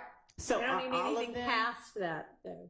Is he going to be putting in 12 pages of this? I don't know how many pages there are that are before 2015, but I think you can probably establish that point with a couple of pages worth. All right. What else? So the court is, as the court ruled earlier, at the point that state believes is cumulative, make that objection then. When I say a couple of pages, I mean one or two or three. Because they're like 7 or 8 on each page, so that'll make the point. And that's all prior to 2015. Just expect this. I know we haven't defined a smattering, but I've defined a couple now. So I expect Mr. Steele to abide by that. And then what else? Yes, all before whenever he used it. When did he use it? 2015. Okay, so January 2015. Mr. Steele has. When did he use it? July 2015, Mr. Sledge. That's when Mr. Sledge used. Yeah, that's what I'm asking. Okay. So what you use to demonstrate that it's in common parlance needs to all be before that. What else? 255 Bravo is this. Wait, that's the one we just. That's what we just were looking at, I think. So 255 Alpha is the same thing, apparently. That's the one with all of the flyers for, yeah, we've done that one. So no, 255 Alpha literally is another 32 pages of tweets. Oh, 255. Okay, I'm sorry. Is a PDF, a 32-page PDF We don't need that, right? Of The same thing. the same All right, thing. Mr. Steele, we don't need 255 Alpha and Bravo, right? I understand the court for a little. Okay. I'm going to go through July 2015. I got A couple of pages through there. With 2 or 3 pages showing that. Okay. All right, what's next? Is the same ruling in effect with respect to, and I think the court said it's smattering, I don't remember which one that applied to, with the wiping of the nose? The smattering was the flyers showing his shows. Okay, so he's going to pick 2 or 3 from his Exhibit A, I don't know, or wherever they are, 15, whomever it is. I don't know whether you want to use famous people or non-famous people, but the ruling about singing the songs, those are just out. But people using the same kind of hand gestures, pick 3. I don't care what they are. Okay, so what else?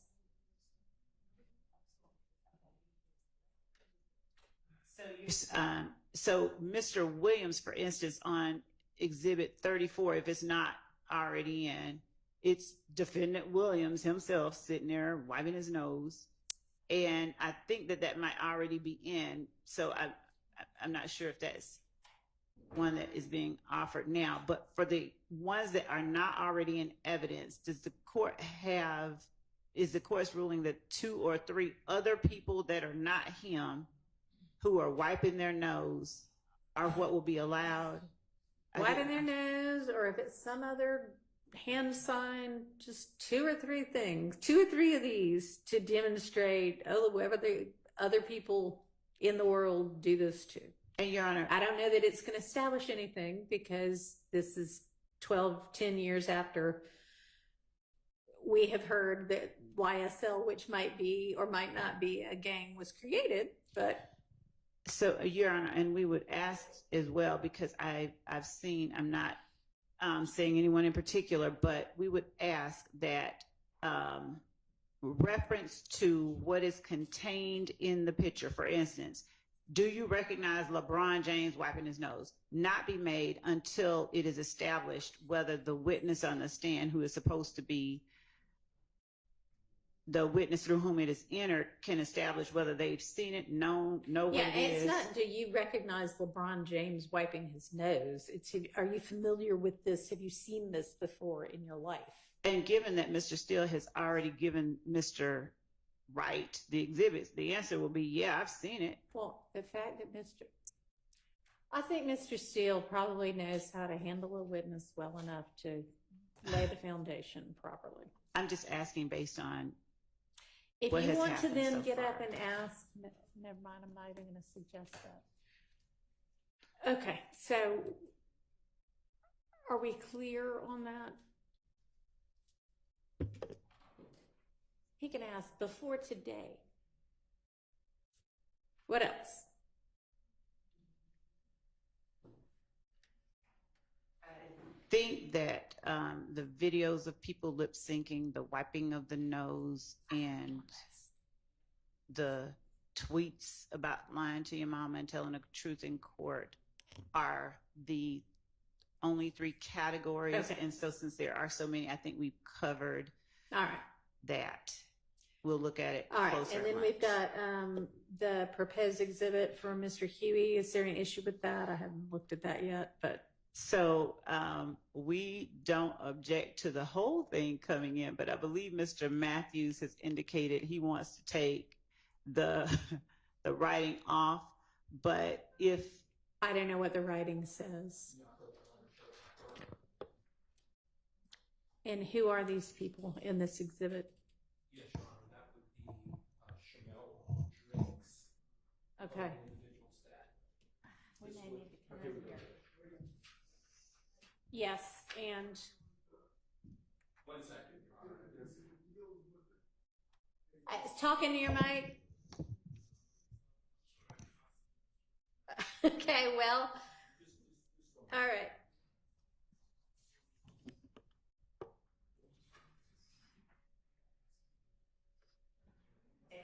to be Hang on, fair let's to, not, let's let them finish whatever, and then get back on the same page all at the same time.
decision.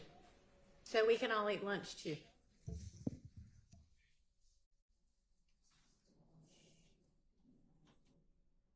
And so that your clients can eat lunch.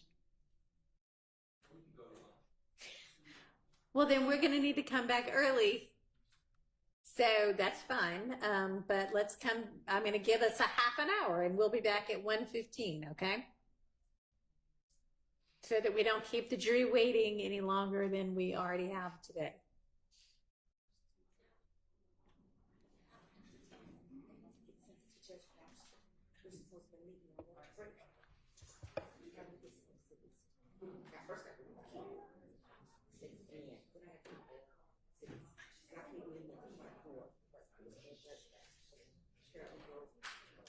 Can't you get to there to do that?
Have y'all had an opportunity to determine for the defense what that exhibit's going to look like? Your Honor, that exhibit is going to be introduced at a later stage. Okay. Thank you. All right. Anything else before we get the jury in? One thing, Your Honor, I was under the impression that this night was going to play an exhibit for me during my cross, but you just give me a second, I can get it to Mr. Copeland. Okay. I thought She should be on the way. So we good then to go ahead and get the jury back if they're ready? Have Ms. Copeland on standby, but yeah, she should be running. Okay. If it's an accident, he'll be able to play with them. So we're good then? Can we get Mr. Sledge back in?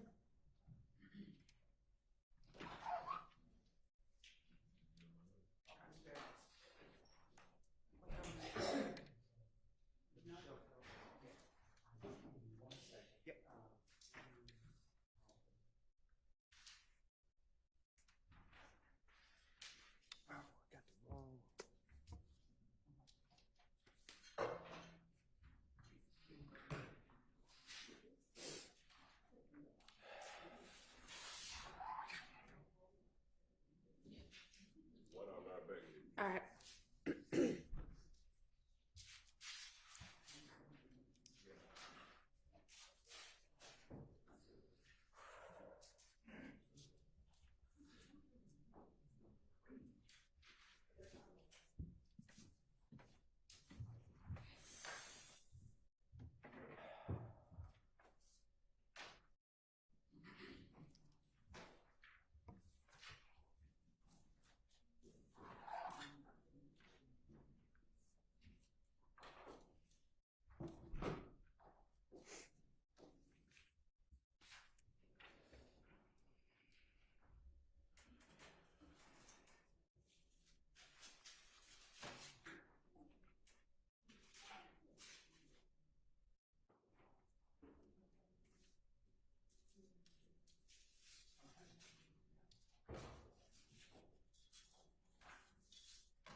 $395. Thank you.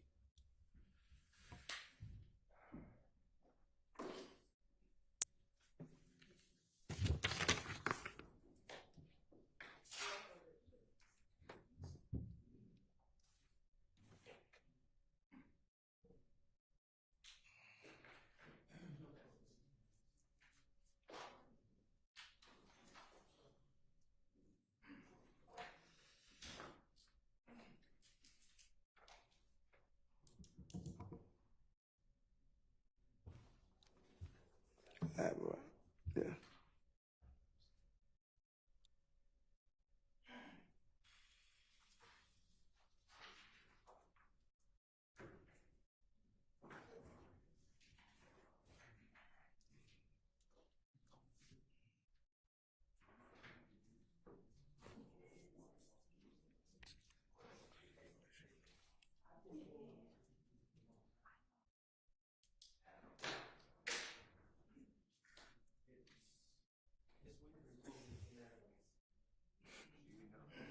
Mr. Sledge, can I just sit 1 second?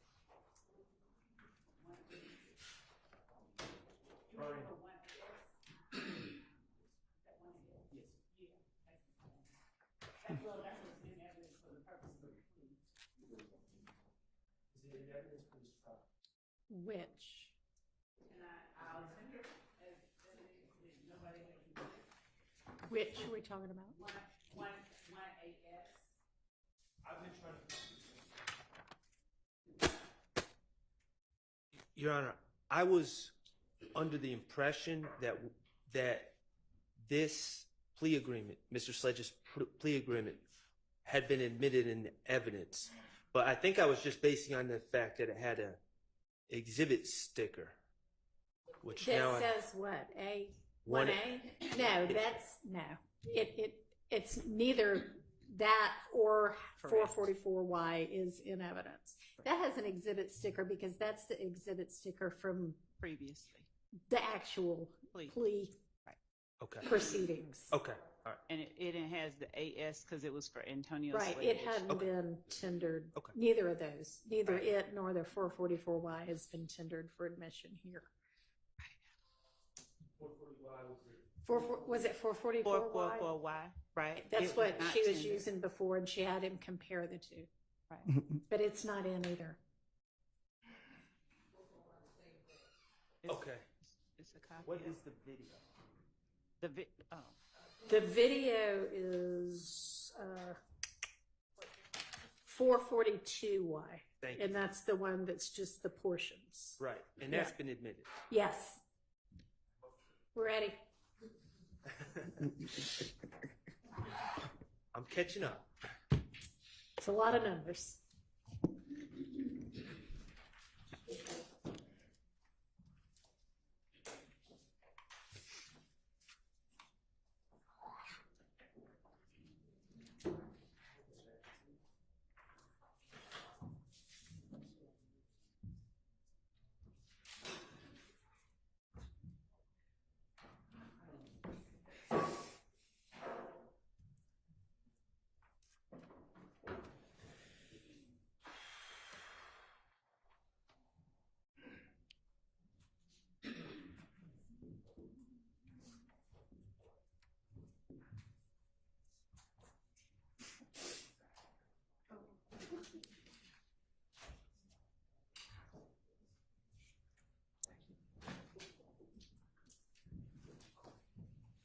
Thank you.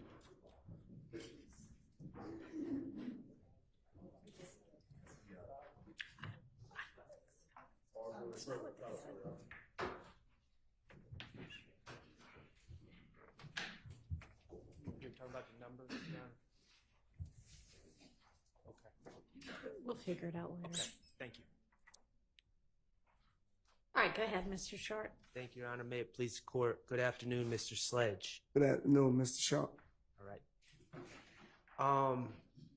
We had just, last thing I asked you was about your representation. Do you recall? Yes. Okay. And that you had not hired Mr. Wright for trial.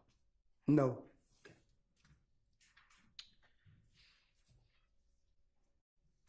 On December 28th, 2022, okay, you were aware that, well, let me back up. Typically, have you ever had appointed counsel? Objection, relevance. Just trying to educate on how it usually works. I'll move on. Okay. Okay. On December 28th, 2022, you were aware of co-defendants on this case who had been arrested. Yes. And there were some of those individuals who could not afford attorneys, correct? Right. And you were aware that some of those individuals were in Rice Street. Yes. Or they were in Rice Street. Yes. And those individuals that could not afford attorneys had not been appointed attorneys as of December 28th, 2022, correct? Yes. Okay.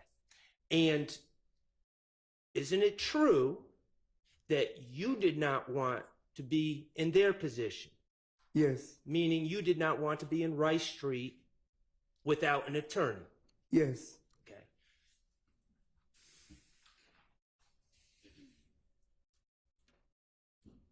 You believed, for the purposes of having representation, it was in your best interest to resolve your case via plea on December 28, 2022.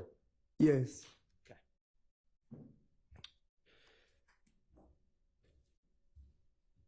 Do you know what coercion means? No. Okay. What about pressure? Yes, I know what pressure means. Okay. Being in, and this is your truth, I'm not asking for a legal definition, okay? Yes. Okay. Being in Rice Street for 7 months prior to your plea, did that put pressure on you to accept this deal? Yes, a lot. Okay. Being separated from your sick mother and your children. This line of questioning is already been, so asking me. Your Honor, he testified for 3 days already. I've been going for 10 minutes. Yeah, but you did already ask him that. Well, I'm just trying to conclude this line of questioning, then I'll move on. Okay. I haven't asked him about pressure yet. No. He wanted to go home, and now I'm asking about Okay. pressure. Being separated from your sick mother and your children, did that create pressure to plead guilty on December 28, 2015? Yes. Excuse me, December 28, 2022. Yes. And the fact that you did not have a lawyer for trial, did that create pressure on you? Yes. That, Asked and answered, relatives go beyond. how about facts not in evidence, too?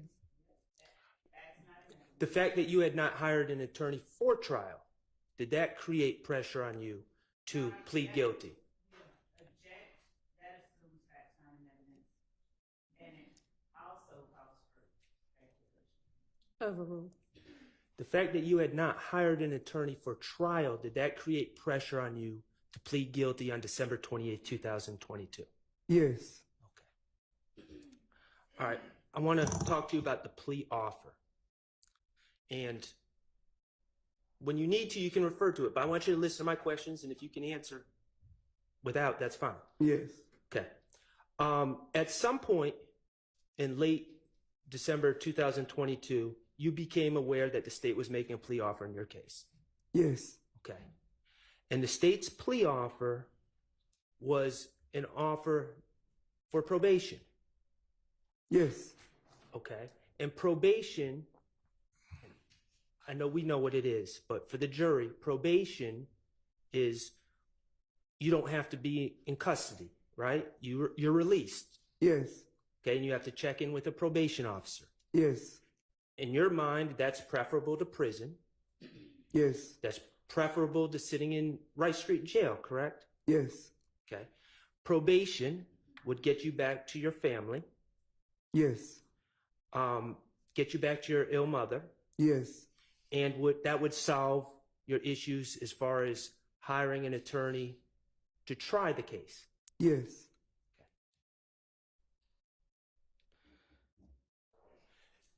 You were interested in a plea for probation. Yes. Okay. Now, as it turned out, there were factual acknowledgments that you would have to initial to receive that offer of probation, correct? Yes. Okay, when you first learned about probation, did you realize that there would be factual acknowledgments that you had to initial? No. Okay, but at some point your attorney told you to get this probation, you're going to have to agree to factual acknowledgments. Yes. Okay. Let's talk about the factual acknowledgments. Do you remember the first time you saw the factual acknowledgments on that plea form? Was it December 28th? Yes, I want to say yes. Okay. Could it have been earlier? To the best of your recollection. Yes, I think if I'm not mistaken, yes. Okay. Did you ever write a statement with your truth about what happened in 2015 and give it to Miss Love or any other prosecutor in this case? Objection vague as to your truth and what happened in 2015, vague overall. Did you say 2015? I did. About what this case is about. Did you ever write a statement? Oh, about, not in 2015. No, about 2015. Overruled. No. Okay. did you ever sit down with Miss Love before this plea? No. Okay. Did you write the factual acknowledgments? No. Okay.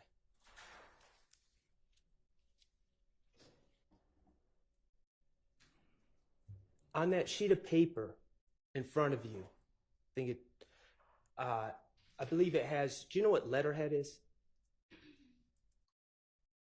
I think it's the stamp, something like that. Okay, on the top of the paper. Yes. Is there letterhead that indicates whose office that paper is from? It's a Fannie Williams. That what you talking about, right? Yes. Yes. Okay, from the Fulton County District Attorney's Office? Yes. Okay. Do you know who wrote the factual acknowledgments? No. Okay. Who presented the factual acknowledgments to you? Was it Miss Love? Yes. Okay. Did you know Miss Love back in 2015? No. Was she hanging out with you in 2015? No. Okay.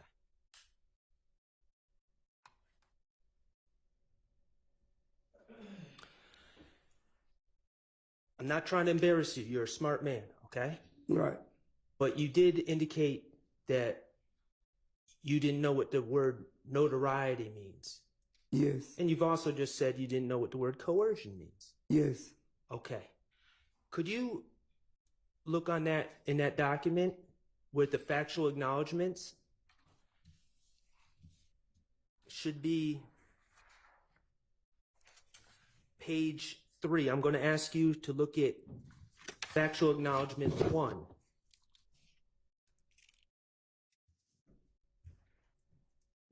On the last line, does it have the word notoriety? Yes.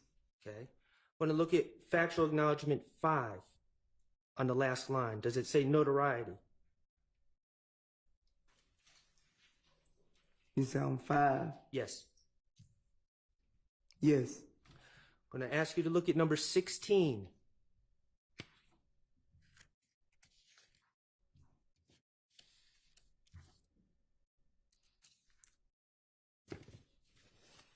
On the third line down, on 16, does that say notoriety? Give me 1 second.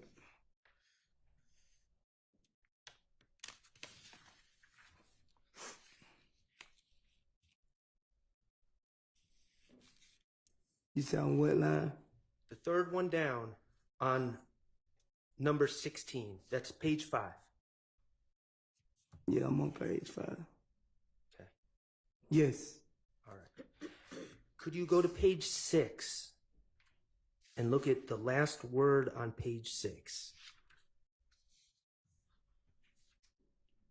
Does it say coercion?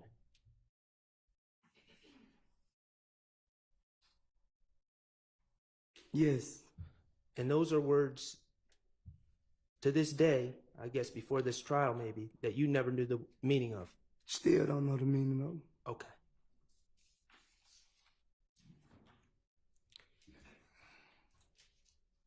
Do you write sentences using words that you don't know the meaning of? Objection, Your Honor. Relevance. Sustained. Now,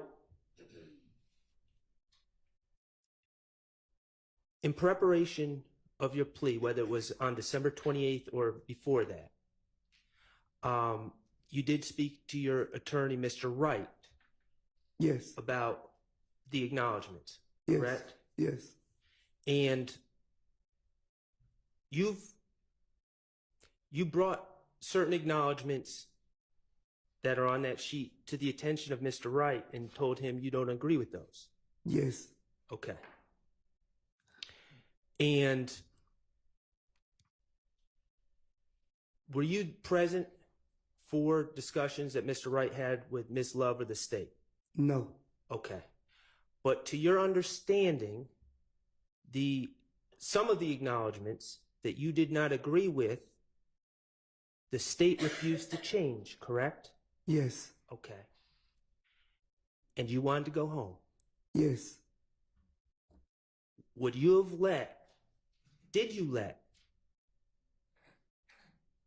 a disagreement with those acknowledgments stop you from getting home to your sick mother? Objection, speculation, and. I said, did you let? Objection as to the form of the question, whether did you let that? Objection. Can you rephrase your question? Those disagreements with the acknowledgments, did you let those disagreements get in the way of you getting home to your sick mother? No. Objection, Your Honor. I mean, you basically asked the same thing, the same way. You just moved the phrasing around. I don't really know. Can you rephrase it again? Okay. Can I break it up? You Okay. can try. You disagreed with some of the factual acknowledgments that Miss Love presented to you, correct? Yes. Okay. And you brought that to your attorney's attention. Yes. And you were told that the state was not going to change those factual acknowledgments. Yes. Okay. On December 28th, 2022, did you let your disagreement with the factual acknowledgments stop you from entering that plea? No. Why not? Because I wanted to go home to my sick mother. You have, during direct testimony, when Ms. Love was asking you questions, you've stated that you disagree with several of the factual acknowledgments in this plea agreement that you signed, correct? Yes. Okay.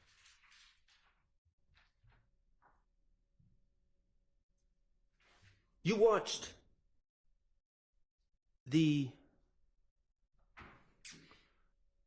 a video of your plea earlier today, correct? Yes. Okay.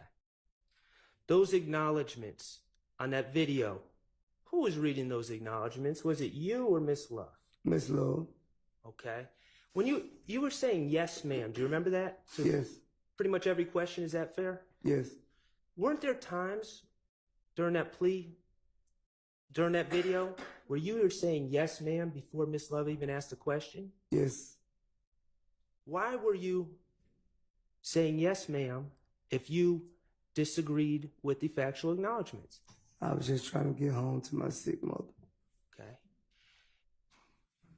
Did your attorney tell you, or you testified that your attorney told you that you could explain those disagreements later, correct? If I was called into the stand, yes. Okay. And you were advised not to let those disagreements get in the way of going home, correct? Objection, Your Honor. Objection as to attorney-client privilege. Objection as to hearsay. Objection as to an improper line of questioning to an improper topic. Okay. Sustained on facts not in evidence. Okay. When you came to testify in front of this jury, you were under the impression that you would be able to explain what you disagreed with, correct? Yes.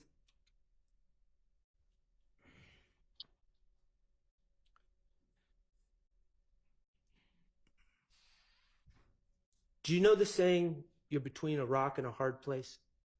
Yes, I heard of it. Okay. Do you consider yourself in between a rock and a hard place right now? Yeah. Yes. Okay.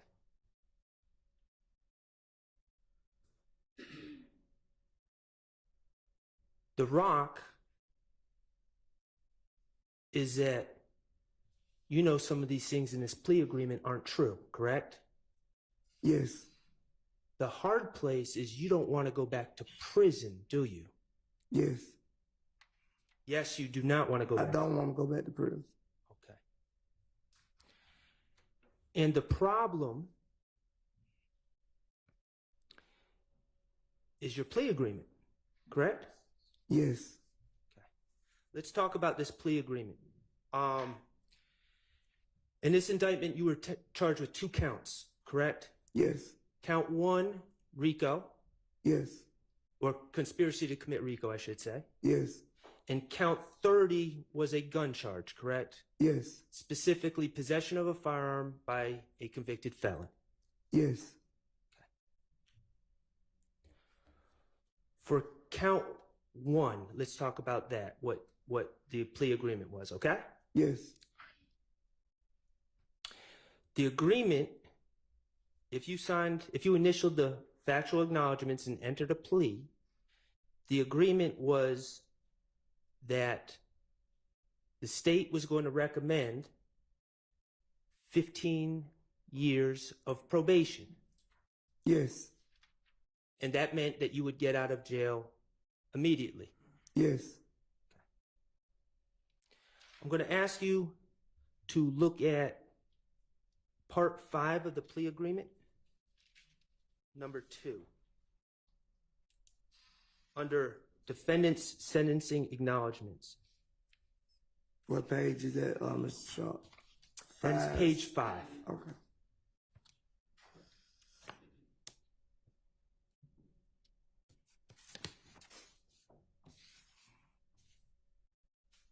And what number? It's number 2 under section 5. Yes, I'm looking at it. Your agreement states that defendant, that's you, right? Yes. Okay. Defendant understands fully that if he violates any provision or any special condition of the plea agreement, his probation for this sentence may be revoked in its entirety, and the district attorney will recommend that defendant serve any remaining portion of this sentence in confinement at the Georgia Department of Corrections. And in parentheses, it says prison. Is that accurate? Yes. Okay, so let's break that down a little bit. You're aware that a condition of your plea is to testify consistently with the factual acknowledgments you signed. Yes. That you say are not true. Yes. And according to this agreement, if you fail to testify consistently with those acknowledgments, the state can move to revoke your probation, correct? Yes. Do you know what revoking probation is? Yeah, I think take it back, send you to, however, take the probation back, revoke it and send you to prison. Okay, so if you have 15 years remaining on probation, yes, the state can bring a motion and ask the judge to send you to prison for those 15 years instead of being on probation, correct? Yes. Okay.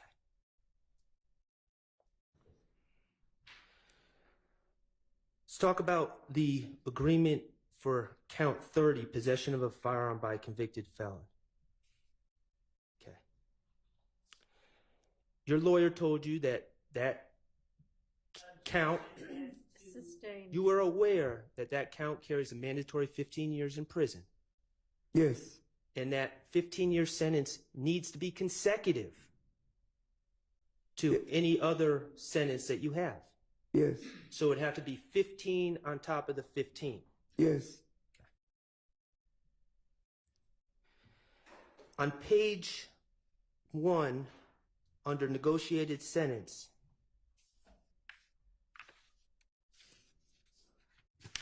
it says, where it says count 30,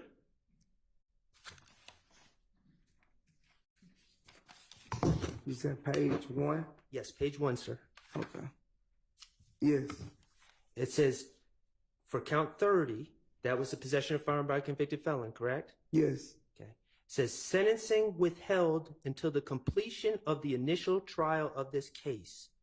After the initial trial of this case, provided defendant, that's you, right?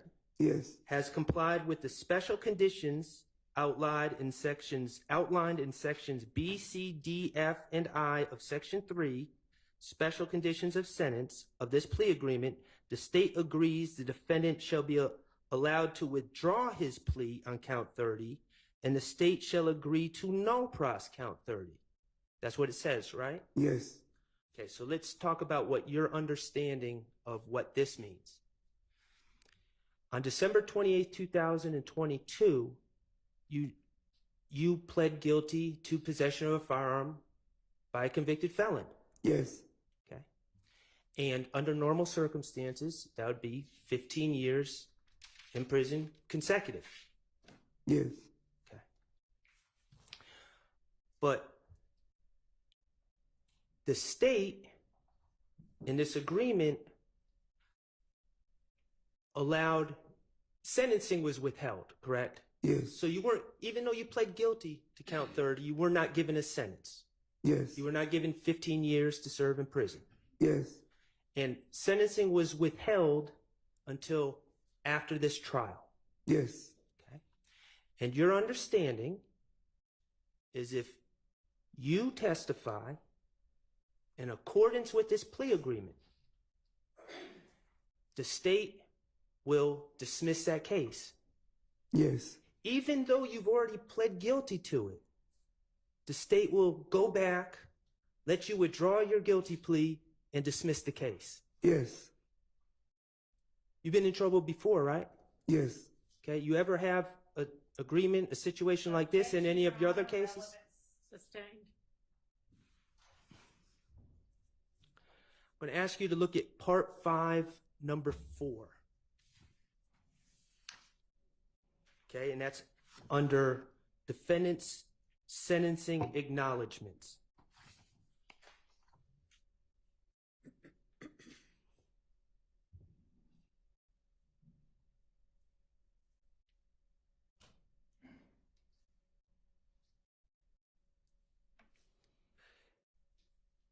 You with me? Yes, I'm with you. It's on page 6, right? Yeah, 6, 7. Yeah, I'm with you. Okay. Number 4 says, defendant understands fully that if prior to the conclusion of the initial trial of this case, defendant fails or refuses to testify to any fact that he acknowledges in his plea agreement, such failure or refusal nullifies. Do you know what nullifies means? No. Okay. It says nullifies though, right? Yes, it say that, but I don't know what it means. Nullifies any promise made by the district attorney to no pros count 30 of this indictment. Right? Yes. And to your understanding, regardless of whether you know what nullifies means, if you don't testify consistently with the factual acknowledgments that the state wrote, yes, they will take back their promise to dismiss count 30 and you'll be sentenced. Yes. And you have to get 15 years in prison. Yes. Consecutive to the probation that would be revoked. Yes.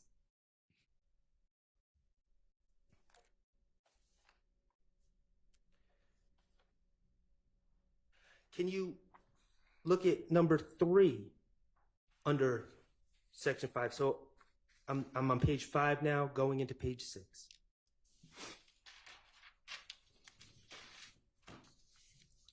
I'm with you. Says, defendant understands fully that any violation or of any provision or any special condition of the plea agreement shall result in defendant being sentenced on count 30 of this indictment, and the district attorney will recommend that the defendant serve the maximum sentence allowed by law. Yes. Okay.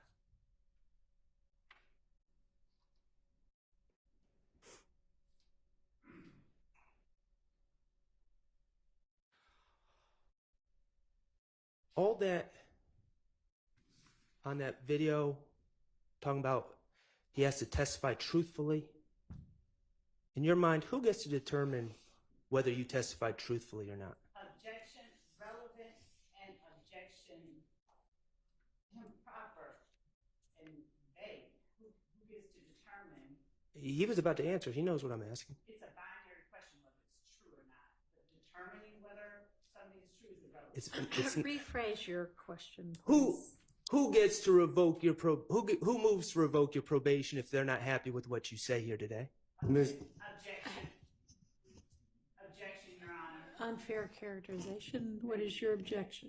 One, yes, that. I said who moves. Relevance, it is not a fair characterization. And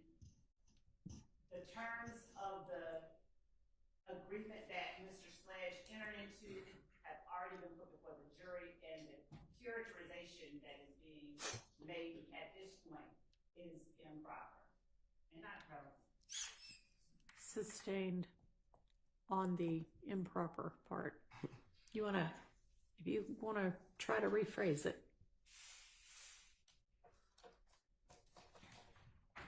In your life, have you ever seen a defense attorney try to revoke someone's probation? Sustained.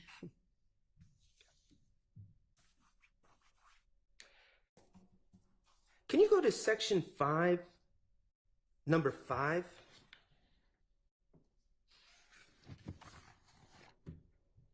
On which? Okay, and that's on page 7? Yes. 6, 7. Right. Excuse me, you're right, 6. Thank you.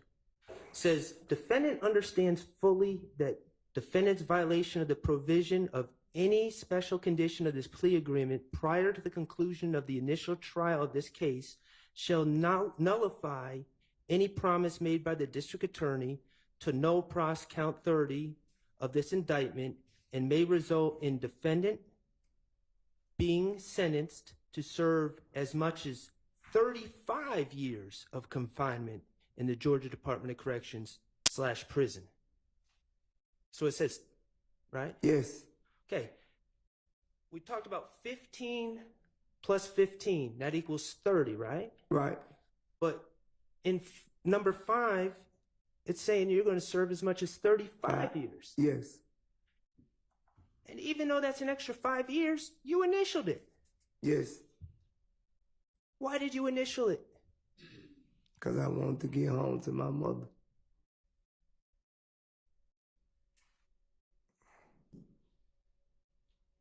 Okay. And I ain't understand whatever the word you've been using. I don't understand that word still. That I'm using or that are in this document? In this document, right.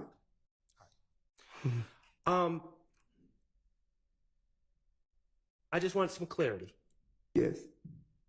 You testified that you have a 9th grade education. You attended Southside High School, now Maynard Jackson High School, right? Yes.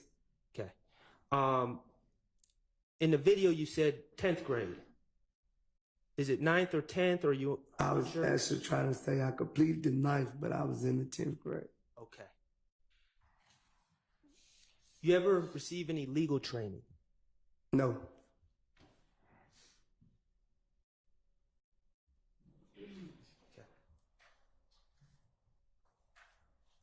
I'm going to ask you some questions, and I'm not asking what the acknowledgements say at this point, okay? Yes.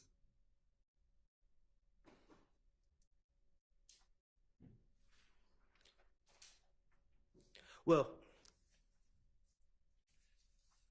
let me take that back for a second, okay? Yeah. Just to make sure we're on the same page. Yes. Okay. Let's talk about the acknowledgement. Now, number 3 on the factual acknowledgements, that's on page 3.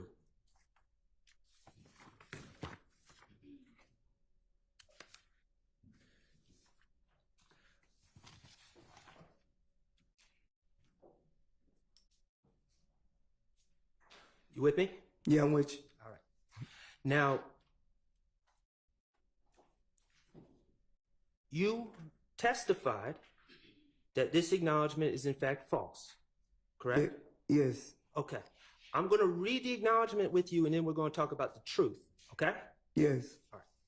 The acknowledgement says, while associated with YSL, and to support and express loyalty to YSL, defendant and co-defendant Demekion Garlington and Quindarius Zachary appeared in a video with another person, AS, wherein defendant brandished a weapon used to drive in a drive-by shooting, and wherein, on behalf of YSL, defendant threatened to harm a person named Kel, a rival gang member who had begun a relationship with defendant's ex-paramour, parentheses, girlfriend.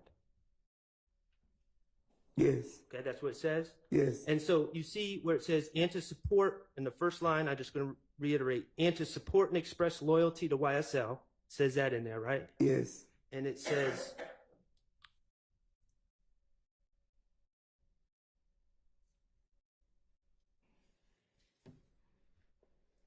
And it says, on behalf of YSL.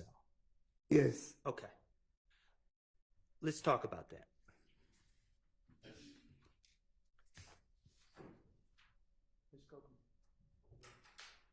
May I approach, Your Honor?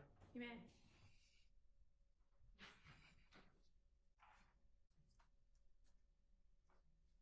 Mr. Sledge, I'm showing you a document marked DS-36. Yes. Okay. Do you see that there's 3 pictures in that document? Yes.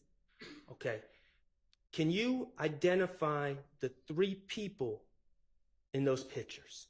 Me, Antonio Sledge, and Trivia Smith, and what his name, Watson or Kevin Watson, whatever.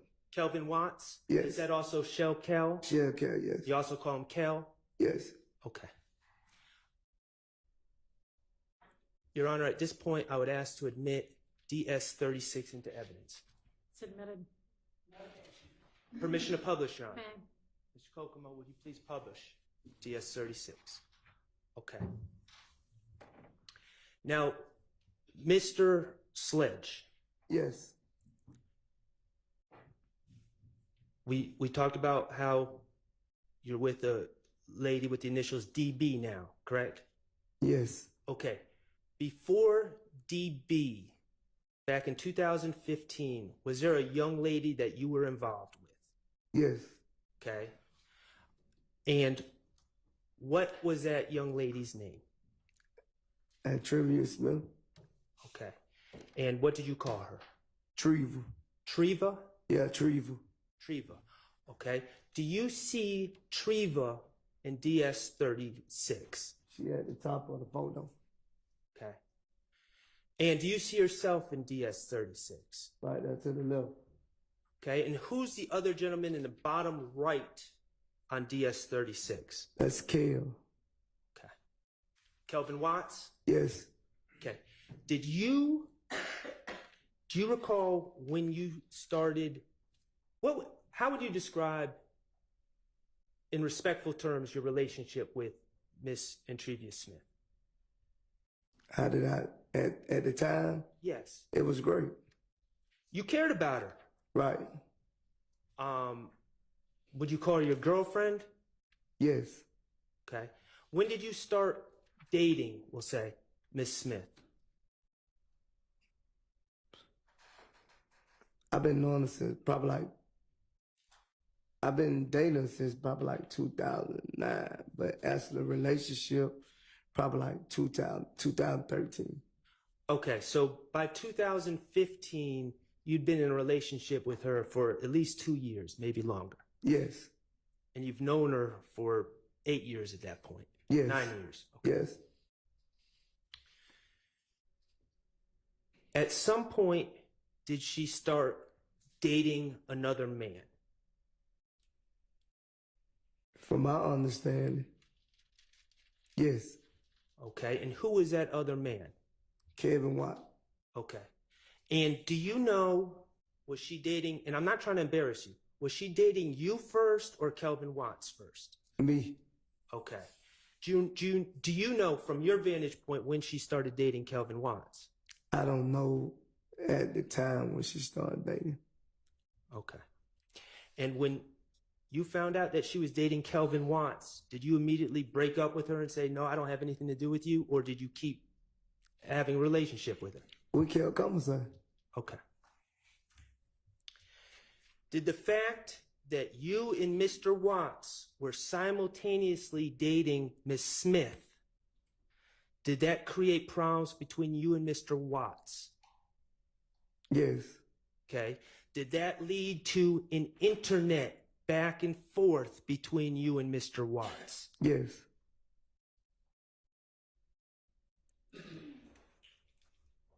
At some point in 2015, did you hear that Mr. Watts was looking for you? Yes. And was all that revolving around your rivalry over Entrevia Smith? Yes.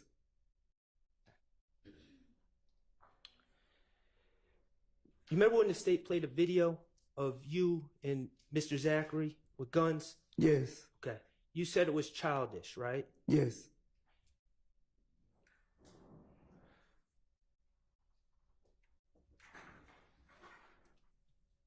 And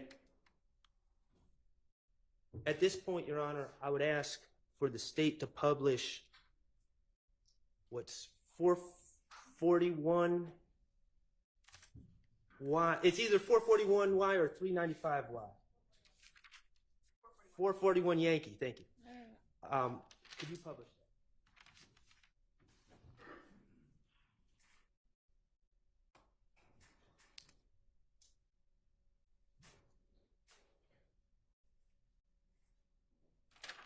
Little strip this ass nigga.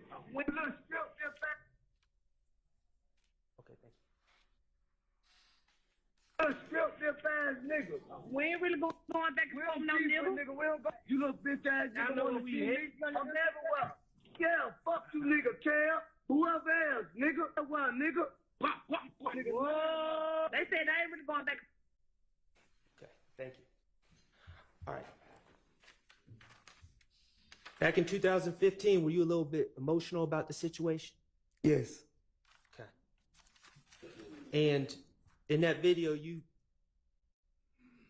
that was posted on the internet, correct? Yes. Did you post it on the internet?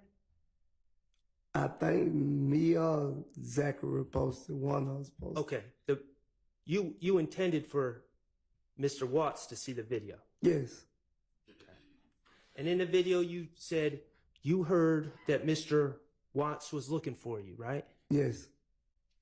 Okay. And you're in that video with guns. Yes. And you're in that video with Mr. Zachary. Yes. And that's Quindarius Zachary, right? Yes. Little D from Cleveland. Yes. Okay. And that is someone that you have known since he was little, right? Yes. You grew up together in the Capitol Homes neighborhood in Atlanta. Yes. Apartments. Yes. How far did you grow up from him?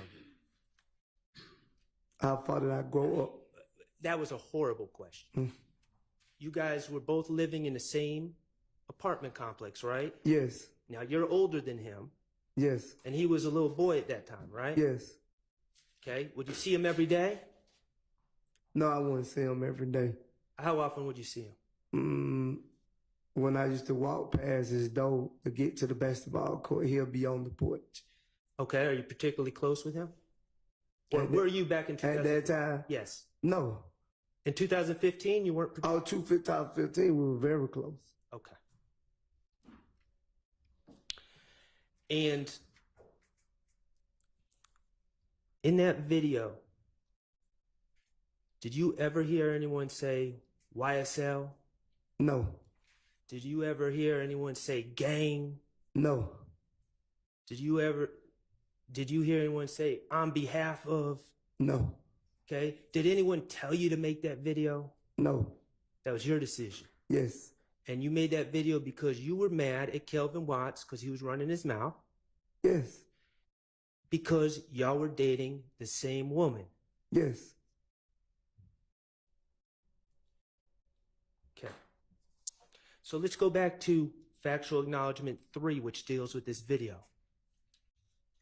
It says, while associated with YSL, and to support and express loyalty to YSL, did anything about making that video and talking junk to Kelvin Watts, did any of that video have to do anything with supporting and expressing loyalty to YSL? No. Okay. And then later on in factual acknowledgement 3, it says, and wherein, on behalf of YSL.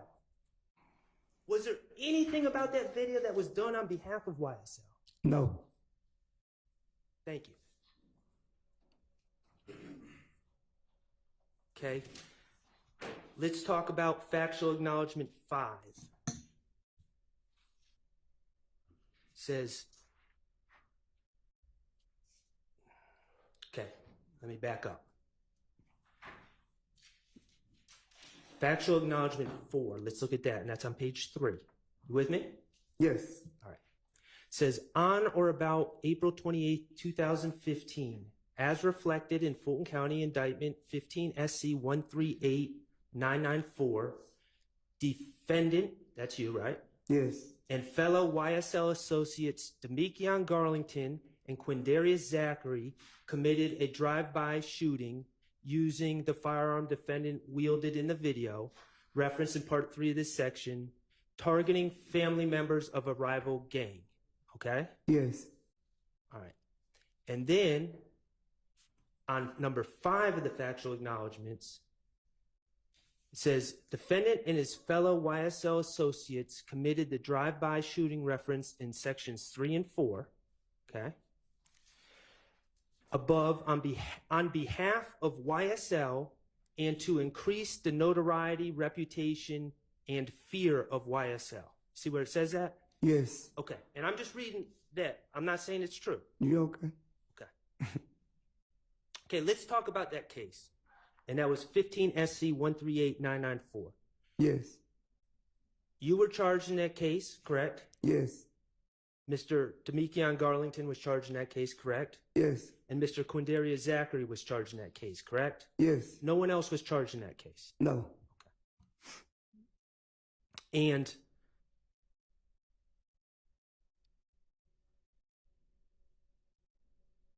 that night, April 28th, 2015, I believe you testified you were at the Club Crucial. Yes. And Demekion Garlington was at Club Crucial. Yes.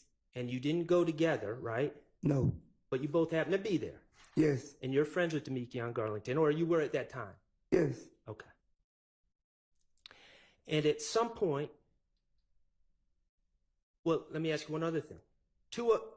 There were some young ladies at the club that you knew as well, correct? Yes. Alexis Bryant was at the club, right? Yes. And a young lady named Summer Good was at the club. Yes. And Summer Good is the girlfriend of Quindarius Zachary. Yes. Okay. Quindarius Zachary was not at the club. No. Okay. But his girlfriend was. Yes. Okay. And you indicated that Demekion Garlington was jumped by certain individuals. Yes. Okay. Did you observe the fight?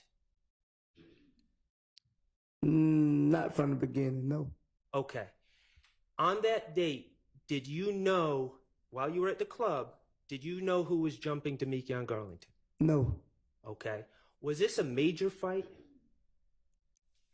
Let me ask a better question. Okay. That was vague. Okay. Was this the type of fight where people were punching and kicking Demekion Garlington? Yes. Okay, and there are a lot of people at Club Crucial, right? Yes. A lot of other people you knew. Yes. Okay.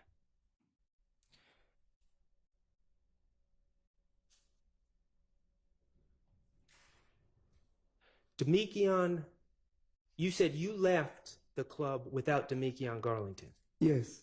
Okay. But then you received a call from Demekion Garlington. Yes. And the reality is Demekion didn't have a car. Yes.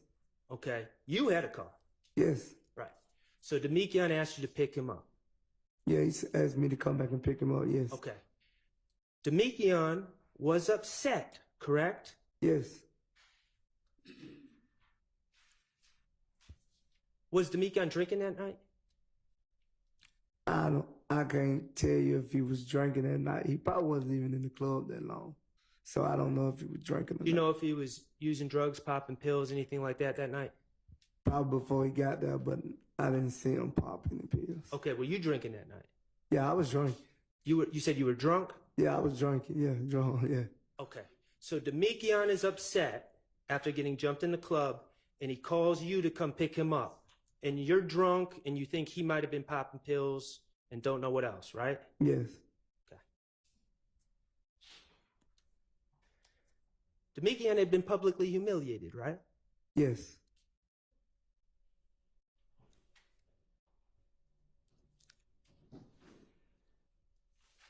When you guys were driving from the club,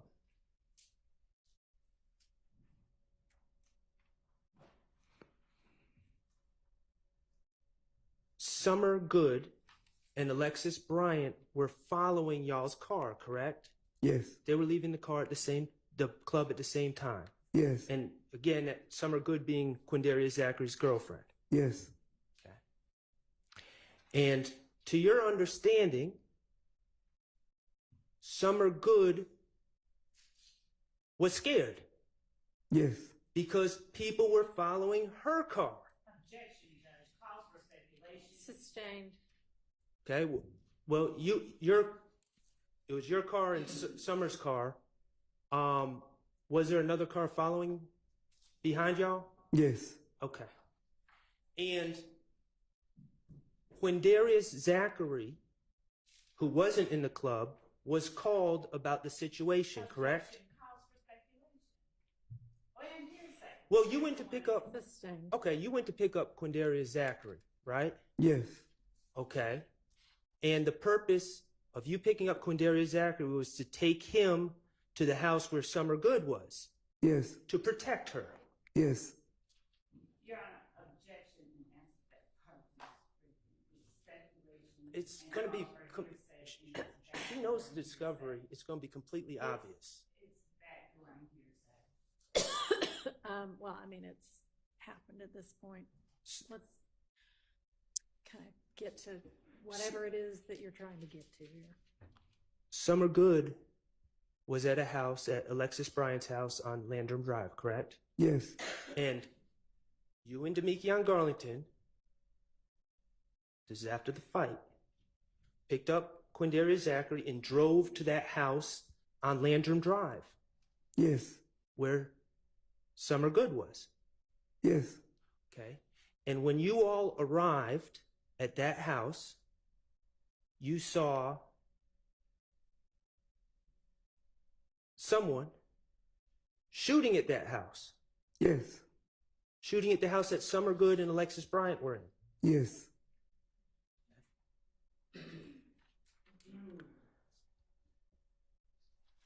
You were driving the car, right? Yes. Not the car that was shooting. You saw a car shooting and you're driving in a car pulling up. Yes. Okay. You chased those people off that were shooting at the house, correct? Yes. Okay. At some point, and I think your testimony is that you don't know who they were, but one of the other individuals in the car, your car, determined who was shooting at the house that Summer Good was in, correct? Yes. And it was determined that you were to drive them to the house where those people stayed at. Could you repeat that? Because I didn't understand. I asked in a bad way. You're in the car, and it was determined, someone, not you, but someone felt they knew who was shooting at the house with Summer and Alexis, right? Yes. Okay. And then you ended up driving to a house. I don't think I went to another house after that, Mr. Shaw. I'm not for sure. Well, let me back up. In your testimony, you said your testimony was you drove Quindarius Zachary and Demekion Garlington to a house, right? Yeah. And they had guns. Yes. And they got out and did whatever they did to that house. Yes. Okay. That wasn't the house that Summer Good and Alexis Bryant were in on Landrum. No. Okay, so after you saw that house, the first house where Alexis Bryant and Summer Good were being shot at, you drove to another house where Demekion and Quindarius did whatever they did. Right? Yes. Okay. And you pled guilty to that? Yes.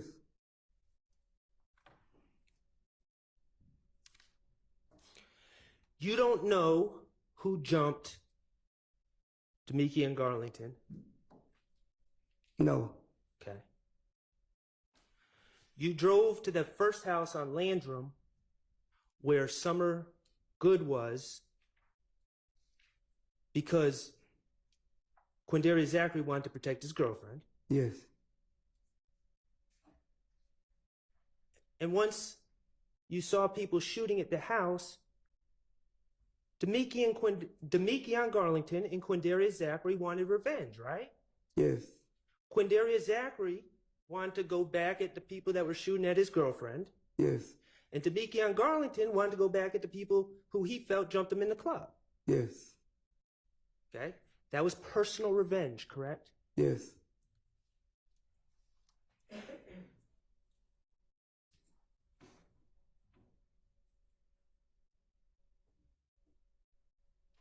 In retrospect, you're 43 years old. Yes. Okay? You know Quindarius Zachary since he was this big. Yes. You know Demikian Garlington, I believe you knew him since he was a baby too, right? Yes. Okay, in retrospect, you were the older person in the situation, correct? Yes. You should have known better than to drive them anywhere, right? Yes. Okay, but you did. Yes. Okay, but the bottom line, and you pled guilty. Yes. And you served your sentence. Yes. The bottom line is Jeffrey Williams didn't instruct you to go drive to any houses at night? No, Jeffrey wouldn't know nothing about it. Okay.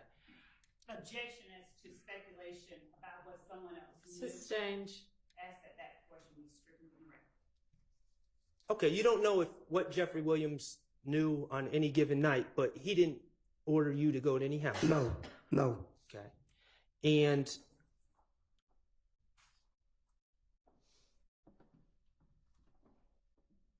no one was out the window shooting guns, yelling, YSL, YSL. Objection, compound question.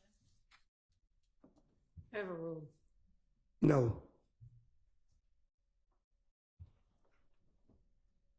The reality, Mr. Sledge, is what happened on April 28, 2015 was done on behalf of Demikian Garlington, who got jumped in the club. Yes. Was done on behalf of Quindarius Zachary, whose girlfriend was getting shot at. Yes. It was not done on behalf of YSL. No. It was not done to increase the notoriety, reputation, or fear of YSL, was it? No.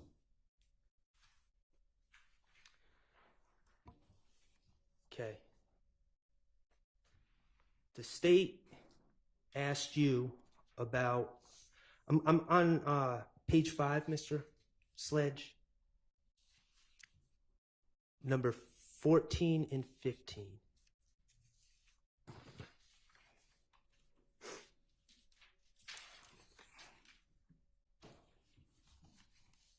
Okay.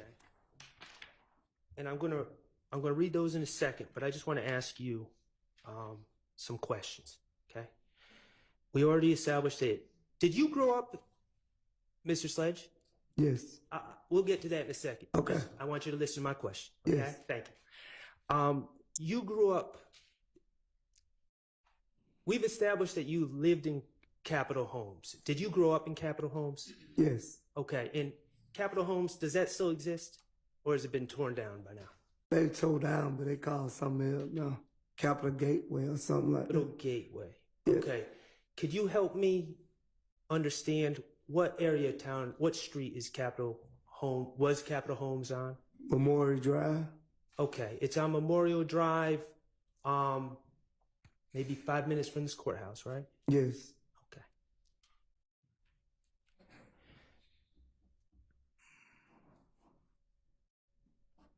They made it nicer now, Yes. but back then it was rough neighborhood, right? Yes. Okay. And then, how long did you live at Capitol Homes? Till what age? I don't remember exact how old I was, but whatever year they got tore down. Were you a teenager or? Yeah, I was a teenager. Like, I probably was grown. so if you were a teenager, we're talking about 18, 19, not 13. Yeah, Okay. yeah. All right. And then eventually you ended up living off of Boulevard, correct? Yes. Okay, did you go straight from Capitol Homes to Boulevard? To Boulevard. And when we say Boulevard, we're talking like the Bedford Pines? Yeah, Bedford Pine Apartments. Okay, those are right by the intersection of Boulevard and like North Avenue, right? Yes. Okay, great. East side of Atlanta. Yes. Okay, both these places, Capitol Homes and Boulevard, are, well, you tell me, how long do you think it would take to drive to Cleveland Avenue? I can't give you an exact how long, but if my mind regular, probably about 15 minutes from Capitol Home, probably about 19 from Boulevard, 20 somewhere in there. Okay. Bottom line, it's not the same neighborhood. No. Miles apart. Miles apart. Okay. Have you ever lived off of Cleveland Avenue? Stay off of Cleveland Avenue. Or on Cleveland Avenue, or stayed off of Cleveland Avenue? Yes. When was that? I want to say it was probably like 2008, 2009, somewhere in that era. Okay. And for how long? I'm not asking for exact address. You live off of in the Boulevard area now, right? Yes. Okay. So how long did you stay on Cleveland Avenue? Not long. Well, my kids stayed over there, but I actually moved to Boulevard. Okay. But my kids and their mother still stayed over there, so I used to go over there. Okay, so you used to go over there. Yes. And I'm asking you, okay, correct me if I'm wrong, did you ever formally live over there? No. Okay. Now, I hate to ask you this, but you've been a drug dealer before in your life, right? Yes. Okay, you have a history of, your criminal record reflects that, correct? Yes. Okay, you've been arrested for selling drugs downtown Atlanta. Yes. Okay, you've sold drugs in the past. We're talking about the past. Off of Boulevard. Yes. Okay, you've sold drugs around many areas of Atlanta, correct? Yes. Okay. You talked about hanging out in these gas stations. And you said, your testimony, as I recall it, was that sometimes you would hang out in the gas station with your own personal bag. Yes. And if people wanted a little bit off of your personal bag, you would sell it to them. Yes. Okay. And you would hang out with Christian McMiller and Darius Ford. Yes. Okay.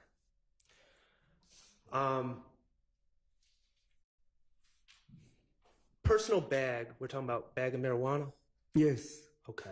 And we're talking about if someone, for me, for instance, asked you, hey, can I buy some of that marijuana off of you? We're talking about $5, $10 type stuff, right? Yeah. Okay. Petty. Petty, yeah, some petty. Okay. Do a lot of people sell drugs out of gas stations in your experience? Has foot traffic, right? Objection, relevance as to whether or not a lot of people. Sustained. Have you sold drugs in gas stations before? Yes. Okay, you sold drugs in gas stations downtown, right? Yes. Relevance as to whether it's sold drugs at other gas. It's relevant, Your Honor. Overruled. Yes. You sold drugs at gas stations off of Boulevard before, right? Yes. Okay. And your testimony is that you would occasionally hang out at some gas stations on Cleveland Avenue with your personal bag of marijuana. Yes. With your friends Big and Mac Miller. Yes. Okay. Would you be there 24/7? No. Okay. How many times would you say total that you hung out at these gas stations? Is it more than a dozen? Yes. More than 2 dozen? Yes, probably more, yeah. I pull up and just kick it and then leave. Okay, when you say you would pull up and kick it and then leave, is it fair to say that you were not part of some complex drug distribution network in these gas stations? No. Okay, so when you would just kick it and leave, we're talking about you staying around for how many minutes? Sometime an hour, less. Okay. All right. And you say you thought, I want to get this right, you thought maybe more than a couple dozen, more than 25 times total? Yeah. Sometimes stay for like an hour? Yes. Okay. You'd also hang out at the park? Yes. Hang out at other stores? Yes. That's where the mother of at least one of your children lived? Yes. Okay. That area, not the gas station? Yes, that area. All right. And from your observation, and I know you don't want to speak on the dead, so I'm going to keep it brief. Your two friends would sell drugs at those gas stations. Yes. They'd sell drugs other places too, right? Yes. Okay. Tell me about the time that you and Christian McMiller and Darius Ford pulled out AK-47s and chased everyone out of the parking lot to protect drug turf. Never. Okay. You just observed two people selling weed at a gas station before. Yes. Okay, let's go back to your factual acknowledgments that you signed on December 28, 2022. The gas station at 151 Cleveland Avenue, Atlanta, Georgia, is one of multiple locations where YSL associates sell drugs and do not allow other gangs to operate. Okay? Now, it is true that in your mind, Darius Ford and Christian McMiller were YSL associates in your mind. Yes. And they would sell drugs at these two gas stations, 151 Cleveland Avenue and 221 Cleveland Avenue, and a bunch of other places, correct? Yes. Okay. But you haven't seen anyone do anything that would lead you to believe that they did not allow other gangs to operate in those gas stations, did you? No. No violence. No. No attacks. No.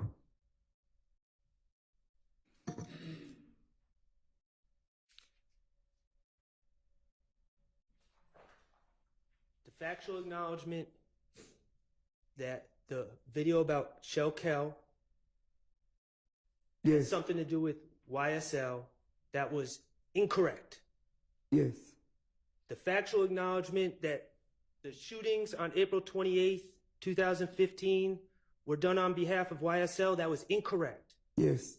The factual acknowledgements that YSL or YSL associates do not allow other gangs to operate at these two gas stations, those were incorrect. Yes. These money that you would make selling little $5, $10 bags, whatever, of marijuana, would you run to Jeffrey Williams and give him those $5 bills, $10 bills? Never. Okay, would you run to Shannon Stillwell and give him the $5 and $10 bills? Never.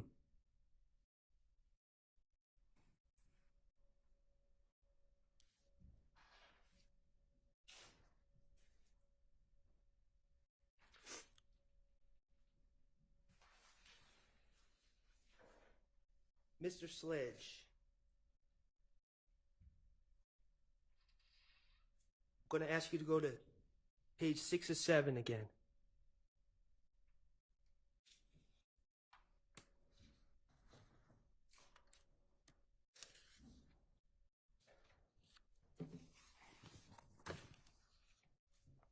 Okay, let me ask you, before you signed these documents on December 28th, you moved for bond on this case, correct? Yes. You moved for bond on October 13th, 2022, correct? Yes. And the state opposed your bond, right? Yes. They said that you were a danger to the community. Yes. They said you were a threat. Yes. And you were denied bond. Yes.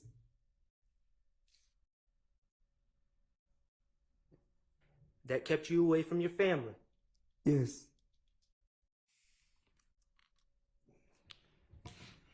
On the bottom of page 6, it says, the last sentence.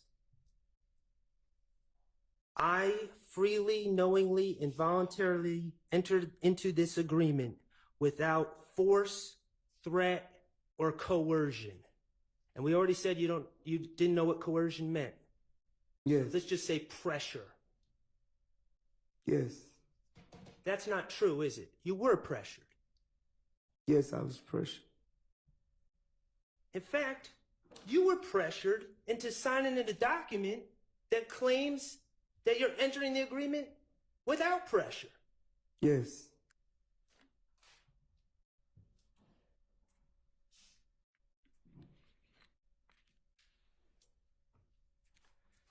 We talked about that bond hearing before December 28th, where the state called you dangerous, too dangerous to release. Objection, Your Honor. One, fact's not in evidence. Two, improper. He was and there. Three, irrelevant. He was there. Did they call you? It's not for the truth of the matter asserted, it's for the state's stance. Objection, relevance. The state It's stands very regarding a bond matter for this witness has no relevance or bearing on the guilt or innocence of either of the defendants here. No, it doesn't, but I don't think that's what he's offering it for. I'm not. I'll permit it. They told you, they said to the judge that you were too dangerous to let go, right? Yes. Okay. When you initialed these acknowledgments that they wrote, they gave you probation, right? Yes. And then something came up. And Because I'm sorry.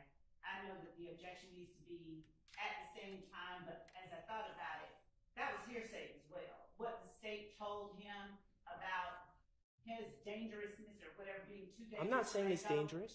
Literally, the question was, did the state say that you were too dangerous to let go? That's hearsay. There is no. That's hearsay. It's not for the truth of the matter asserted. Overruled. Again, they said, not saying you're dangerous. They said you were too dangerous to Objection, let go. already asked and answered. Well, I'm trying to recap because I keep getting interrupted. Well, she's entitled to interrupt you if she thinks she's got a legitimate evidentiary objection.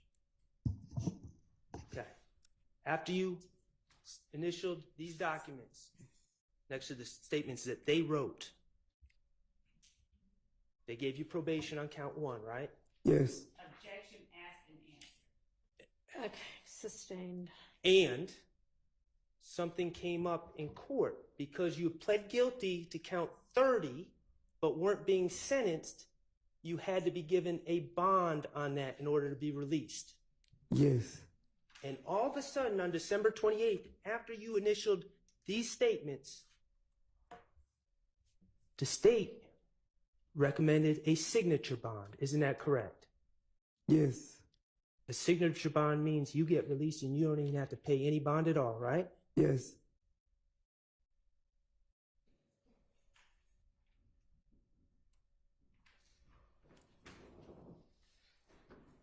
Have you ever been able to figure out what made you so dangerous before December 28th?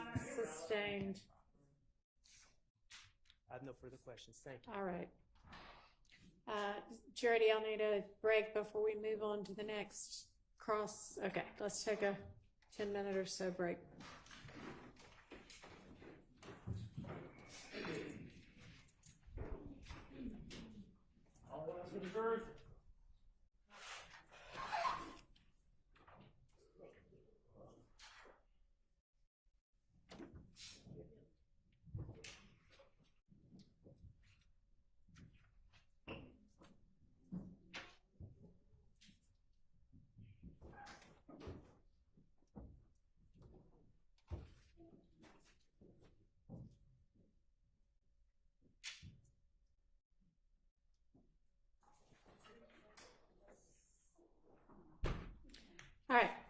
recess.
The state's attorneys are.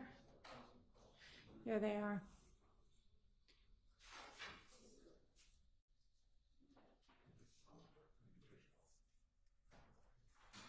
All right, we ready for the witness and the jury?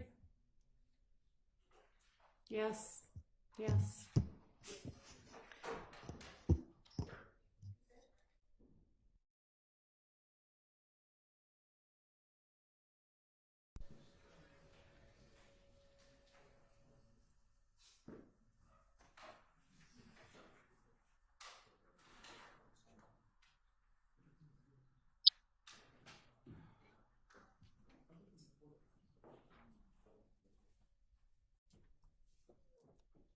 All right, can somebody get the jury for us?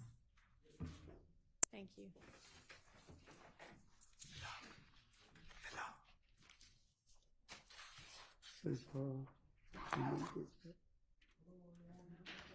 Okay.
Thank you.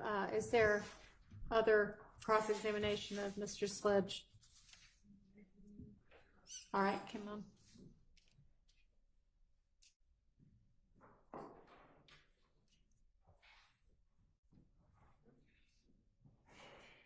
Good afternoon, sir. Good afternoon.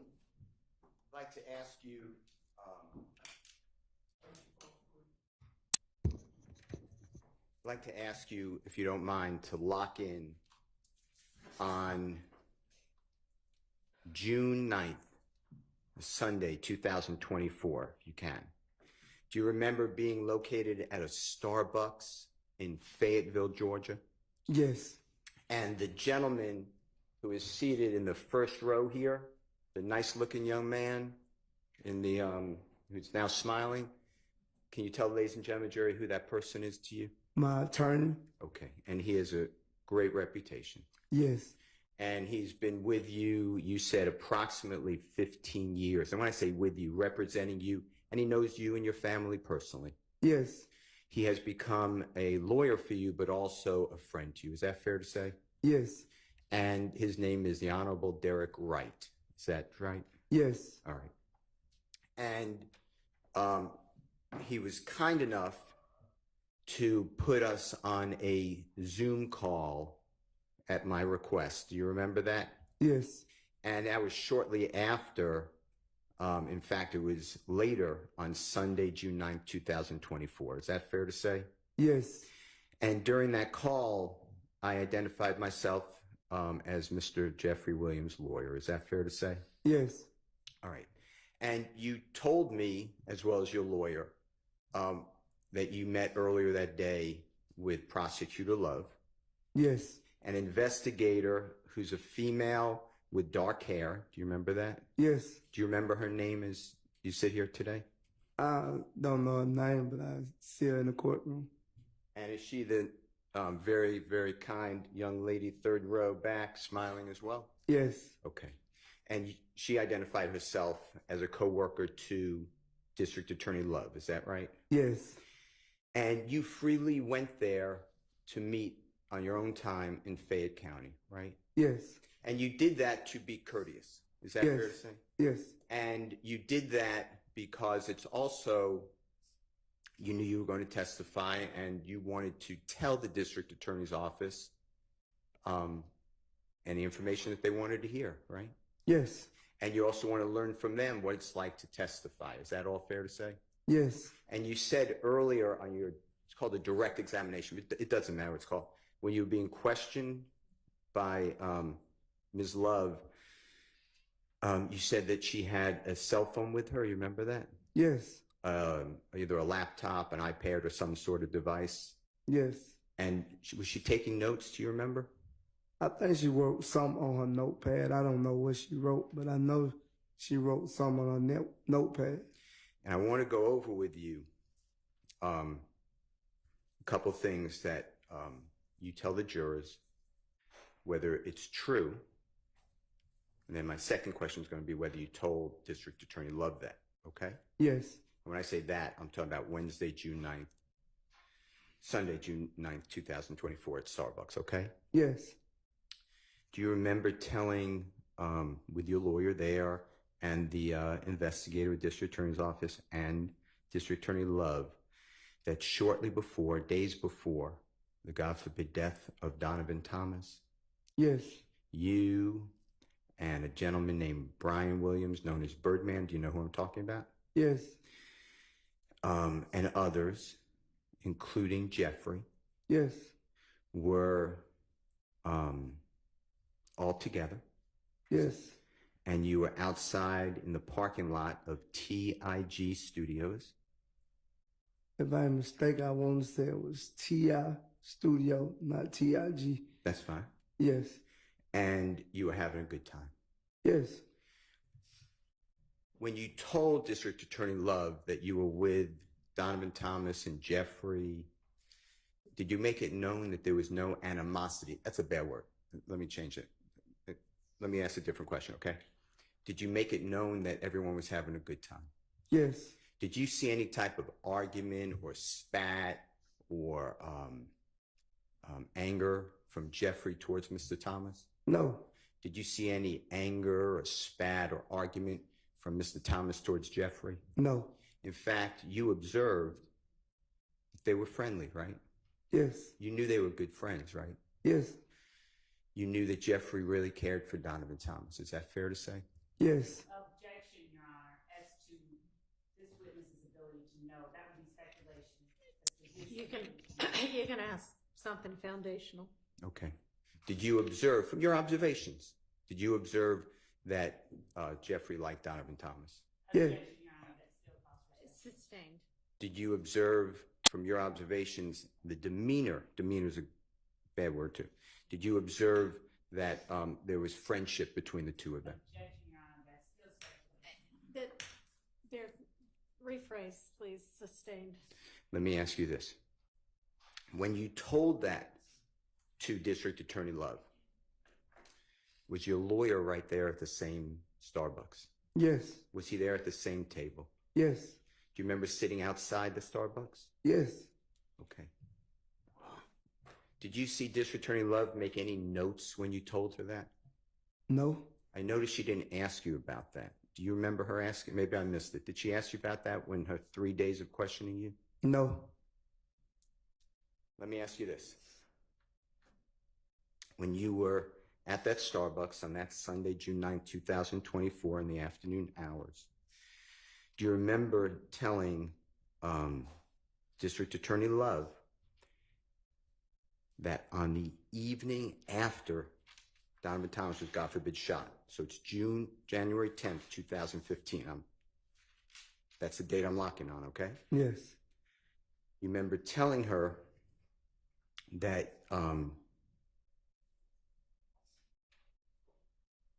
you were at Jeffrey's home. Yes. And Kenneth Copeland was there. Yes. Among other people. Yes. And Jeffrey was there. Yes. And at some time, Kenneth Copeland was receiving calls, or received a call from the police saying that he was the suspect in this murder or the shooting of Donovan Thomas. Is that fair to say? Yes. And that Jeffrey, or Mr. Copeland, was asking, what do I do? Do you remember that? Yes.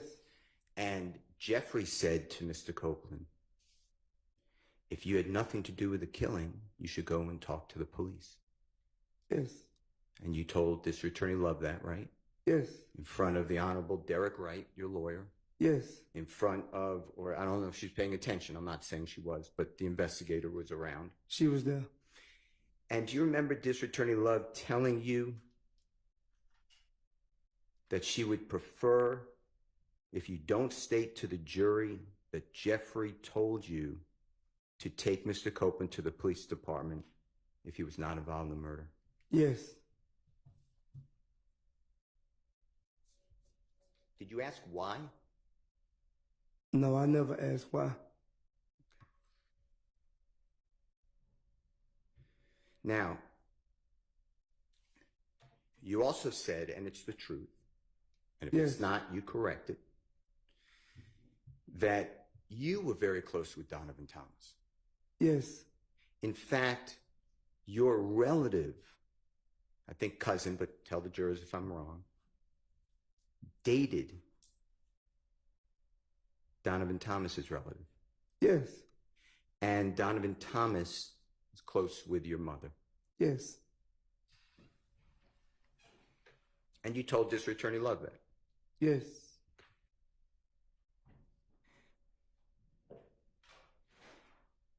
Now, you were asked by District Attorney Love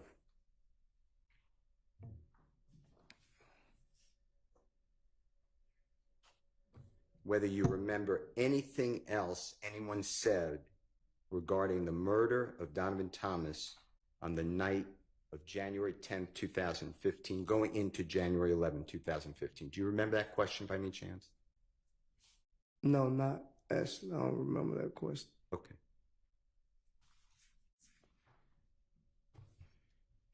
Do you remember Jeffrey being distraught? That's a bad word. Being upset or sad at the shooting of Mr. Thomas? Yes. Do you remember? Your Honor, I object. That calls for speculation. Rephrase. Mr. Williams. Do you remember ever seeing Jeffrey put out a post, rest in peace, about Mr. Donovan Thomas's death? I'm saying it to stop an improper question about putting facts not in evidence. Mr. Steele knew that is putting facts not in evidence. And I would ask not only that the court strike the question, but admonish Mr. Steele to not put not in evidence before this jury. Okay. Can you ask some foundational questions, please? Sure. And Your Honor, any post made by defendant Williams. So you're not talking about that evening, are you? Yes, ma'am. I'm talking about the morning hours of January 11, 2015. All The right. gentleman. We might need to take this up outside the presence of the jury. Well, I'll come back to it then. All right. Let me ask you some questions. In front of you, is State's Exhibit number 444Y there by any chance? It is it's entitled, it's on the letterhead of the Office of the Fulton County District Attorney. It's dated December 27, 2022. Do you see that document? Yes. And it should be 7 pages long? Yes. Okay. If you can turn to page 3 of 7, I want to ask you some questions about this document. And this is the same document that you've been asked about by Ms. Love, by the Honorable Attorney Sharp, right? Yes. Okay. Now,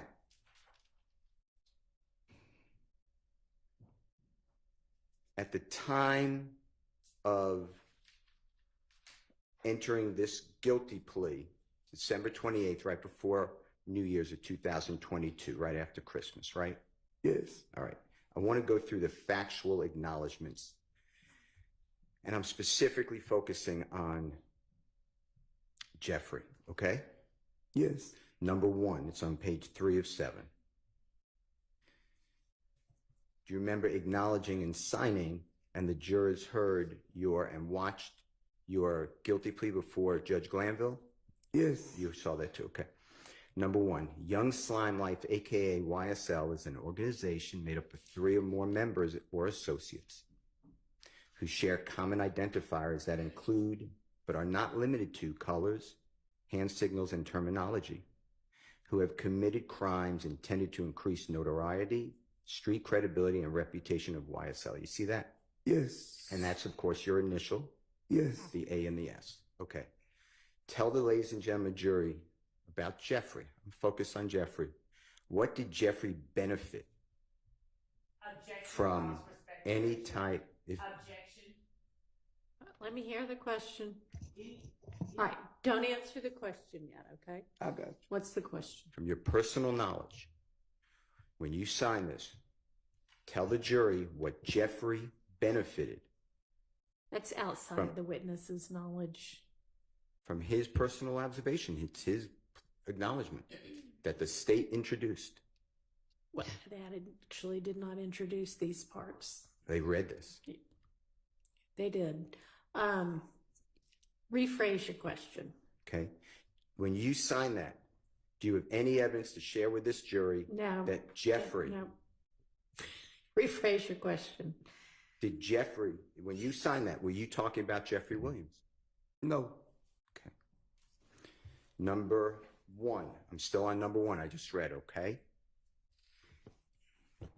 When you were sworn before Judge Glanville, sworn means you take an oath to tell the truth, okay? Remember that sequence? Yes.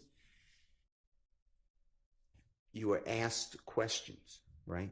Yes. Did Prosecutor Love ever ask you, tell us what Jeffrey Williams did? No. Okay.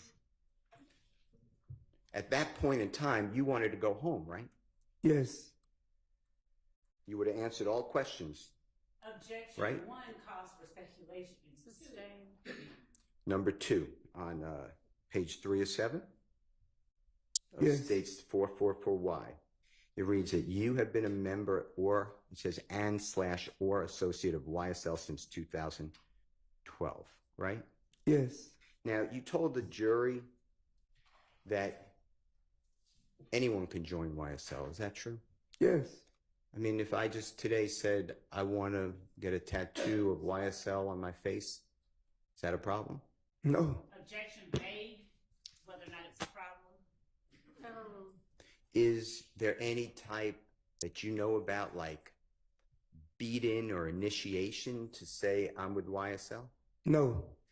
Do you know personally from your travels, from going to shows and concerts and tours are people from all over America and throughout the world having tattoos of YSL, I seen a couple of fans, yes. wearing shirts YSL, Yes, hats, yes, tattoos of Jeffrey on their person. yes.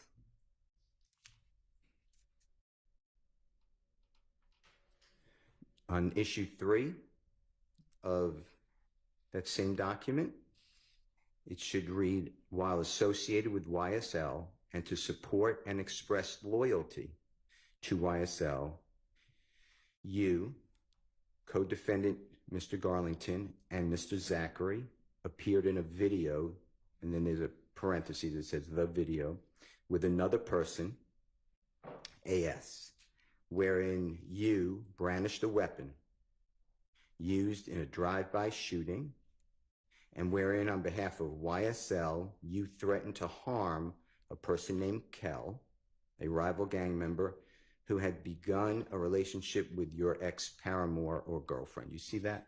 Yes. Were you asked any questions about what Jeffrey knew about that?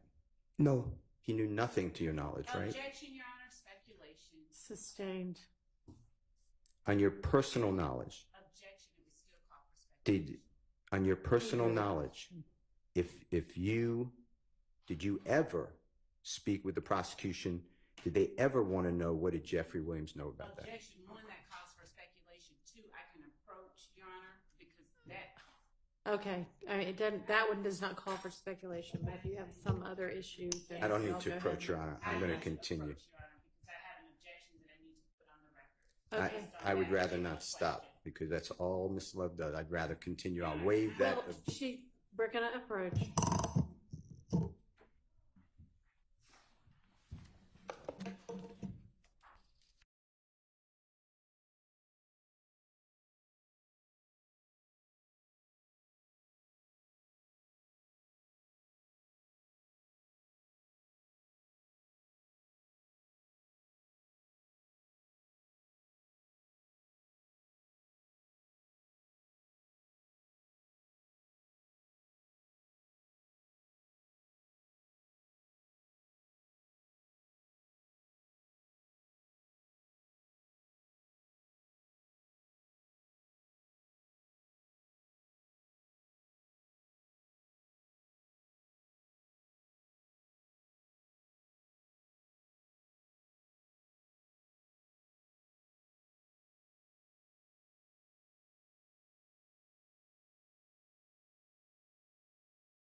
All right, go ahead, Mr. Oh, wait, sorry, we need to get Mr. Sledge back in. Yes, ma'am. Your Honor, I ask that the comment, that's what Ms. Love does, be stricken from the record. We can strike that.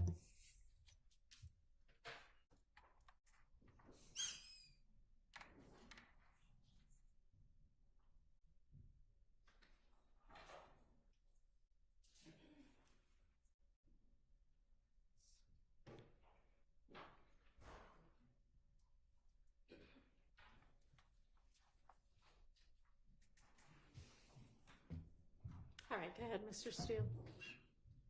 Mr. Sledge, on number 3 that we were just talking about, Yes, on the same document, yes, during your time before Judge Glanville entering the plea and Ms. Love was asking you questions?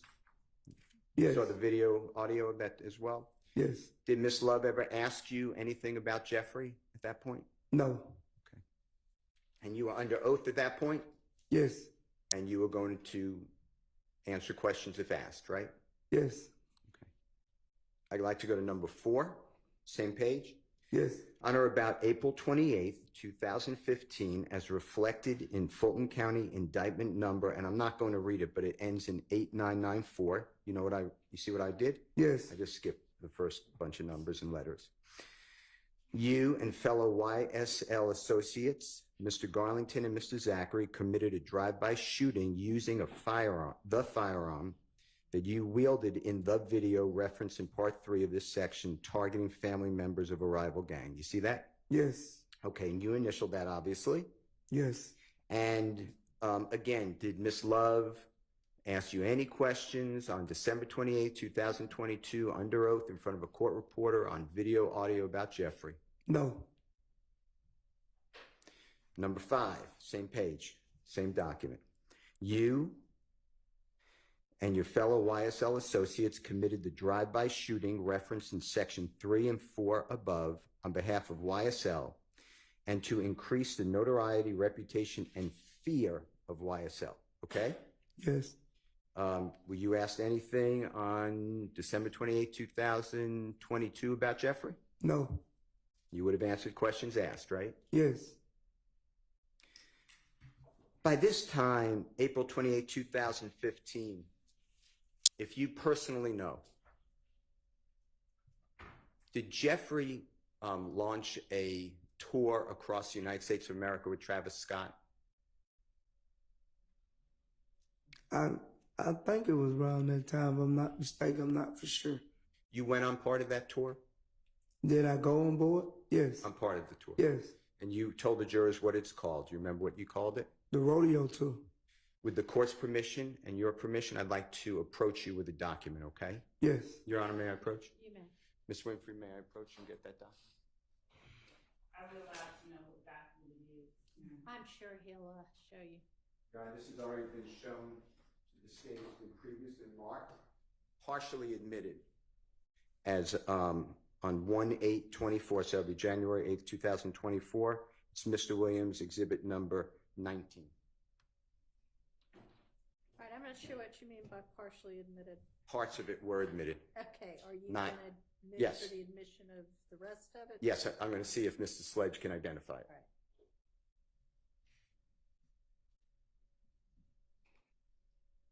Thank you.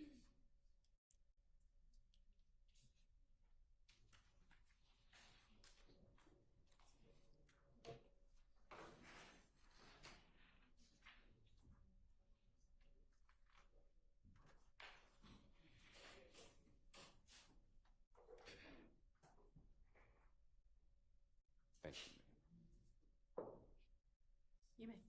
Approach you? Yes. I'm going to show you an item, and I added that earlier, so that's just called an exhibit sticker. Yeah. But if you can look at that, you can open it up. Just tell me if you recognize it, and if it is accurate. If you don't recognize it, that's fine, and we will. We're going to put it aside, okay?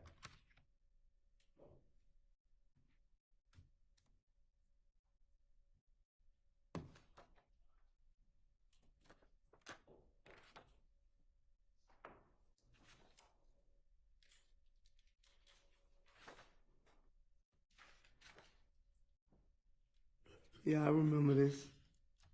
And what is that document, which I believe is number 19 of Jeffrey Williams? This is the Put booklet. it down until it's admitted. Okay, I'm sorry. No, that's this, okay. This the booklet of the tour on what days and what areas that we was in. Okay. And is it look to your memory to be accurate? Meaning, has it been changed in any way? Has it been altered? Or does it look similar to the way that you saw it when you went on that tour? It looked the same. Your Honor, I move for the admission of Mr. Williams. It's number 19. Your Honor, pursuant to 21-880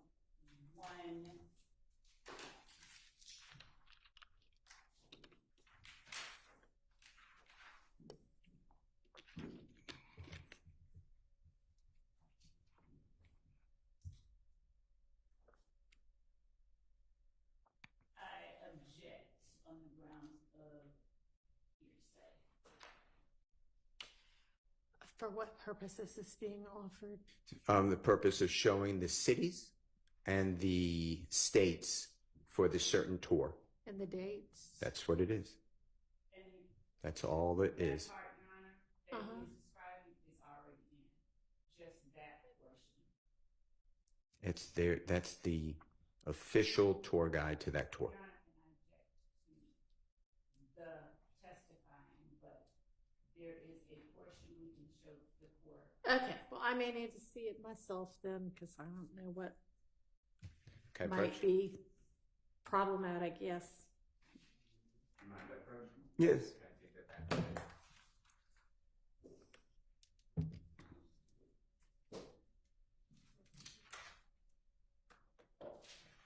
Can you hand it to me? Do I need to? I think Mr. Steele should probably come up also. Do I need to step out? Yes.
May I approach, Your Honor? You may. So the portion for the ruling is that it was already in, is in. Sledge, may I approach you? Yes. I'm turning to the third page, full page of turning to the sixth page, if you were counting both sides, of Mr. Williams' number 19. Do you see any dates of that rodeo tour? Yes. And can you tell the ladies and gentlemen jury, just read it to them, if you don't mind, the date and the city of the tour? I'll wait from the top to the bottom. Entirety of the tour dates? Sure. Do you want to just post that page? I don't have it on. Okay. Your Honor, Yes. also, this witnesses basis for knowledge of the specific dates, we would object unless there is a foundation laid for that. Okay, well, he said he went on parts of this tour and was familiar with the tour. Mr. So Sledge, overruled. do you feel comfortable doing that? And if not, just Yes, I can read you the dates and actually, Your Honor, may I approach? You may. May I approach you, sir? yes, Would you mind if I read along with you? yes, Okay. You just tell me if you can put it down. I don't have very good eyes. me neither. All right. I'm going to start here, okay? Yes, Saturday, February 28, 2015. yes, Santa Ana, California. yes. March 15, Sunday, March 1, 2015. You see that? yes, Santa Ana, California show day. yes, Monday, March 2nd, Tucson, Arizona show day. yes. Yes. I don't know if there's a question, and I would object to Mr. Steele. Could we maybe give a summary of it? Okay. Then the next one is the next day. It's a travel day, right? Yes, And then it's March 4th, 2015, Denver, Colorado show. yes, And then I'm skipping. March 6th, 2015, Milwaukee, Wisconsin show. yes, No, it's the same thing, and it's the same objection. Testifying is not a question, he's just stating. So This is he's, in evidence. he's confirming the dates. I mean, Mr. Steele is not testifying, so that's overruled. Saturday, March 7th, 2015, Chicago, Illinois yes, show day, and Rochester, New York as well. yes, Sunday, March 8th, 2015, Chicago, Illinois, a show day. yes, Monday, March 9th, 2015, Detroit, Michigan, a show day. yes, Tuesday, March 10th, 2015, Toronto, Ontario, Canada, a show day. yes, Wednesday, March 11th, 2015, Buffalo, New York, a show. yes, Thursday, March 12th, 2015, New York, a show yes. or a concert. What month are you going to get to before the list is over with? I mean, can we just say there were show dates pretty much constantly between X date and Y date? Sure. It goes up to, is it fair to say, consistently through April 3, 2015. Is that true? Yes, And the cities that we left off at include Philadelphia, Pennsylvania, yes, Washington, D.C., yes, Norfolk, Virginia, yes, Charlotte, North Carolina, yes, the great city of Atlanta, great state of Georgia, yes, New Orleans, Louisiana, yes, Austin, Texas, yes, San Marcos, Texas, yes, Houston, Texas, yes, Dallas, Texas, yes, Phoenix, Arizona, yes, San Diego, California, yes, Los Angeles, California, yes, San Francisco, California, yes, Seattle, Washington, yes, Portland, Oregon, yes, Boise, Idaho, yes, travel home. yes. Okay. Now, and if you need to see it, just let us know. Madam Court Reporter.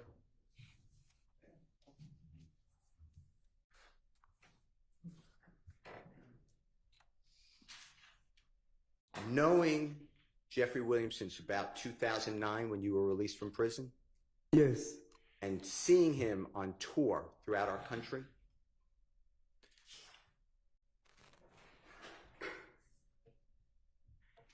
how much time did he spend committing crimes on Cleveland Avenue? Objection. Wholly improper and speculation and speaking as to a legal conclusion committing crimes that this witness should not. Sustained. Did District Attorney Love was having you, or you agreed, sign that on April 28, 2015, it's number 5, that this drive-by shooting on April 28, 2015 was done on behalf of YSL to increase the notoriety, reputation, and fear of YSL. How many questions did she ever ask you at that time you were entering the plea, sworn under oath, about Jeffrey Williams? The number of questions that were or were not asked about a specific defendant. It's irrelevant how many times he's asked. The jury has seen what happened and what he was asked. Sustained. By April of 2015, how wildly popular from your personal observation was Jeffrey Williams? Objection, relevance. Overruled. Very popular. When you went to all of these cities throughout America with Jeffrey, how many fans would come? Objection, speculation, and relevance. I mean, if he can estimate it, overruled on relevance. 20s to 30s, 1,000, a lot of people. Okay. Were these concerts held in arenas? Yes.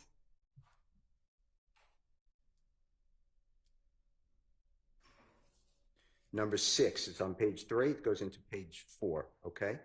Same document. Page 6. Going into, it's number 6. It's on the bottom of page 3, okay, yeah. Same document. It's Yes. going to go into the next page, okay? Yes. You admitted committing and was convicted of aggravated assault and participation in criminal street gang activity, among other charges, and it goes on to the next page, for your participation in the drive-by shooting, and it says reference in 3, 4, and 5 above, meaning the April 28, 2015, right? Yes. Okay. Number 7, it says that you were told by another YSL associate that immediately after the murder of Donovan Thomas Jr., YSL associates met at the McDonald's on Cleveland Avenue in Atlanta, Georgia to discuss the murder, right? Yes.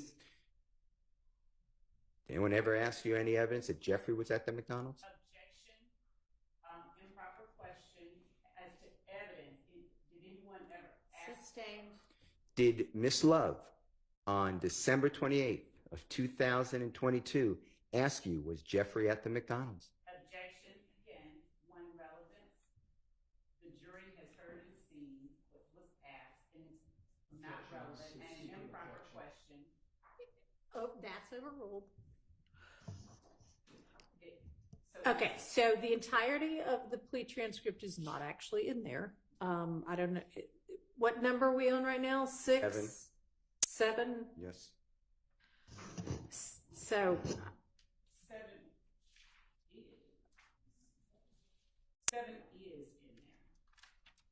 there. okay, but we don't have the entirety of it. Overruled. Did District Attorney Love ask you on December 28th of 2002, was Jeffrey at the McDonald's? No.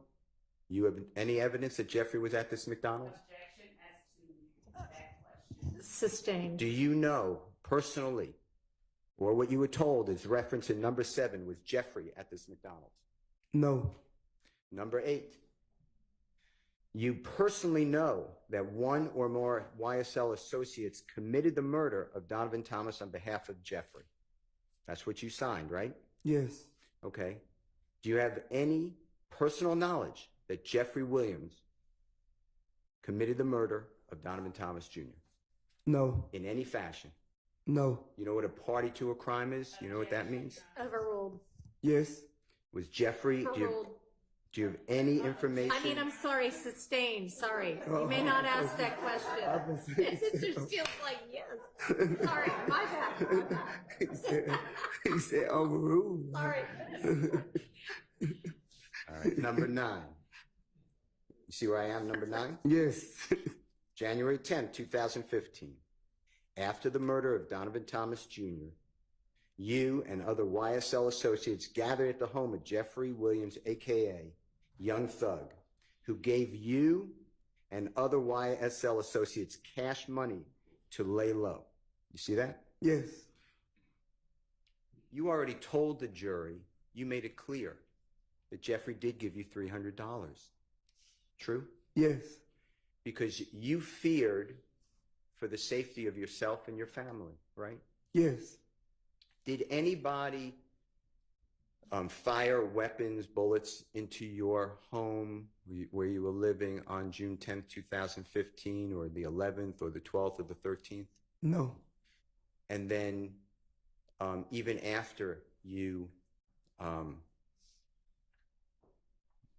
received these, I think you called it anonymous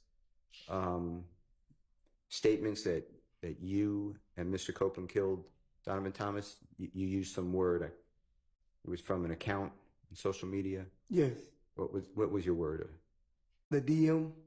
Yeah. Was it from what'd you say? A fake page. Fake page. Okay. When you got that though, you made it clear that that bothered you because you didn't want anything to happen to your significant other or your child or anybody, right? Yes. Including yourself. Yes. And you didn't have money at that time because you lost money gambling. Is that true? Yes. And you asked Jeffrey and he gave you money for a hotel, right? Yes. And the expression lay low, I know you said it was to get your family members out of harm's way. I think that's what you said. Yes. But lay low could mean the same, doesn't it? Yes. It wasn't any type of lay low from the police or anything, right? No. It was be safe. Yes.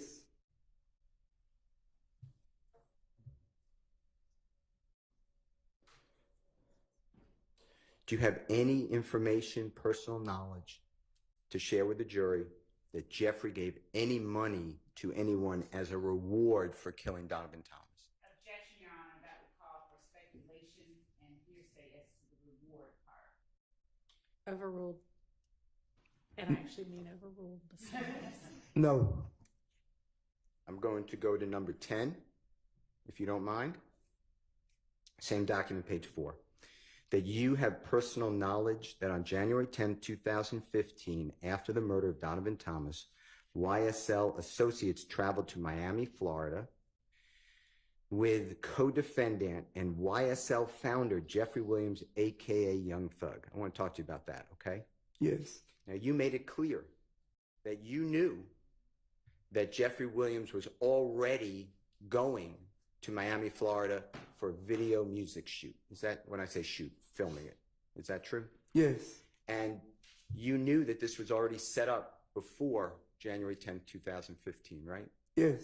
And you knew other people were allowed to go if they wanted to. Yes. That Jeffrey was generous. He would take people outside of that. Objection, Your Honor, as to character evidence that is going to... Sustained. Rephrase. Jeffrey Williams gave people the opportunity to leave Cleveland Avenue area and see other parts of America. Is that true? As to relevance of whether or not Mr. Williams gave anybody else an opportunity to use something. Sustained. Mr. Williams gave you opportunity to go, right? Yes. And others. Yes. Objection, Your Honor. Was there anything that on the 28th day of December 2022 that you were asked as to why this was somehow criminal, that Jeffrey had this meeting, this work in Miami, Florida? Objection, Your Honor. Sustained. Were you asked? Were you asked any questions by District Attorney Love, Judge Glanville, or anyone, whether that going down to Miami, Florida, was not pre-planned? No.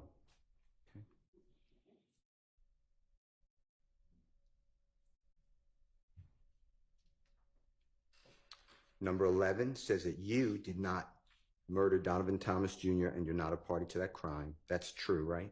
Yes. Number 12, that you did not murder Mr. Drinks and not party to a crime. True? Yes. Okay. Number 13, on the bottom of that page, it says, you cannot truthfully assert that the persons charged in this indictment with the murder of Donovan Thomas Jr. are not guilty of murder, and you will make no attempt at trial prior to trial or after trial to exonerate the persons charged in this indictment with the murder of Donovan Thomas Jr. You see that? Yes. Okay. Now you've read this indictment. You've had it because you were charged in this case. Is that true? Yes. Are you familiar still with this indictment? Yes. Okay. Well, if you need it, with the court's permission, I have a copy if you need to see it. But you're not charged with the murder of Donovan Thomas in this indictment, are you? No, not in this indictment. Okay. And you're not, and Jeffrey's not charged with the murder of Donovan Thomas in this indictment, right? No.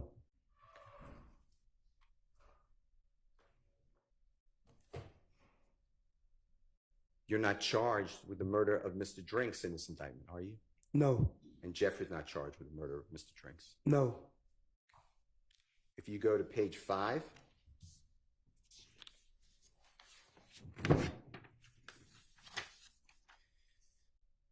it's the top of page number 14. The gas station at 151 Cleveland Avenue, Atlanta, Georgia, is one of multiple locations where YSL associates sell drugs and do not allow other gangs to operate. You see that? Yes. And then I'm just grouping it together because they look similar to me. So if they're not, you just correct me. Number 15, the gas station at 221 Cleveland Avenue, Atlanta, Georgia, is another location where YSL associates sell drugs and do not permit other gangs to operate, right? Yes. Were you ever asked any questions about Jeffrey selling drugs at either of these items? I object on the grounds that Mr. Steele has no good faith basis for asking that question, given the fact that he does have the entirety of what was asked, and he does know the entirety of what was asked. And so therefore, one, it's not relevant, but two, he doesn't even have a good faith basis for asking it. So if we want to get in the entirety of what was asked, I would ask that the court just simply, if he wants that in, to have him tender it, but not to ask questions that he knows he doesn't have a good faith basis to ask. I don't know what that means. It was not asked. And I'm asking the gentleman whether he was ever asked that. On the record, off the record, it's not there. Okay. I don't know if you meant on the record or off the record, but I'm going to permit it. Go ahead. That have anything to do with Jeffrey? No. Were you asked anything from No. District Attorney Love when she had you under oath in a courtroom with your lawyer before Judge Glanville? No. Number 15. You have personal knowledge that you and other members of YSL have either participated in, directly committed, or at least one of the following crimes in order to increase notoriety and reputation of YSL: murder, armed robbery, aggravated assault, attempted murder, theft, illegal gun possession, and illegal drug and sales. Were you ever asked anything about Jeffrey on December 28th, 2022 when you entered this plea? No. Now, you have been prosecuted before this case. By prosecuted, I mean you've been arrested, charged, and brought before a judge, right? Yes. Okay. Have you ever, in your experience, have you ever been told that your plea agreement is conditioned on what you say at a trial? No. Have you ever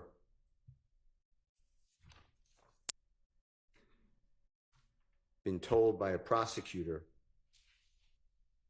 that she'd prefer you not say things in front of a jury? Your Honor, I object on the basis of relevance and Relevance in what? I'm sorry, did you say something else? Yes.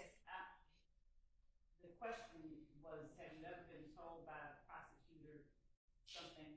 So I object on the basis of relevance. I'll stop there. Mr. Steele, would you like to address that? Sure. Goes to the motivation, interest, and bias of the district attorney in this case. Well, that's not an issue. It always is an issue.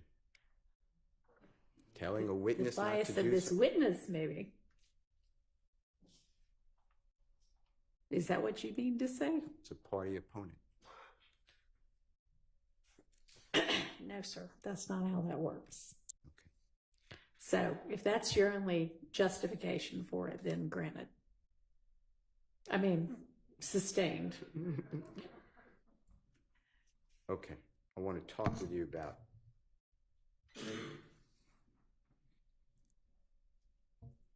some items.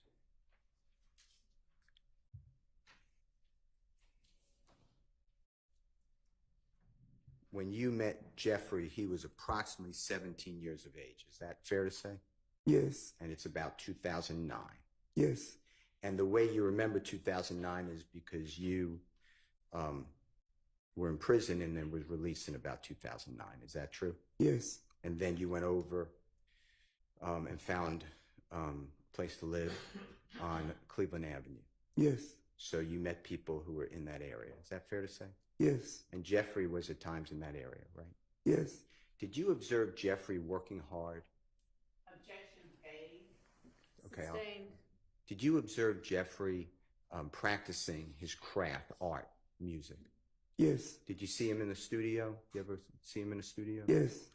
And is it fair to say that when you first saw him, to however long you've known him, he is a workaholic, meaning he works all the time? Objection, Your Honor.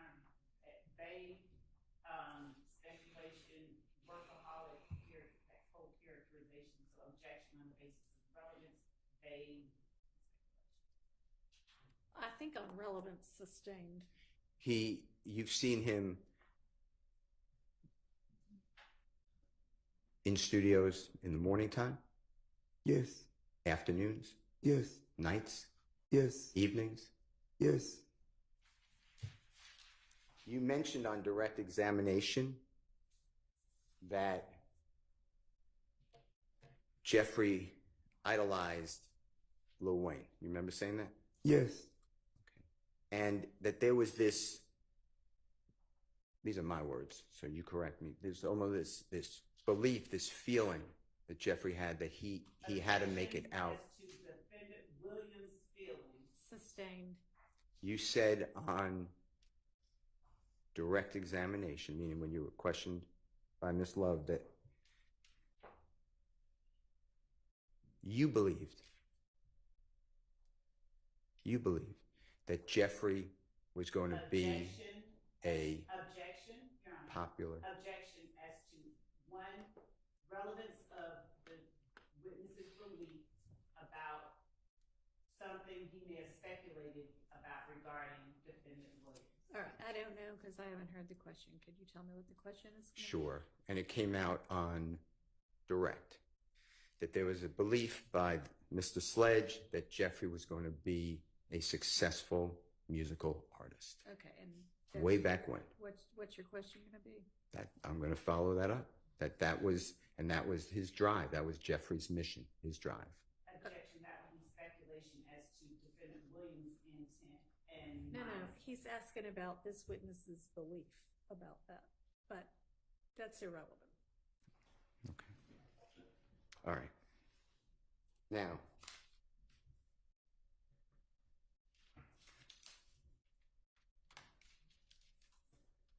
have you ever observed anyone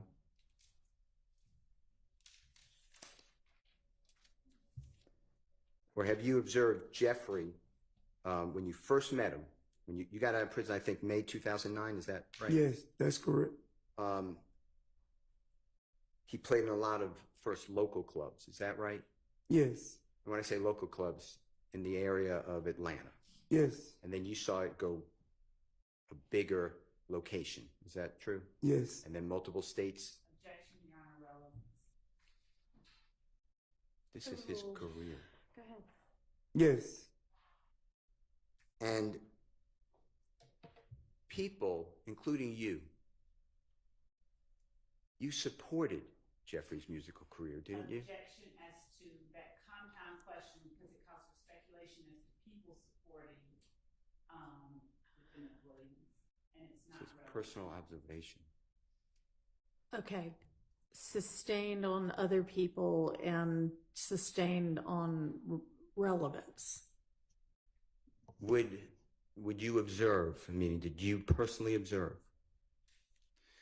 the local community in Cleveland Avenue come out to Jeffrey's shows? Sustained.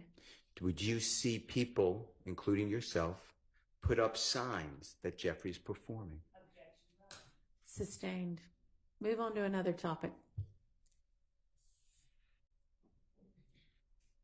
All the people that you were asked about, remember being asked about Trontavious Stevens? Yes. And Mr. Murphy? Yes. Mr. Murphy and Mr. Copeland? Yes. And whoever you were asked about, okay? Yes. All those people were in poverty at the same time you and Jeffrey were, right?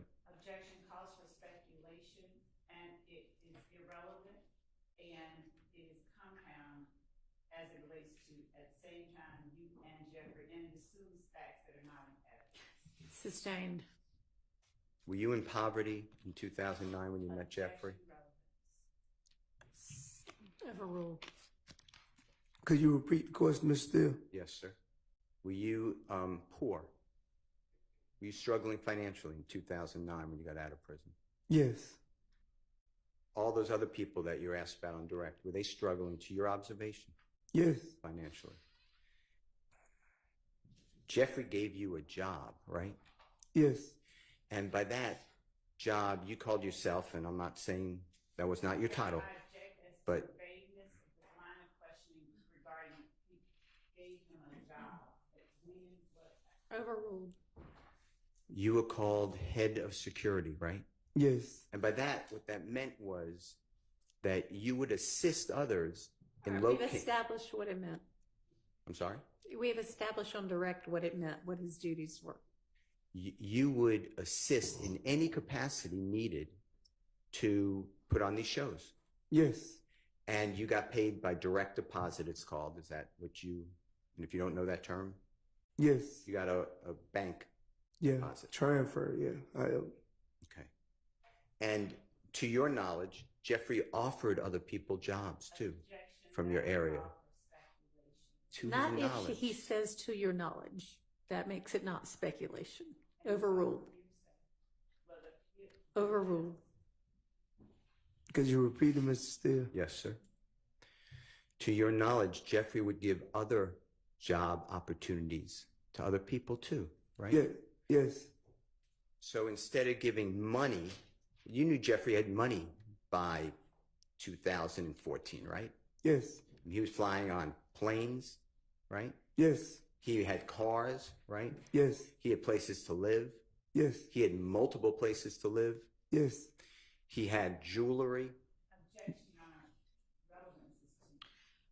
I mean, I think you've made your point, so just move on to the next question.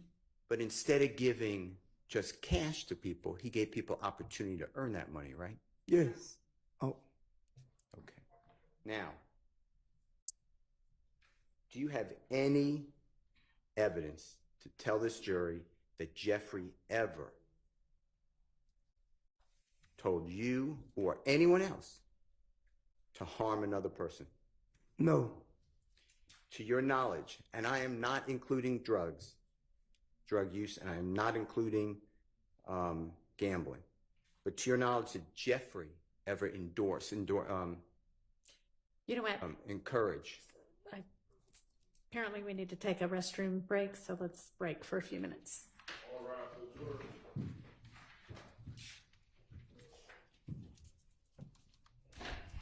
Let's try to keep this one to 10 minutes or so.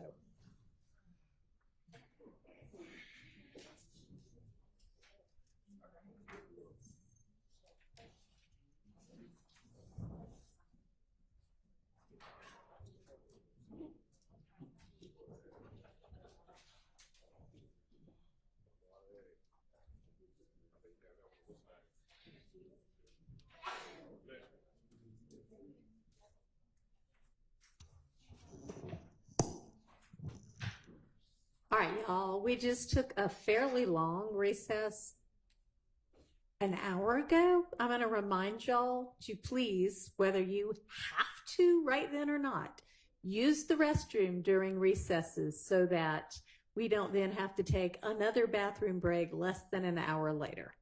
Okay, I'm going to just start making y'all hold it if you can't do that, because we take plenty of breaks without interrupting the middle of somebody's testimony. Okay, so keep that in mind for the future, please.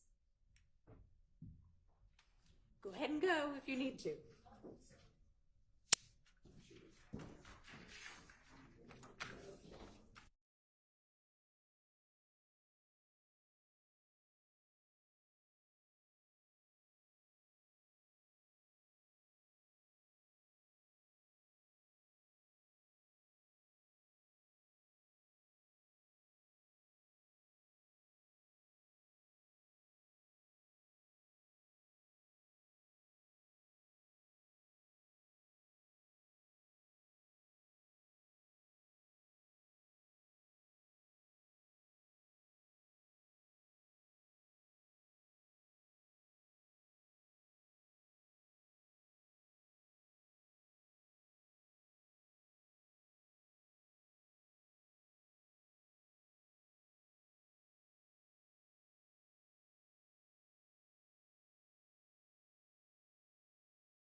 Mr. Sledge, when you were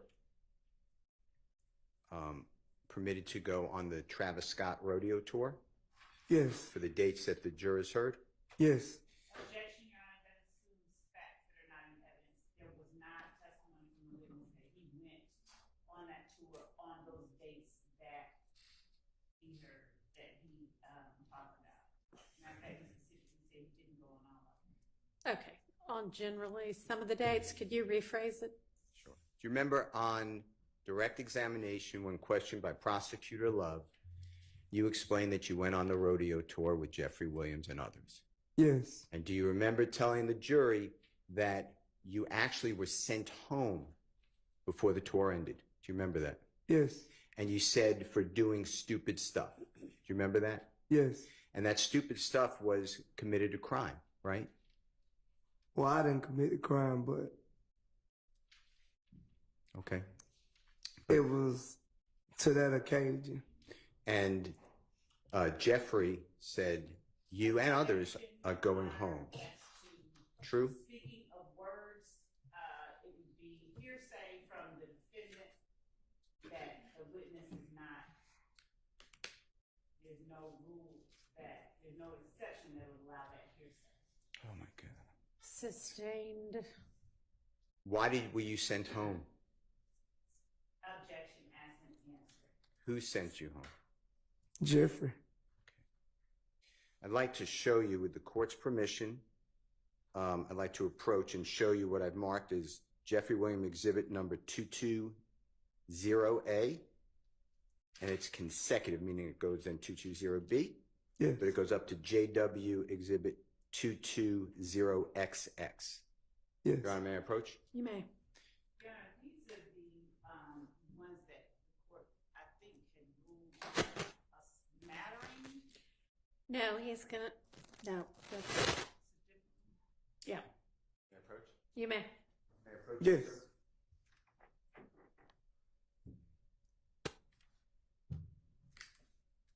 Do you mind if I just move this?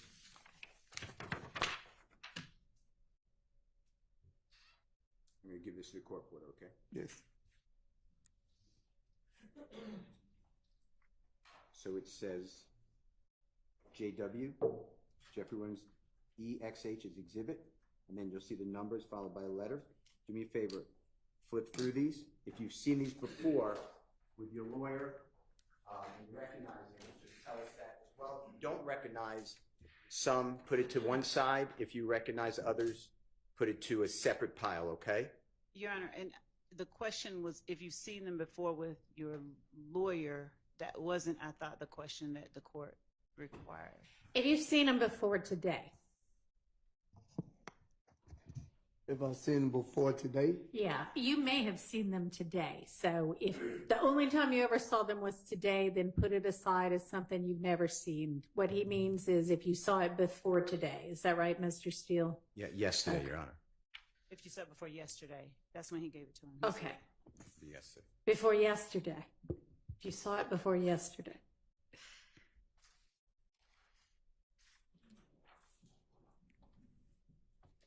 Mr. Sledge, I just want to ask you a question if I can. I'm not trying to interrupt you. Any of them that you saw put in one pile like you're doing? Any ones you didn't see put in another pile like you're doing? Okay, just keep them separate. okay, thank you. Okay, thank you.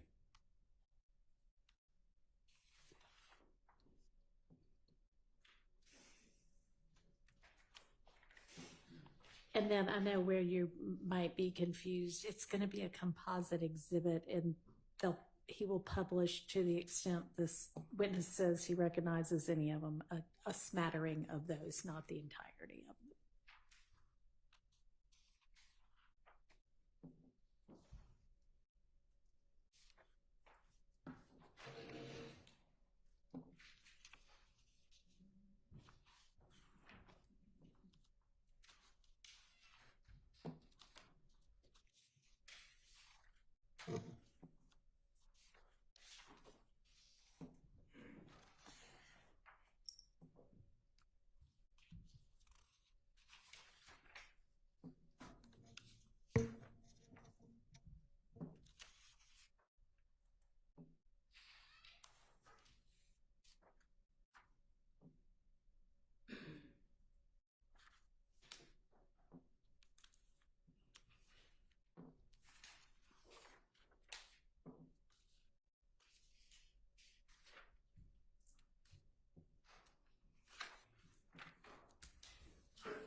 Are you done? Yes, Okay. Mr. Sledge, did you make 2 piles or 1 pile? 1 pile. And do you recognize what has been marked as Jeffrey Williams exhibit number 222A through 220A through 220XX, or do not recognize them? I recognize. Your Honor, the question was whether or not he saw them before yesterday, and that was not asked, so I would ask that that be inquired. Let's clarify, please. Have you seen those items, all of them, in that package, prior to seeing them with your lawyer yesterday? I didn't see these with my lawyer yesterday, but I have seen these before. In the past? Yes. Before yesterday? Before yesterday, yes. Okay. And are they true and accurate? That's just saying, do they look the way that you remember them when you first saw them? Yes. Did you see them, those items contemporaneously? That's a bad word. Did you see them at the time that these items were going on? Yes. Okay. Your Honor, I move for the admission of Mr. Williams, and that would be, Your Honor, 2220A, as in Elisa, through 220, then double X. All right, that's admitted. Okay. Mr. Sledge, may I, with the court's permission, may I just approach you? And I'm just going to show a couple Yes. to the jurors as a sample. Yes. Yes. Thank you, sir.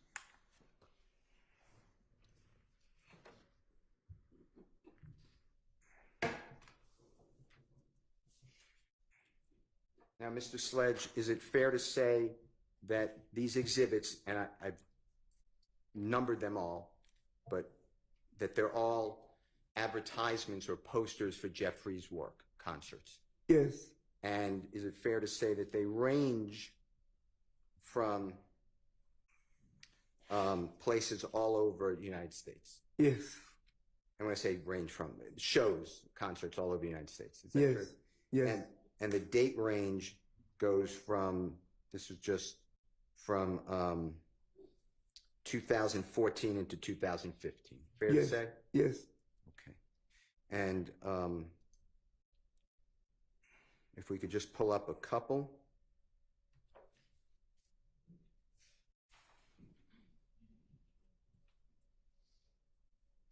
And this would be, with Mr. Kokomo's and the court's permission, Jeffrey Williams exhibit number 220DD.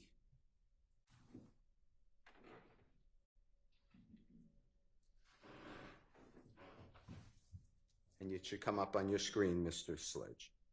Could be, or it's maybe to your left, but yes, it's above you too. Yeah, I think that one might be out of batteries. That's on the. Yeah, that's indeed.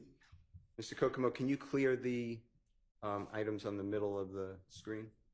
It appears that there's some encryption, Fulton County, on all of the computers, so I'm not sure if it's anything that can be done. Okay, that's fine. That's fine. May I approach, Your Honor? You may. Let me just show you this to you. Mr. Sledge, may I approach you? Yes. I'm going to show you what's been admitted, Mr. Williams, or JW Exhibit 220DD. Take a peek at that. And is this a performance in Chicago, Illinois? Yes.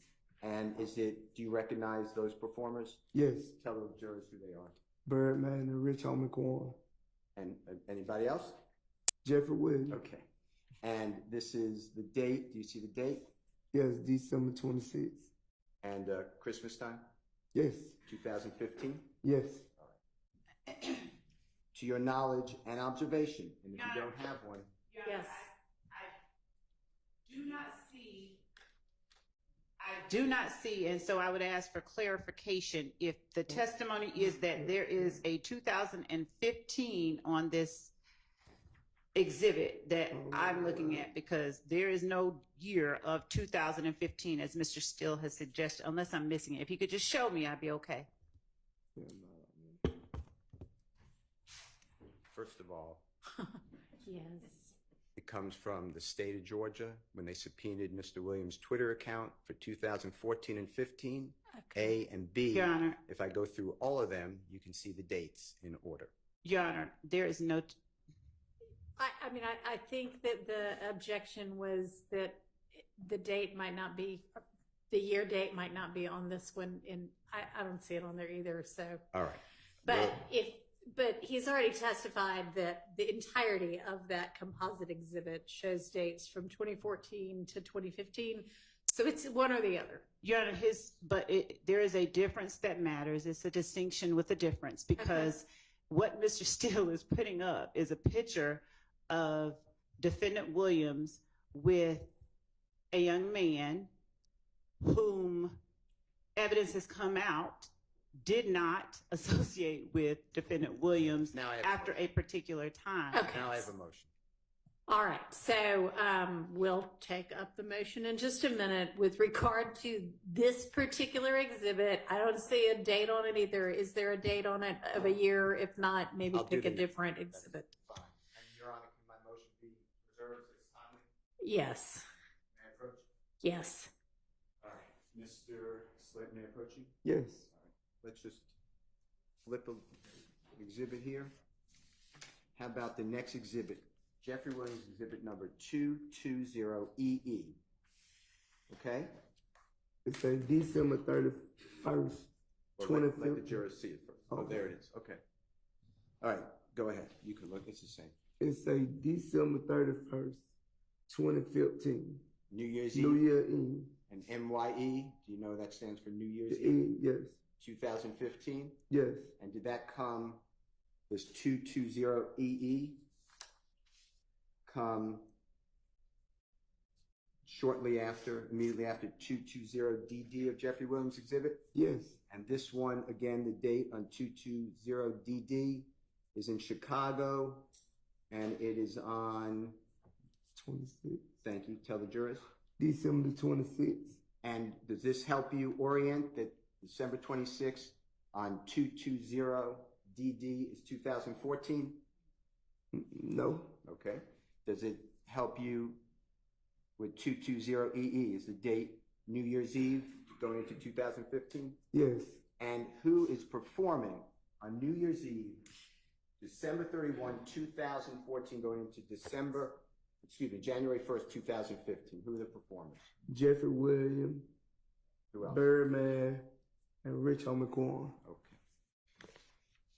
Okay. Thank you. So, Your Honor, regarding the objection as to the year of 220DD, I believe that Mr. Steele said the year was December 26, 2015, and that was where the issue was. I'm asking if now it's understood that it's 2014. If we could.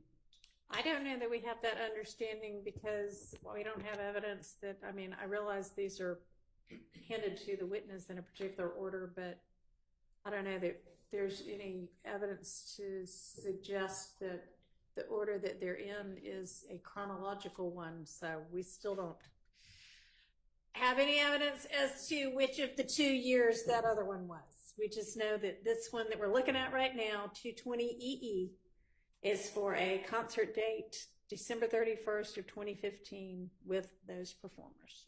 Yes, Your Honor. Thank you.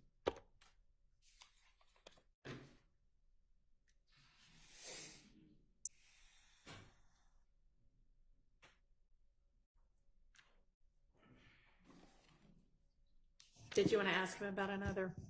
Yes, Your picture? Honor.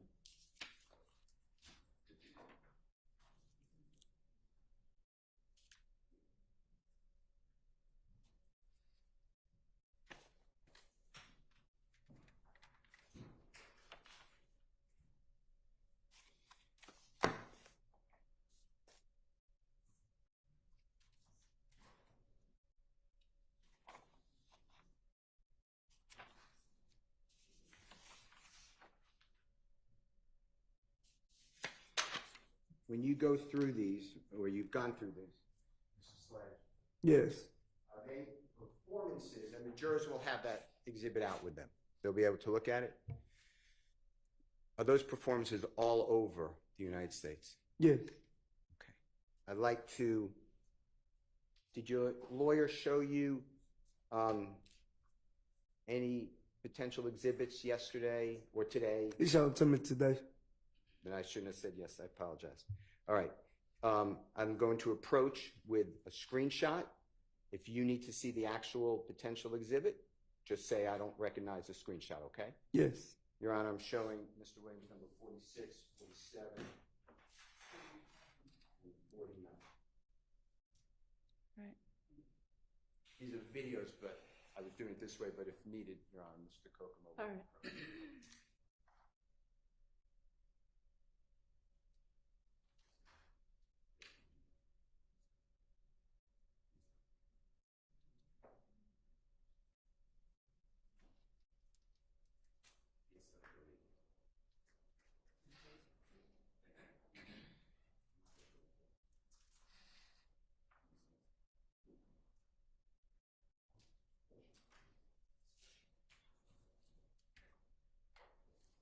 May I approach? You may. May I approach you, sir? Yes. Please take a look at Mr. Williams 49, 47, and 46. And if you need to see the actual item, there's no problem with the court's permission.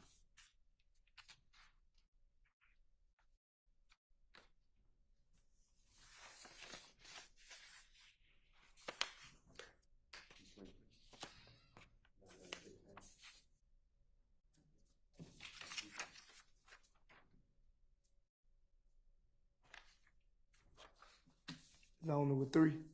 One more time. It's only with 3? Yes, sir. Yes. Have you, do you know what their screenshots from? Did you go over that with your lawyer? I knew they was just professional people. Okay. And have you seen those items before this week? Do you recognize those images from before this week? Yeah, I probably seen them on, I think I seen all of them on the internet. Okay.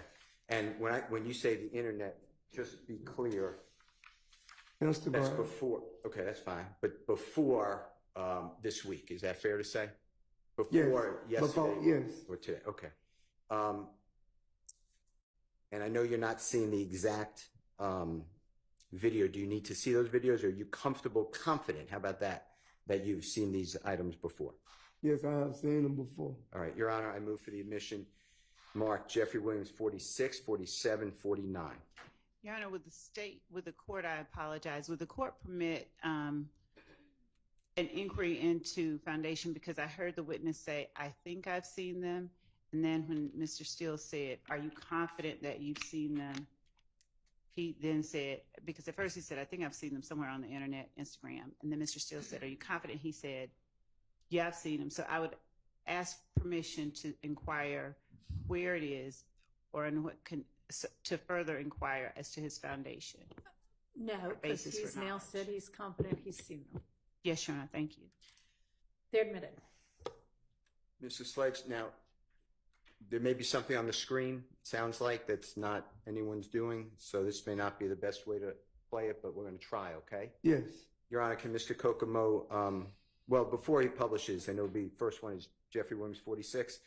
Let me ask you a couple of questions, Mr. Sledge. Yes. Do you remember the prosecutor asked you a lot of questions, or a number of questions, whatever they were, about if you know and if you've done the finger to the nose? You remember that? Yes. And she asked you to do it for the jurors, finger to the nose, right? Yes. Do you know who started? Do you personally know who started a finger across the nose, if anyone? No. Okay. God bless you. Is there anything about an individual taking their finger, like I'm doing, and going across my nose, that means that the person is committing crime? Objection, Your Honor.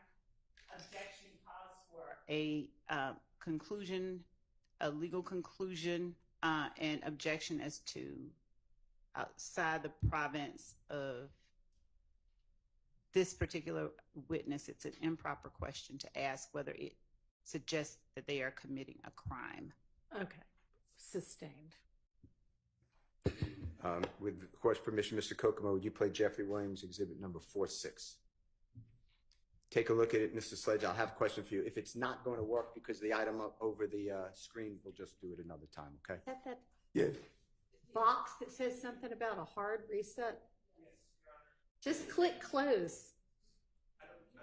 We don't have access to click close on our computers. Well, I will say that this screen that's by Matthews does not have that. I don't know if maybe that can be utilized. okay. Maybe. So what, it's on this screen up here? It's on all the other screens. Rotate this, Your Honor. I don't know if this.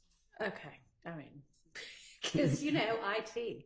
Okay, yeah, I guess it's just somebody, if you don't mind rolling the screen over where the jury and the witness can see it. If you turn that screen that way. There is a camera at the top of Right. that Oh, screen. okay, stop, don't do that. Well, you can Just- close the camera. That one don't have a class. I don't know the answer to, if y'all are screen sharing from your laptops. It's on the. Oh, okay. Believe me, I do not know the solution to the IT issue. I don't know. Can you see enough of it around it? How big is it? Your Honor, How about- Your Honor, what if we cover the camera? That's fine. And the Can you jurors are seeing. just come around the back, Mr. Short? It looks like it just kind of sits on top. Just take it off Okay. and stick it on the back there somewhere where all it's going to see is the back.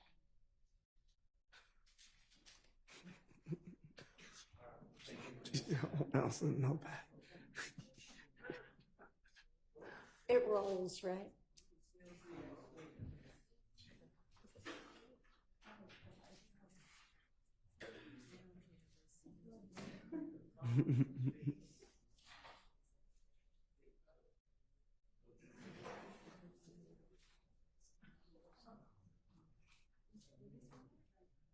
So you can't turn it. Yeah, right here.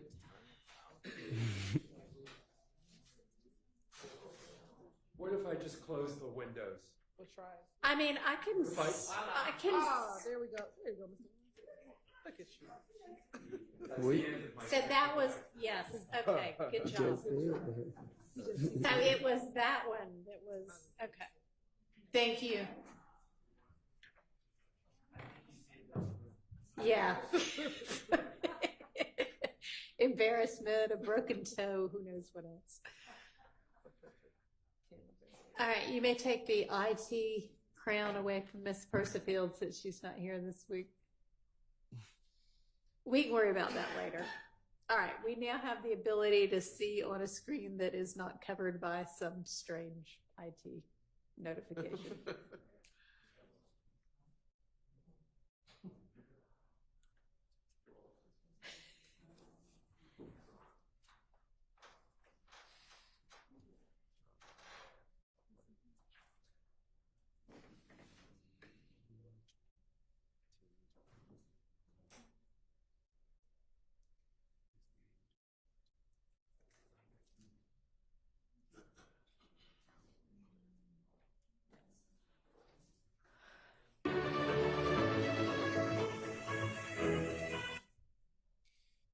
Mr. Sledge, did you note the two basketball players in that screenshot? Yes. And do you know them to be professional players? Yes. And were they doing something similar to what you were asked to show the jurors? Yes. I'd like to show you Mr. Williams' number 47.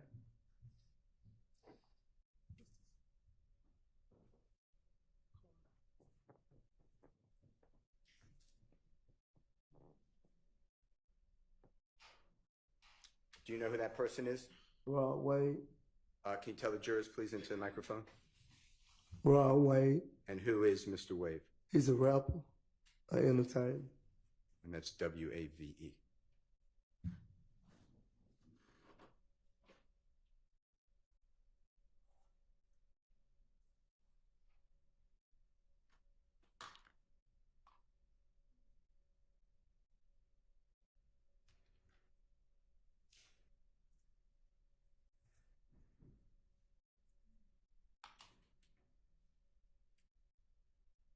And at the beginning, did you notice that young lady behind Mr. Wave? No. Okay. Look at the young lady right behind her, right there. Oh, yeah, I see it right there now. And is that similar to what you showed the jurors? Yes. And then 49, Mr. Williams, 49?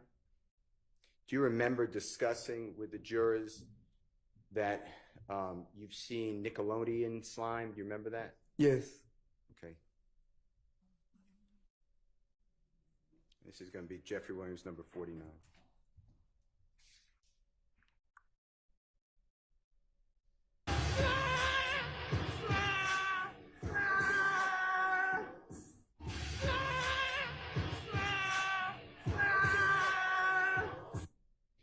And do you recognize that person as a professional football player? Yes. You know who that person is? I don't forget his name, but. Okay. And was it similar to the wiping of the nose that you were asked a lot of questions about or some questions about earlier? Yes. And did you hear him say slime? Yes. Tell the jurors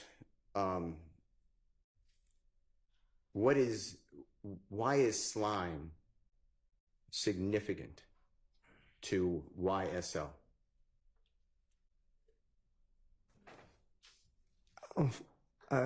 Could you? Is it evil? No. Okay. And the wiping of the nose, is that evil? No. I'd like to talk with you about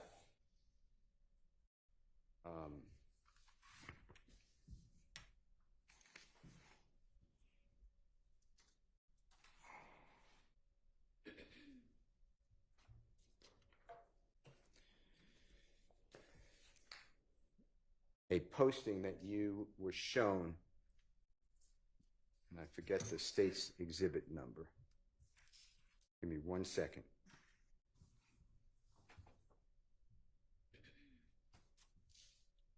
Remember the exhibit that you all played for Mr. Sledge saying lie to the king?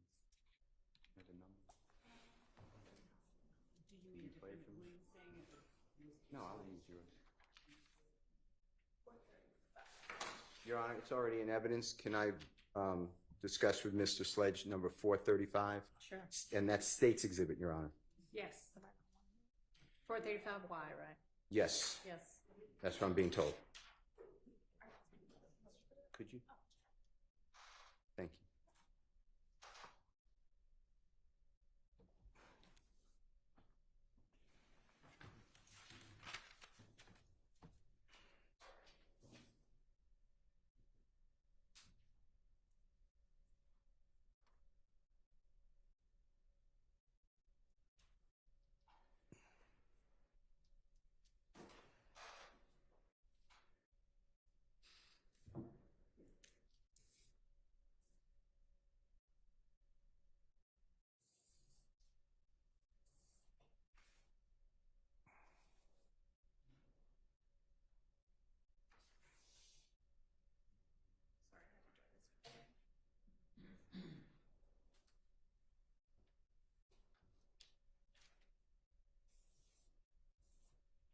Do you remember this, Mr. Sledge, being played this?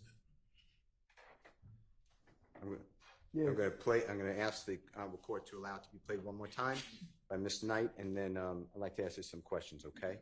Yes.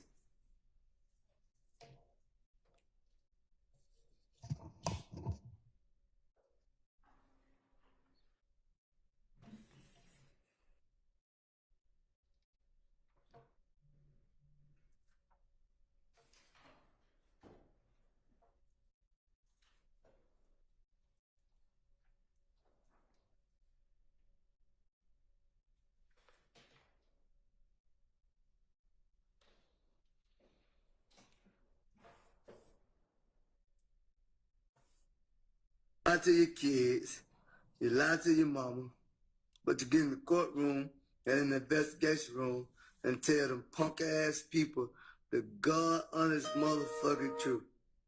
Pussy ass.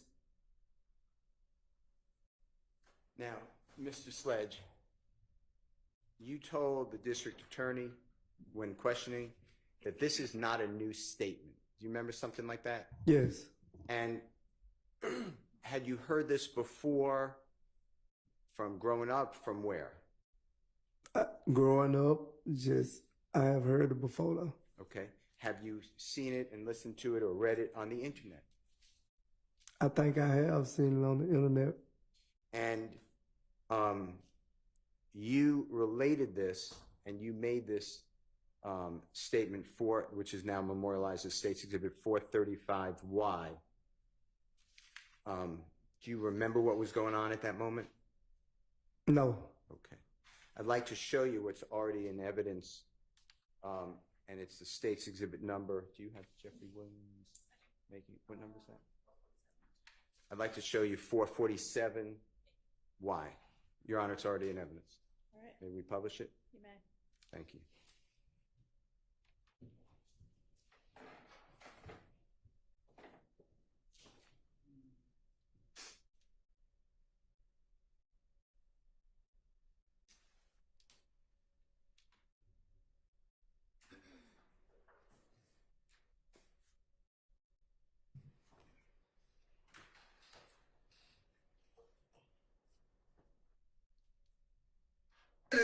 So nigga, a lot of they mama, a lot of they kids, a lot of they brothers and sisters, they didn't get ready in the courtroom and tell God and his truth. Fuck, nigga. Don't get it. Y'all nigga need to get fucking killed, bro. You snitching bitches. From me and YSL. Were you able to hear that, Mr. Sledge? Yes. And was that, you were asked if that was your voice by the district attorney on direct examination. Do you remember that? Yes. And your response was something effective, it sounds like you. Yes. Okay. Do you remember the date that was made? No, I don't remember the date. I'd like to ask you if you remember the other persons who are speaking in that video, okay? Yes. And was it Jeffrey Williams speaking? Yes. All right. And was he the one seen on the video? Yes. And was it Martinez Arnold speaking? Yes, that's what it sounded like. All right. And was the other person Mr. McMillan? Yes, that's Mr. McMillan. Yes. All right. Now, I'd like to ask you if you can hear and listen to the very beginning of State's Exhibit number 437Y? Yes. Excuse me, 447Y. I'd like to ask you if you can hear at the very beginning, does it say, I'm a swear to God, it's the truth, I'm gonna tell a lie on God. I want you to listen, okay, if it says that. Okay.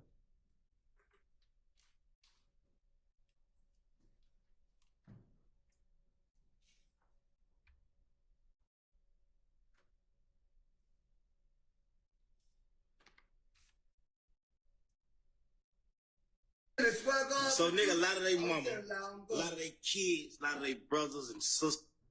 Did you hear the beginning of that? Yes. Okay. And if you want headphones, the judge may allow that. The Honorable Judge Whitaker may allow that. But were you able to hear the person speaking? Yes. That beginning part? And did they say, I'm a swear to God, it's the truth, I'm going to tell a lie on God? Yes. Who said that? Hang on. Never mind. Yes, no? Okay. Who said that? I think that was, it sounded like my voice, but yes. Okay. So at the beginning of this video, audio, is it fair to say that you're talking about going to swear to God, to tell the truth, and then tell a lie on God? Yes. Was this video something about people who lie? Yes. Even though they're under oath? They don't have to be on an oath to tell a lie. Okay. Now, the next part that I'd ask Miss Knight, the Honorable Miss Knight, to play should be Jeffrey speaking, and it's similar to what you said in the video we just saw. Okay. There's Jeffrey saying, listen to this, okay? So, and I'm just saying, N, lie to their mama, lie to their kids. lie to their brothers and sisters, and get right in the courtroom to tell the God's honest truth. If you can just listen to that and tell me if that's what you hear Jeffrey say. Okay? Yes. One more time. You can start beginning. I mean, it's so short. But can you stop it when that part ends? Jeffrey. Yeah. Thank you. You listen for my cue? Okay. So, nigga, a lot of they mama, a lot of they kids, a lot of they brothers and sisters, they didn't get ready in the courtroom and tell the God honest truth. Fuck, nigga. Was that Jeffrey speaking? Yes. And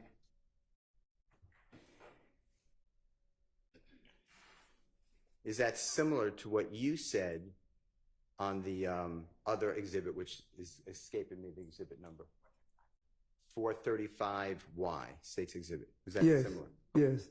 And are those words that you said are similar words that you've heard before? Yes. Did you hear those words before Jeffrey said those words? Yes.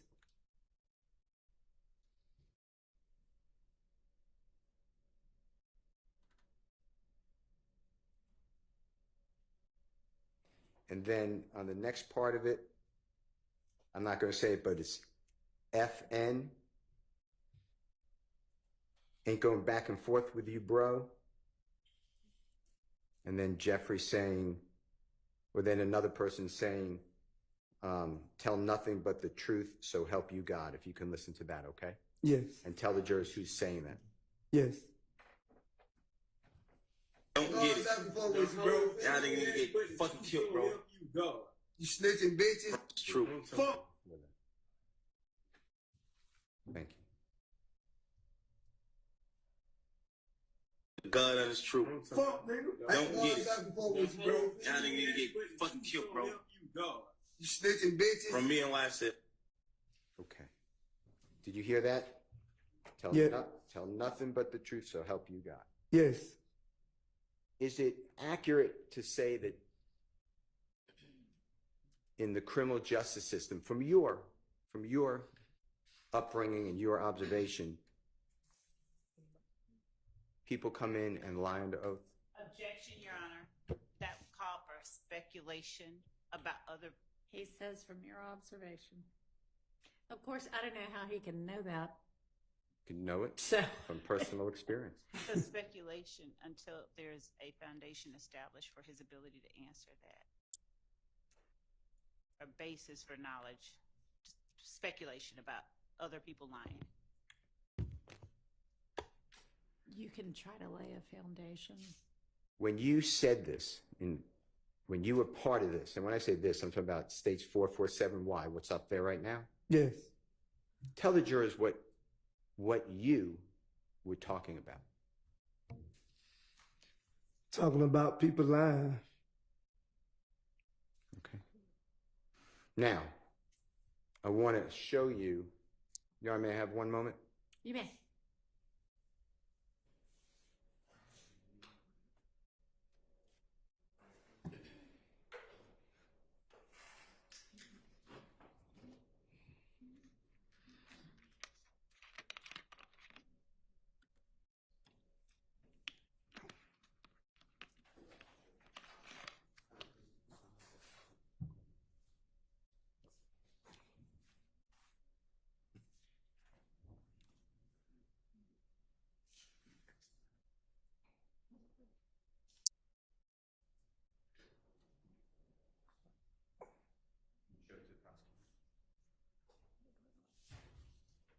Your Honor, can Mr. Kokomo show the prosecutor?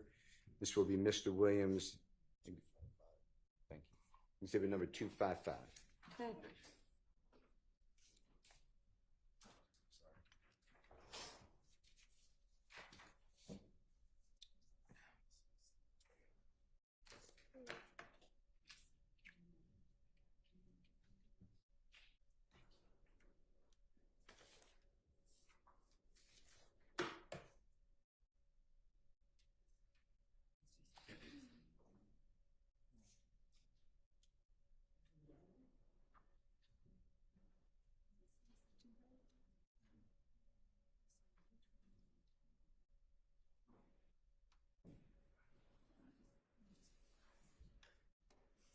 I'm looking at 62 pages. Are we talking about 62 pages?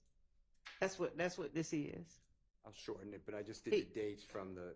That's the same 255 that we looked at before. No, we cut out. No, it's a different. Yeah, we stopped in July 2015.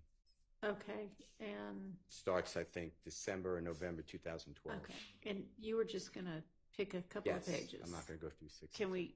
Is it possible to have them just specify which two so I can look at those, or do I need to look at 62? I was going to show it to Mr. Sledge first, obviously, and then we could do that. Do you know which ones you're gonna use? No, because Mr. Sledge has to identify. Okay.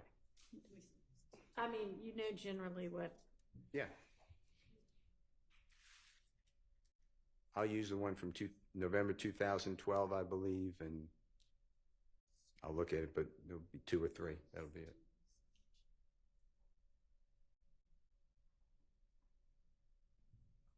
I mean, this is the same thing we looked at over lunch. It appears to be all 62 pages. Yeah, no, I know. Well, it's not. It's not accurate. It took out after July 15th. Okay, well. That's what. But I didn't want to cut it short for the Mr. Sledge to look at. But then I was going to just once he identifies a few, I was going to stop. So. Okay, so can you come up here for a minute?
Mr. Sledge, Yes. we are going to trim down some of those items for you.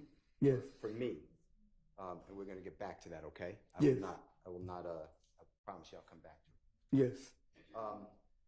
If the state can show, again, Mr. Williams' number and what number is it, Jeffrey Williams? 447Y. And if you can just look at it with me for a moment, if you don't mind. Now, do you see at the bottom, if any way to clear the, thank you.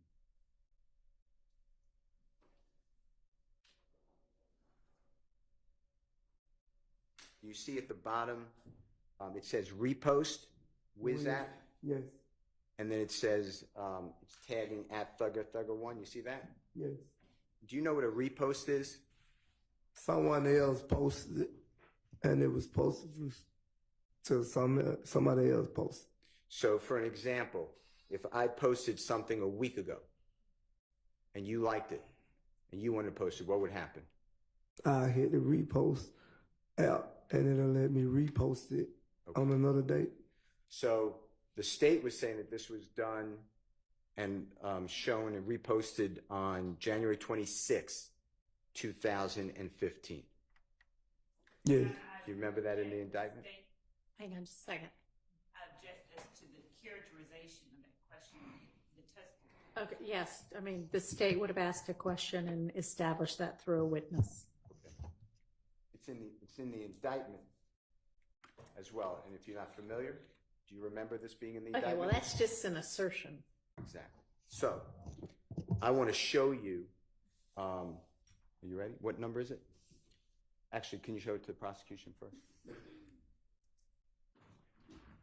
What number is this going to be? 256.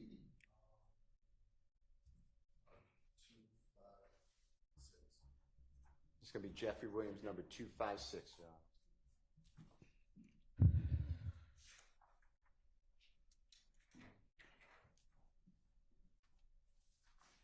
Is this something new that's not in what you've sent before? True. Okay, I'm trimming down. that's fine.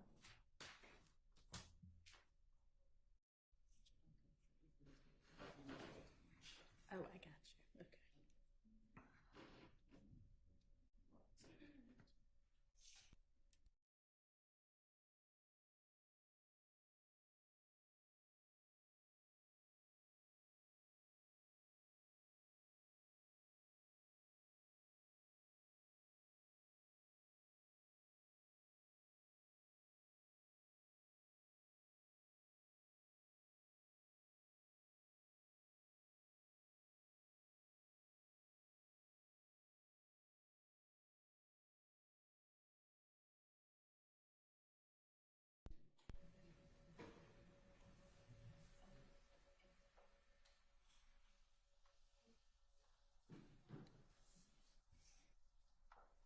Now, can Mr. Kokomo approach Mr. Sledge? Yes, you may. Mr. Sledge, is that okay? Yes. Just take a look at this, telling me whether you can recognize it and you could hear it as well, just to make sure, but don't make it loud enough for the jurors yet.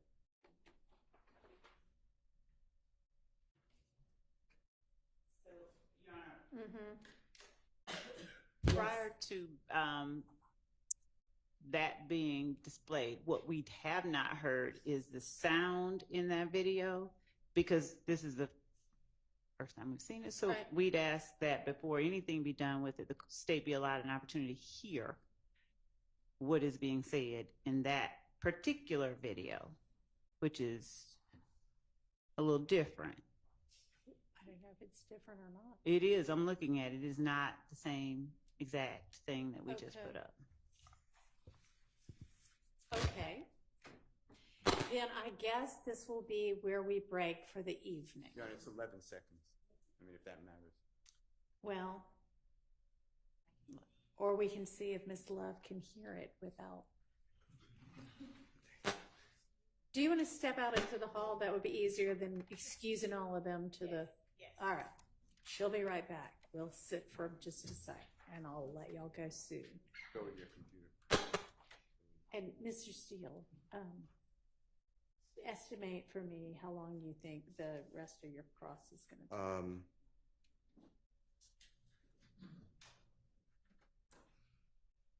30 minutes. Do y'all want to stay for, who else has, if anybody, has going to have cross for this witness? Anybody? Okay. Okay. Do y'all want to just, well, do y'all want to stay 30 more minutes? Although we'll have a redirect on Monday, but yes, I have some thumbs up for 30 minutes. Lots of nods for 30. Okay. The only issue I just want to make the court on the on the 62 Yeah. item. That's the only thing I have to go over, which is going to take a little more time. So I just want you to. I won't finish. Is my point. All right. Yeah. We'll get 30 more minutes and then we'll see where we are. Okay. All right. Then I guess he's already seen it.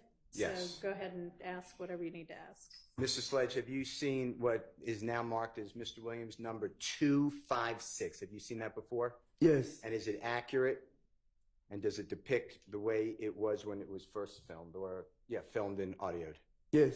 And I two things. I object on the basis of the vagueness of the question. Have you seen it before? I don't know if that means before he was shown by his Well, lawyer. can you clarify that? Were you present when that was made? Yes, I was Or present. is your voice on there? Yes, my voice is on there. Is it the same as, and I always forget, 447? Oh. 447Y that was shown to the jurors, the repost? Yes, my voice on there. Okay. Okay. So on 256, JW 256 is that what you were just asking the questions about? He was present for? Okay. All right. With that, I have no objection if he's saying he was there. All right. Go ahead. Your Honor, with the court's permission, Mr. Kokomo will publish Mr. Williams number 256. All right.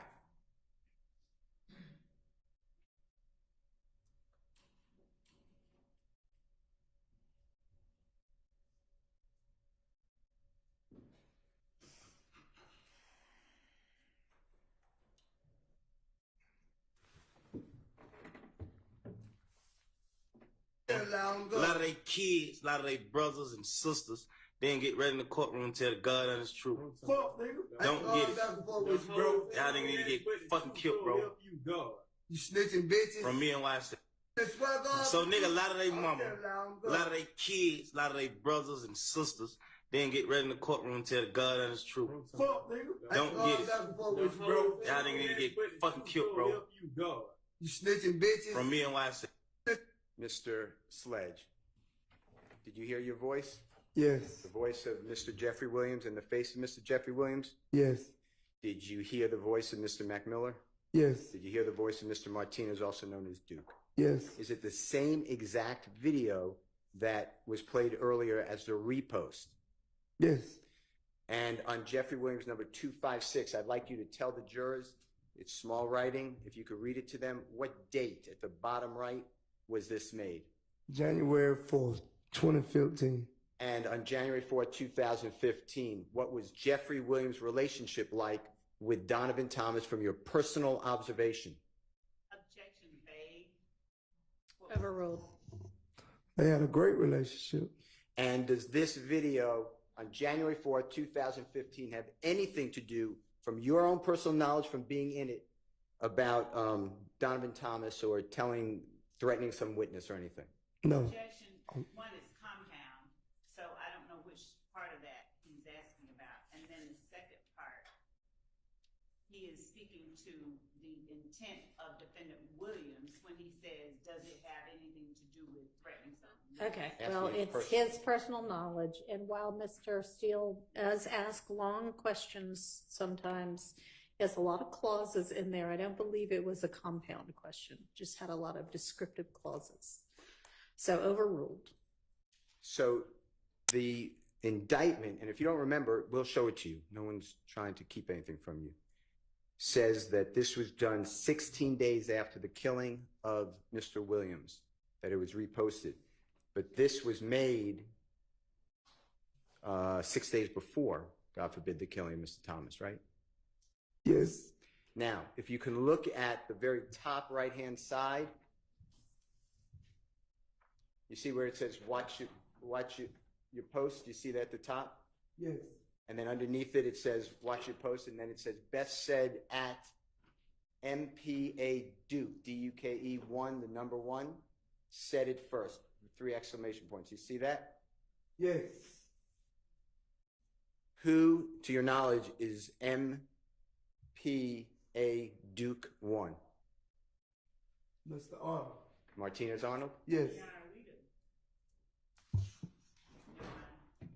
And then it says video by at Thugger1 pound YouTube pound Young Thug pound Thugger1 pound Urban Post. You see all that? Yes. Okay. And when it says best said at MPA Duke 1 said it first, that's Mr. Arnold? Yes. Saying it first. Yes. Yeah, sustained as to that. All right. Now, I want to ask you other questions if I can. Before January 4th, 2015, were you familiar with this type of statement? Yes. Now, if a witness, when it says at the end, the prosecutor said, y'all should be killed.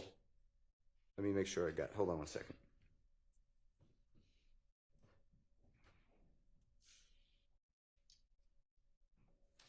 Y'all should be killed, and that's from me and YSL. Do you remember that? Yes. If I didn't quote it perfectly, something to that effect? Yes. Okay. From being there and being a participant in this video, which is 256, Jeffrey Williams 256,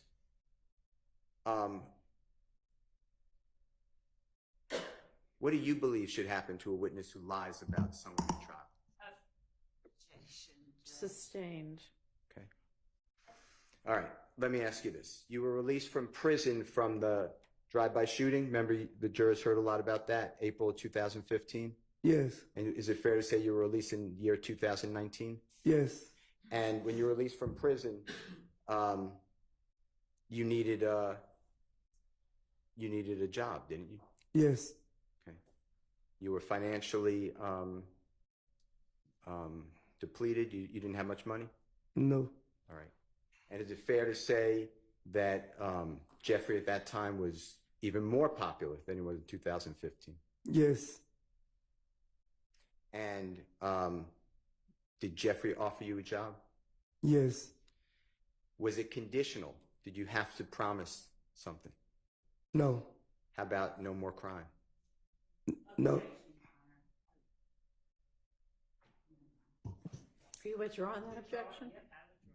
Did Jeffrey tell you you can't commit crimes? That right there is hearsay. Sustained.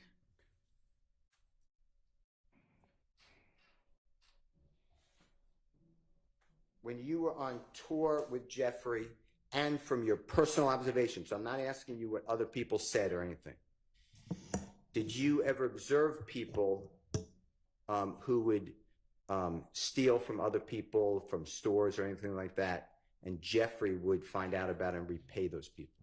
Yeah. Objection, Your Honor. Relevance. Sustained. Well, I think it's relevant. You're the leader of a supposed organization. Your Honor, I object on the basis of whatever this speaking objection is about to be. I think it's relevant, more than relevant, Your Honor, to the conduct after this trial. his character, he's trying That's to not- get into character. Sustained. evidence. All right.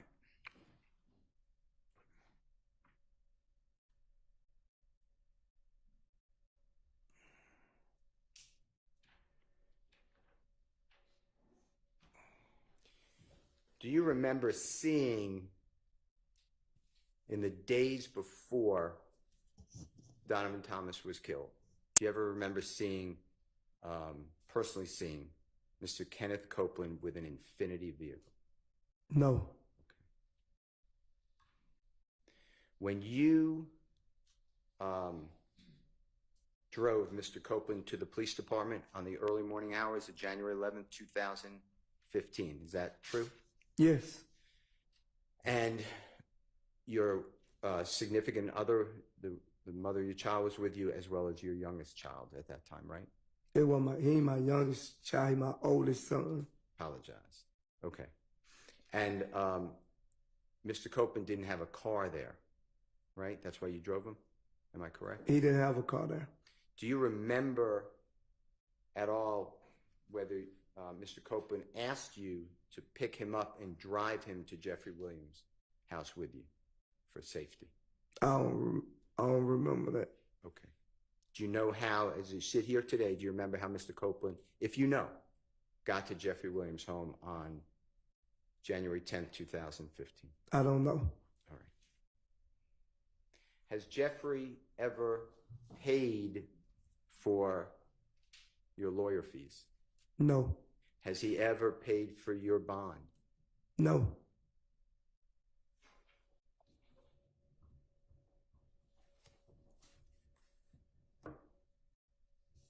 Your Honor?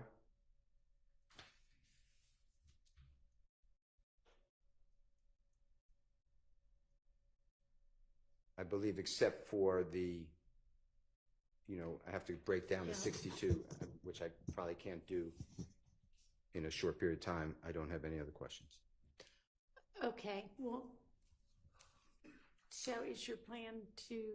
I'll try to do it, with the court's permission, I'll try to do it Mr. Wright and figure out if there's a quick way to get it through. I'm not going to speak with Mr. Slade. I don't mean any disrespect, but I'll go through his list. Your Honor, would the court permit outside of the jury's presence for the question to be placed upon the witness so that the court can hear? Sure, yeah, that may be a better way to do it. Okay, all right, so we are going to break for the day and for the weekend, and I am going to remind all of you to not talk about the case with anybody. Don't let anybody talk about it with you. You are only supposed to decide this case based on the evidence admitted inside this courtroom, so don't conduct any research on your own.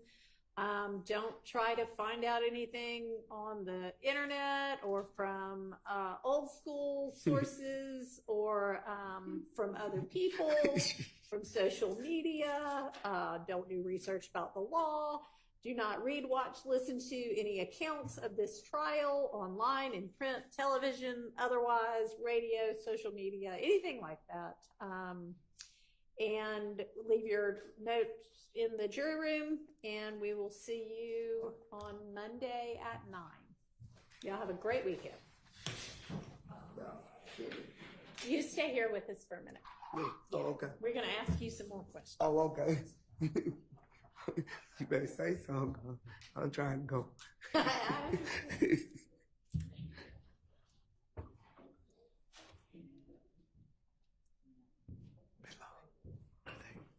They charged it for Monday. It need to be charged. All right, good.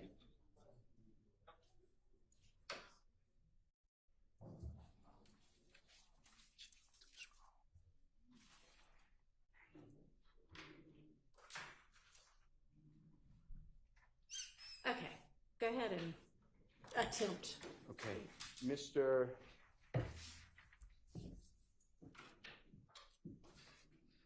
Kokomo, have those. Okay. Mr. Sledge. Yes. I'm going to ask the court, there's no jury here, but we're still in trial, okay? Yes. I'm going to ask, with the court's permission, to approach you and show you, and I'm just going to pick out a few, and just tell me whether you have ever seen these postings online before this week, okay? Is that okay? Yes. And I'm going to target a couple, but it's going to take me a moment, but I think I could target a few. Hey, Your Honor, if Mr. Steele would simply apprise the court and counsel for the state which ones he's targeting and approaching him with, so we could at least write it down. I'm going to do that. Can Mr. Kokomo and I approach this for a minute, Your Honor? Yes. Mr. Sledge, can we come to you? Yes. So we have a small screen. And just be real clear of exactly what you're asking him. Not post like this. We're going to, Mr. Kokomo is going to show you. Can you pull up the one that it's, it says, it's, December. Yeah. If you have not seen this, oh, I'm sorry, Ms. Smith.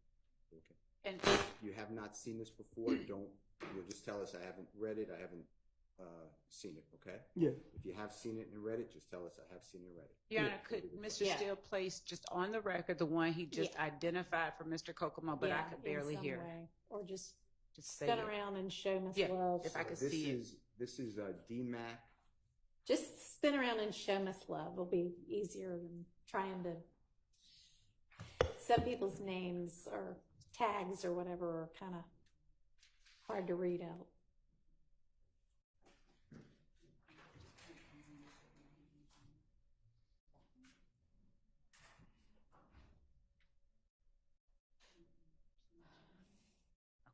Thank you. If you have not seen this, just make it clear. If you have seen it, just make it clear. I'm just going to read it, okay? Okay.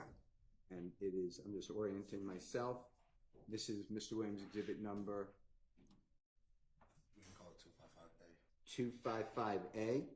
And it's down here and it says, DMAC got me to banging at DMAC to banging. And you see the date? Yes. December 27, 2014. Yes. And this is me, I'm not reading it verbatim, okay? And A-N, lie to they mama, brother, sister, and kids, but get to the courtroom and tell the God's honest truth, question mark, question mark, question mark. I don't get it. Or I-O-N, get it, hyphen at Young Thug. You see that? Yes. If you can remember it, if you can, it's fine, and just tell us, have you seen that before this week? Have I seen it That particular post. this week? No. Anytime. This week. I can't even remember exactly what day I seen it, but I don't seen this before. You have seen it before. Yes. Have you seen Judge, it is he before? talking about that? This Have you specific seen post. DMAC got to me too banging on December 27th? That post. You Yes. saw that post. I saw this post All right. before. Have you seen it before this week, just to make sure? Yes. Yes. Okay. We're gonna have to mark that.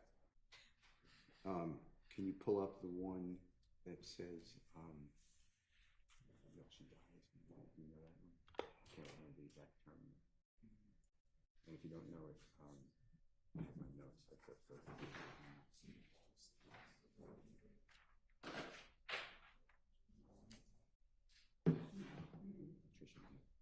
Can I step back just 1 second here? No.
Yeah.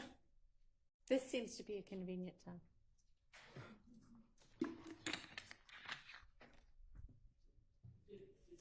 I don't know, is this like a schedule?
Well, actually, we don't have jury present. Do you care about this? Okay, so. Do you want Mr. Sledge in here? I don't think that matters. Mr. Wright has brought it to my attention that he's now under subpoena, a state subpoena. However, he is serving as Mr. Sledge's lawyer, and he's obviously been sitting in here. And I think it would be appropriate for him to continue to sit in here for the remainder of Mr. Sledge's testimony, since he's serving as his lawyer. Is the state going to have any problem with that? Not at all. All right, and then y'all aren't going to make any kind of. Okay. All right. That's fine. Just wanted to clarify that. Okay. And is this like a cautionary potential subpoena, or is he gonna, I mean, are you gonna let him know when you expect him to, he's got other business, obviously, after he finishes as his attorney role. Will you let him know when he needs to be back? Yes. Okay. Yes. All right, that's the only reason I'm asking. Okay. All right, are y'all ready with your next one?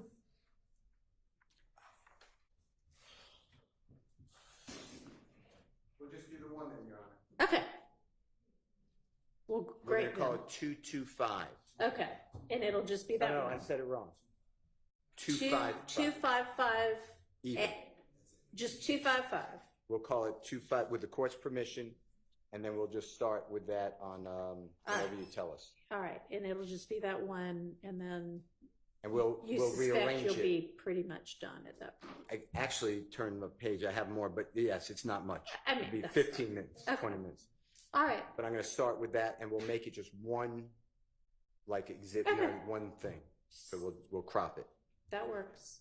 So the only tweak now that is that 255A consists of is DMAC 2 baggage. There's no A though. There's no Yeah, A. it's not, it's just gonna be 255. Okay. But yes, is that right? And it's December 27, 2014. All right, thank you. That's the one we'll use. Okay, I just have one thing to note for the record, okay. Are we finished with Mr. Sledge for the day? except Mr. Wright. I'd like to stay just for a minute. Okay, so are we finished with Mr. Sledge? I am finished with him. He could stay out on whatever the court wants. But yes, I'm not asking him any questions. You may step out and we'll see you at 9 on Monday. Okay, thank you. And I'm sure Mr. Wright will be out in a minute if you want to wait for him.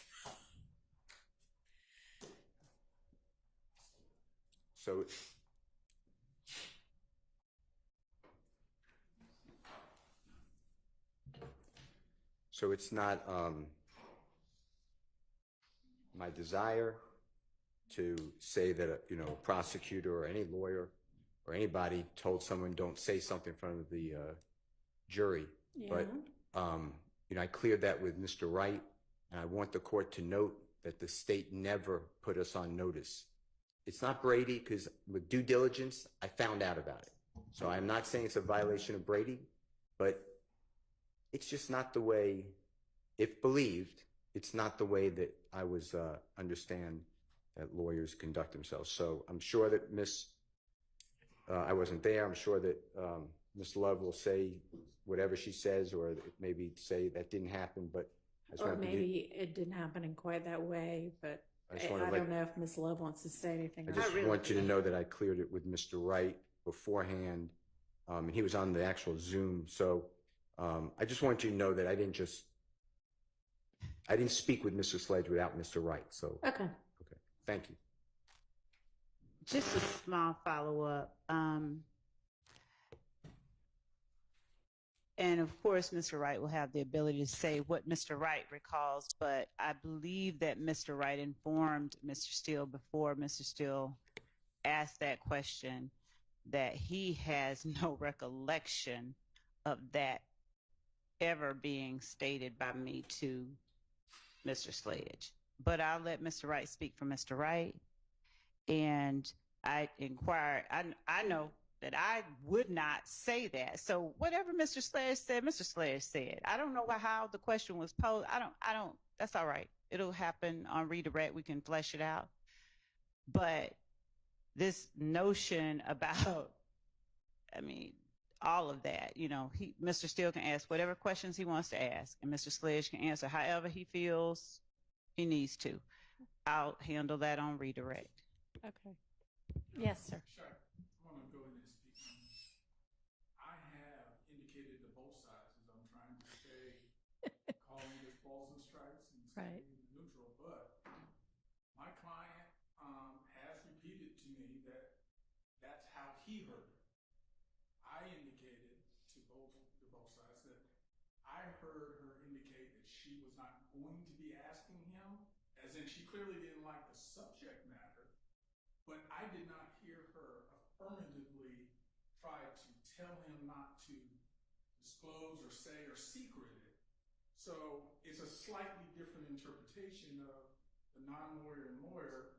Sure. And I think everyone knows I'm defense through and through. I would have no problem being able to say that, oh, that's exactly what she said. But I will not simply say it because it would be helpful. Of course not. I would never expect, of course, ourselves out again. But it was at least a hot topic that it wasn't something that I thought the state was going to go into. But I can't say I have a memory of her saying the specific instruction to Sledge that he remembers. Okay. But my client does. That's how he recalls it. So my client's not being untruthful in terms of. Well, we're not gonna get into whether you think he's truthful or not, because that wouldn't be appropriate. But you can say whatever you need to say when asked. I appreciate you letting the court know and letting both sides know what it is that your recollection is. Yes, Your Honor. All right. So, do you think that Mr. Wright will be shortly on the heels of Mr. Sledge? Right on the heel. All right. So you should just plan to stick around then, and then hopefully we'll be able to release you after that. I will not keep Mr. Wright long. I respect. Okay. Hopefully I'm here 3 to 4 hours. All right. Anything else? Sounds out again. Maybe it's back. Is it back? Allegedly, y'all, they are coming early on Monday morning to replace either the entirety or something in this box. I think they've already tried several things. This is some new thing. We'll see, but. If I buy anything, will they reimburse me? What you mean? If I buy some. Who is we? Court administration? They, the people that are responsible for this, will they reimburse me if I buy some? Miss Love, I cannot guarantee anything like that. I am still trying to get reimbursed for stuff from like 2 years ago. So, I mean, I wouldn't hold your breath. I wouldn't do that. If you plan to buy something, it'll just be for the good of this trial. It won't be. No. Your Honor, all right. You Yes. allowed me to continue, so I don't have to ask the jurors to leave. But I made a motion. Oh, yes. And Mr. Thank Matthews you for reminded reminding me of that. And what happened was, and please check the record, but what I remember happening was Ms. Love makes a speaking objection, comments, puts her own testimony before the jury, and states that the testimony, that there's no evidence and it's already been proven, and I know that there's a strained relationship between Jeffrey Williams and Rich Homie Quan. That is wrong. Rich Homie Quan has given interviews shortly after January 10, 2015, all the way up to 2024, consistently how close he and Jeffrey Williams are. The prosecution said that Rich Homie Quan, his real name is Mr. Lamar, that he was coming to court and he would be testifying. And the prosecution did not call him. He was on a short list. He was under subpoena. They did not call him. I have a good faith belief. They didn't call him because, what? I'm sorry? Yeah, you need to. I have a good faith belief that the state did not call him because he gave exculpatory information about his relationship with Jeffrey Williams. So for the prosecutor to then say in front of the jury, and please check the record to make sure that what I'm saying is what was said by Ms. Love, but I immediately would have made this motion if you did not allow me to preserve it. And a lawyer can't tell the testimony. This is what happened. Brian Steele knows this. That is untruthful. In fact, I know the opposite. All right. So my recollection is that Miss Love said that the evidence shows that after a certain date, one of the people in this picture no longer hung around Mr. Williams. Okay, good. That's a closer. That is not true. Account. What the state was trying, their crazy theory, in my opinion, is that in the fall of 2014, Mr. Williams somehow cared about Rich Homie Kwan signing with a third party.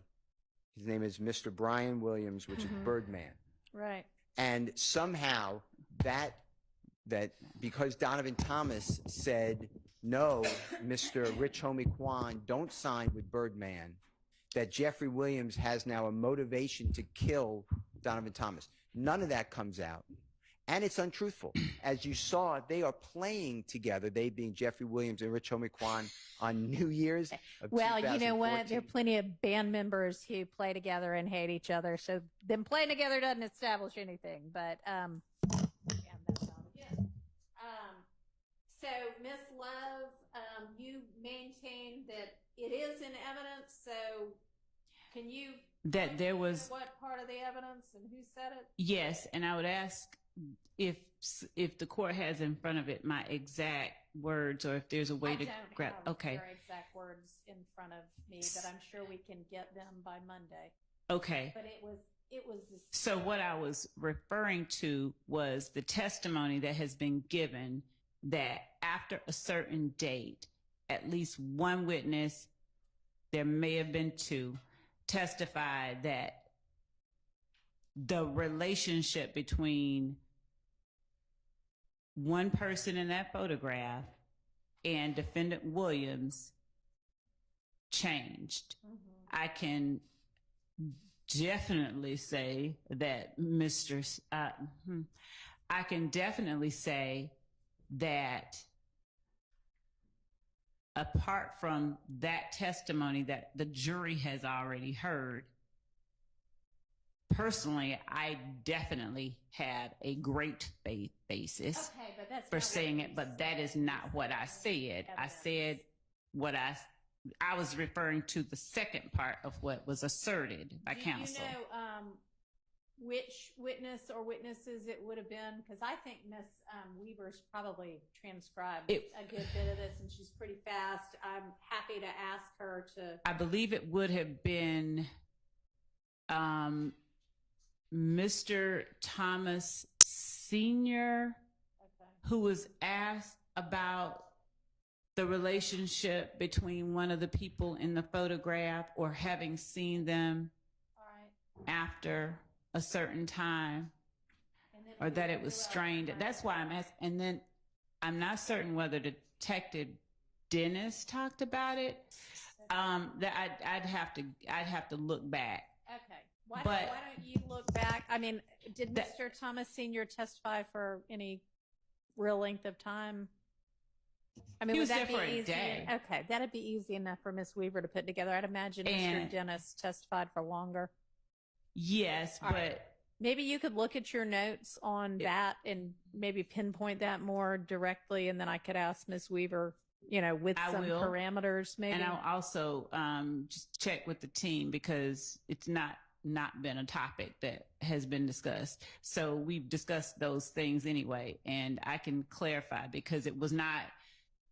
It was, I think that was Miss Hilton's witness, so she'd probably have a better memory than me. But the reason that I asked exactly what I said is because I think I chose my words carefully before I said them. Okay. And I want to make certain of exactly what I said, and I want to point back to exactly what I was referring to. Okay. And Miss Winfrey over the weekend will be kind enough to find us that little portion of Miss Love's statement that resulted in Mr. Steele having a motion and saying, can I just bring it up later, and me saying yes, and then we'll take all that up first thing on Monday. Okay. Thank you. And Okay. the point is, a lawyer, I do remember the father attempting to say things like that, but he couldn't explain later photographs, whatever, that goes to weight. What? But the issue is a lawyer to tell a jury what the evidence is testifying.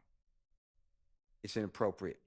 Your Honor, what I think was inappropriate was attempting to mislead the jury by asserting that a photograph that Mr. Steele was aware was taken, or at least that particular concert or whatever, that was not a December 2015 concert as he stated to Mr. Sledge, and Mr. Sledge said yes.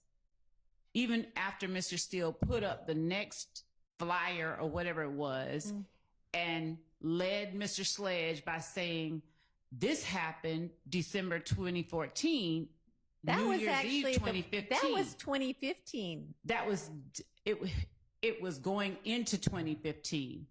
The second one So that was 2014? Yes. Okay. The first one was 2014. All of those. And so when Mr. Steele said, the reason that I said that I objected the way I did is that Mr. Steele said that posting, that was defense exhibit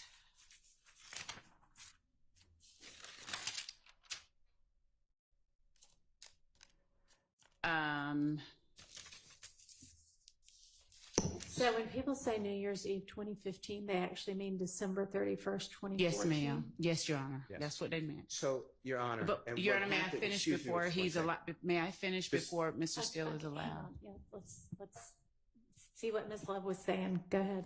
So, at the time that Mr. Steele put up the flyer and suggested before this jury that flyer was for an event in December 2015, Yeah. that I objected because, and what I didn't say, what I wanted to say, which was he knows full well that wasn't December 2015, but I said that there has been evidence of something different. Okay. Well, that probably wasn't the best way to handle it. And if I'm not saying I did, but I may have misspoke. If I misspoke on a date, I wasn't doing it deliberately. And the objection is that shouldn't be 2015. Are you sure, Mr. Steele? Or Your Honor, I don't think that's 2015. And the I don't think that evidence that's shows, Don't excuse me. interrupt. Don't interrupt. And the evidence shows that there was no relationship. They weren't speaking. That's what I'm complaining about. Yeah. She said the evidence shows. Okay, I mean, that may I not wanna have know been what the I said. absolute best way to handle it. And I do wish that both of y'all, I mean, y'all clearly get under each other's skin and try to divorce from the case the fact that each of you is the attorney handling certain evidence or certain witness, because honestly, both of you probably would do your tasks for your clients better if you could focus a little less on the fact that y'all get on each other's nerves, okay? I mean, you do not have to, it does not have to be like a gladiator fight every time anybody says anything when it's the two of you. It doesn't come off well for anybody, honestly. So that's just my 2 cents worth. Thank you, Your I'd Honor. also like to say that I every appreciate that, Your evidentiary objection does not need to be made, even if it's a valid one. So think about that too. Yes, All Your right. Honor. Anything else? Your Honor, just that I'll just await Miss Winfrey's Okay. snippet. Okay. All right. I hate to do this, y'all. I can't stand getting up really early in the morning either, but I think we have enough things to do before the jury joins us that we're going to need to do 8:30 on Monday, and maybe I should just tell the jury from now on 9:30 on Monday, but I haven't. I told them 9, so we're going to see each other at 8:30. Okay. Yes, Your Honor. All right. All right. Everybody have a good weekend. Mr.